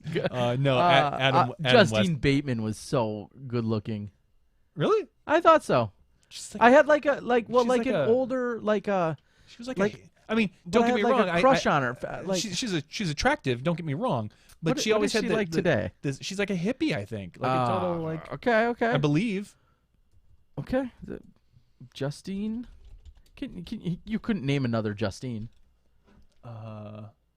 There's a internet star, Justine. But Justine, you're right. I can't. She's aged. Well, yeah, she looks just like she did, but older. I mean. I liked the show, and so that factored in. But yeah, I always had a little crush on her. All right, let's talk facial hair. I'm shocked. I'm actually a little. I shaved this I'm morning. a little disappointed nobody called me out because I've been struggling with when I had time to or not to shave, and I'm just shocked with as much as everybody loves to nitpick on me. I was shocked that no one said anything about mine tonight, but yeah. But I feel like it's growing in quickly. And how's that look? I don't know. I'm okay with it. Seems like a stupid time to grow a beard in the I middle know. of summer. Yeah, it's 100 degrees out. No, I'll be shaving soon, right before Worlds. When are you gonna have a tourney on the property? Okay, we're talking about something else local. I don't know about dogs as long as they're chill. That one guy following the lead card yelling at his dog constantly was lame. You know. Was that Joe Height? No, I think I know what you're talking about. There was on hole 14, the par 5, so 14, 15, somewhere in that neighborhood. There was a dog that was kind of whimpering, and I was near the catch on or near the first initial bend on that par 5, and there was a gentleman with a dog, and yeah, it seemed like his dog was whimpering. For me, that's the term I would use at that time. Okay. And yeah, that sucks. I know you want to be there, and it's great to have your dog, but dogs like kids. It sounds heartless, but dogs like kids, they have to be under control on the course. I think, or you have to remove yourself. Yep, that's exactly what I was going to say. Like, I don't mind if you have a 1-year-old or a 2-year-old that's there spectating with you. That's great as long as they're in a good mood. But we all know all it takes is one silly thing for a kid to just start screaming and crying, and at that point, grab him by the back of the neck and you remove yourself. Like, all right, we're leaving. Oh. Both you and the kid. If you're the one that brought the kid, then you have to remove yourself. Okay. So Pinky Brewster is hot as hell. I would think Punky Brewster is, but what the hell, carrying with their bags. I like Ben Ferris. I love you, buddy. He says, I like your beard. And I said, if my beard game was on point like yours, I'd feel differently, but it's not. It's not. Well, never mind. I like I said, I shaved this morning. It was looking a little rough this morning for me. All 4 of those hairs. Those 4 hairs were long. They were all over though. They were just everywhere. so unruly. I bet. Unruly. The 4 facial hairs and then my neck beard. Mm-hmm. But so I took the time and shaved this morning. I'll be doing it. Gosh, I think I did have a funny random subject that we could close out. Should we talk about something? Should we talk about something gross? Did you? Well, real quick, maybe this is it. The side story about the guy who recently in the same city we were just in, like what went to the fish mart with a severed head. Yeah, with his mother's severed head. Oh, that's like a couple weeks old, isn't it? Because okay, well, apparently we were in that city this weekend. Yeah, someone was there. If it was Estacada or I don't know which city specifically. Yes, because someone when you were like it was like a week ago, someone was mentioning it. So I've been using these new headphones. Okay. That my wife got these inner ear ones, and it was like probably a week ago, like. Yeah, I don't think there's any way this could not be gross. It's gonna get gross. It's gonna get gross. And so like I was like about a week ago, like my ear hurt. I'm like, God, it's kind of painful. Like I don't know why. Like I wrestled around with my kids. I thought maybe one of them hit it, and then like 3 days later, like something had irritated the inside of my ear, and I had like the world's largest ear pimple. It was disgusting. I've never had anything like it. It was in the inside of my ear, and it hurt like a mother. So sure enough, because I've never had this happen, I go to Google and I look, and it's the worst thing to do is look at Google, for anything medical. You're like oh no, yeah, like, I definitely am going to die tomorrow. Yeah, according to Google. I'm thinking, okay, I'm probably losing half my face from this. Yeah.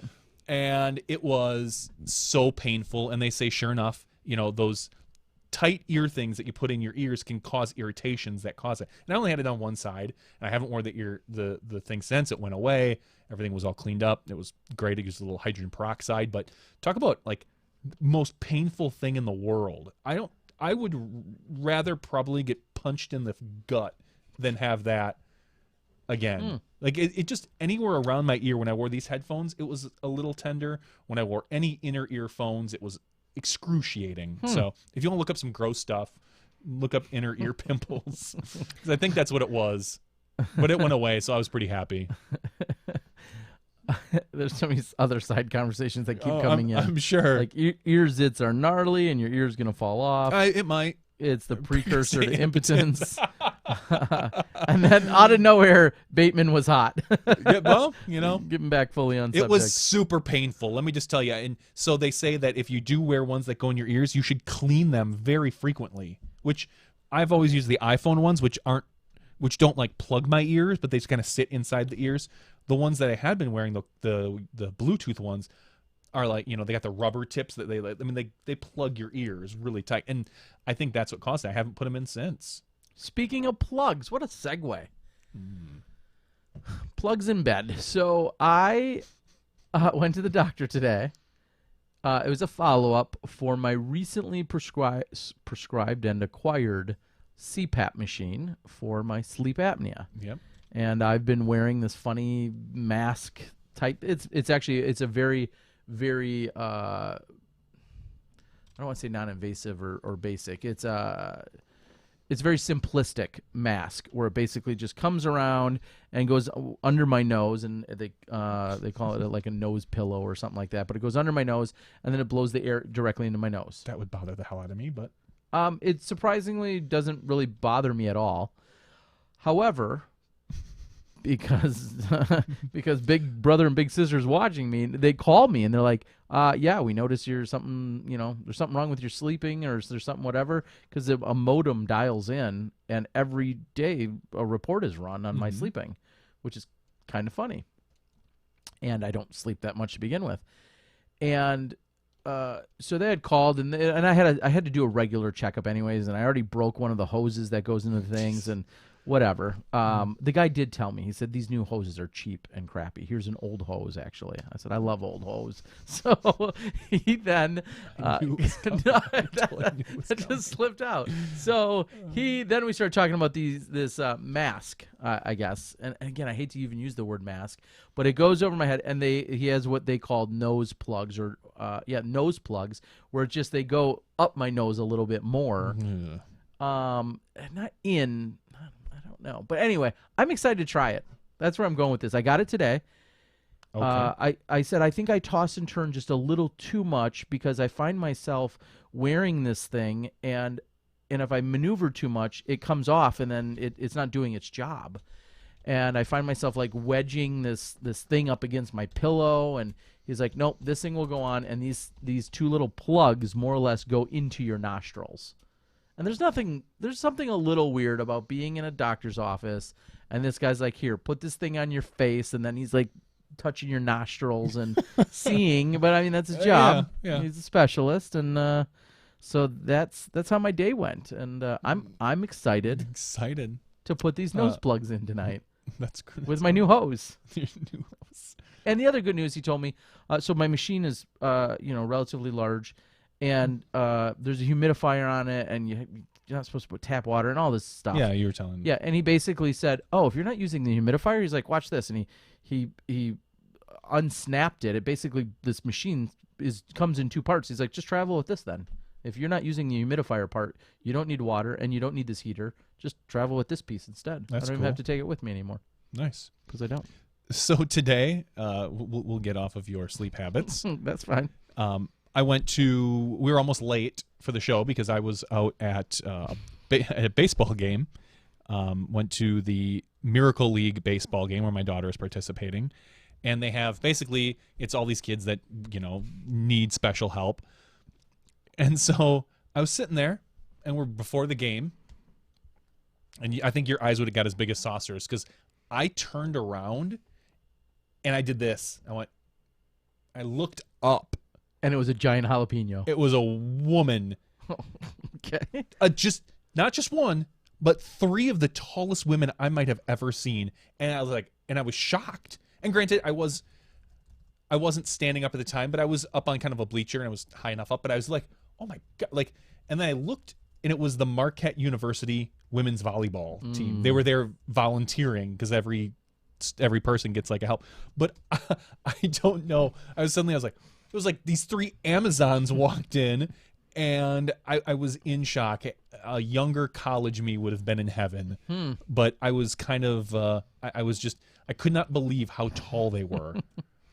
You don't see extremely tall women very often, and I was kind of shocked. And then later in the day, they're all dancing in the play because imagine a bunch, and these kids are from all different ages, from my daughter who's 5 all the way up to these kids who look like they were 12 or 13. But for the most part, everyone in the outfield, no ball ever makes it to the outfield. Yeah. And There's no outs. Everyone gets a round in and they keep score, whatever.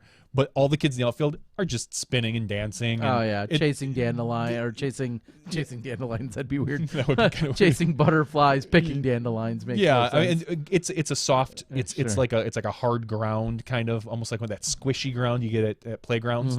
And they just like there's probably 8 kids in the outfield. There's the teams that are batting. Their kids are in the outfield just chasing balls. It was the funniest thing. But there's all these volleyball girls just dancing, and I'm not going to. None of them were like, "Oh my God, look at you, model attractive." But they're all like, they're all wonderful people that are there volunteering in their time, and I found it so funny that they're all just out there dancing, like, because they've got music going for the kids, and I'm just kind of sitting there chuckling. And every parent gets excited when their kid's up to bat. And again, there's no outs, there's no anything, and they only play 2 innings.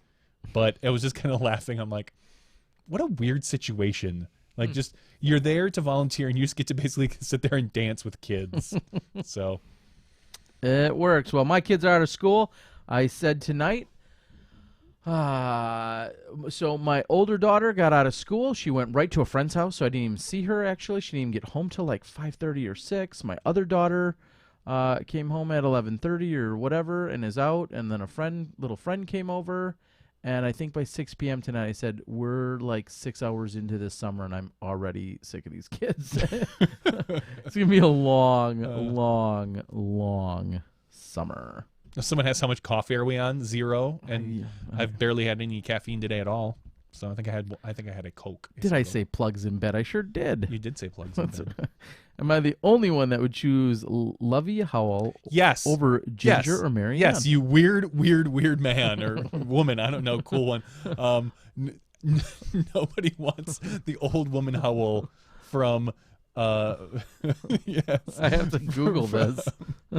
Lovey Howell over Ginger or over Marianne. Ginger or Marianne. You're the only one unless you're in your 60s.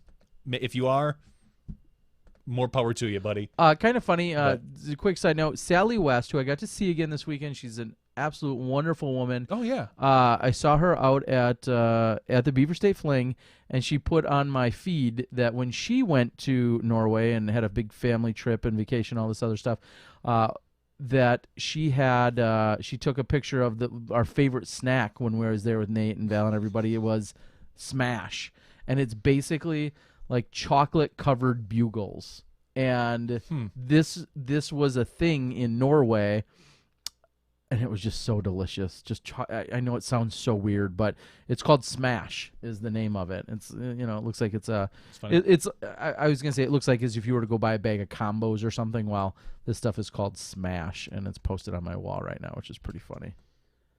Sweet, salty, and crispy snacks covered with chocolate. And yeah, so if you need to compare them to the U.S., they're bugles with chocolate on them. Really good. All right. Teachers love this time. Yeah, Ben.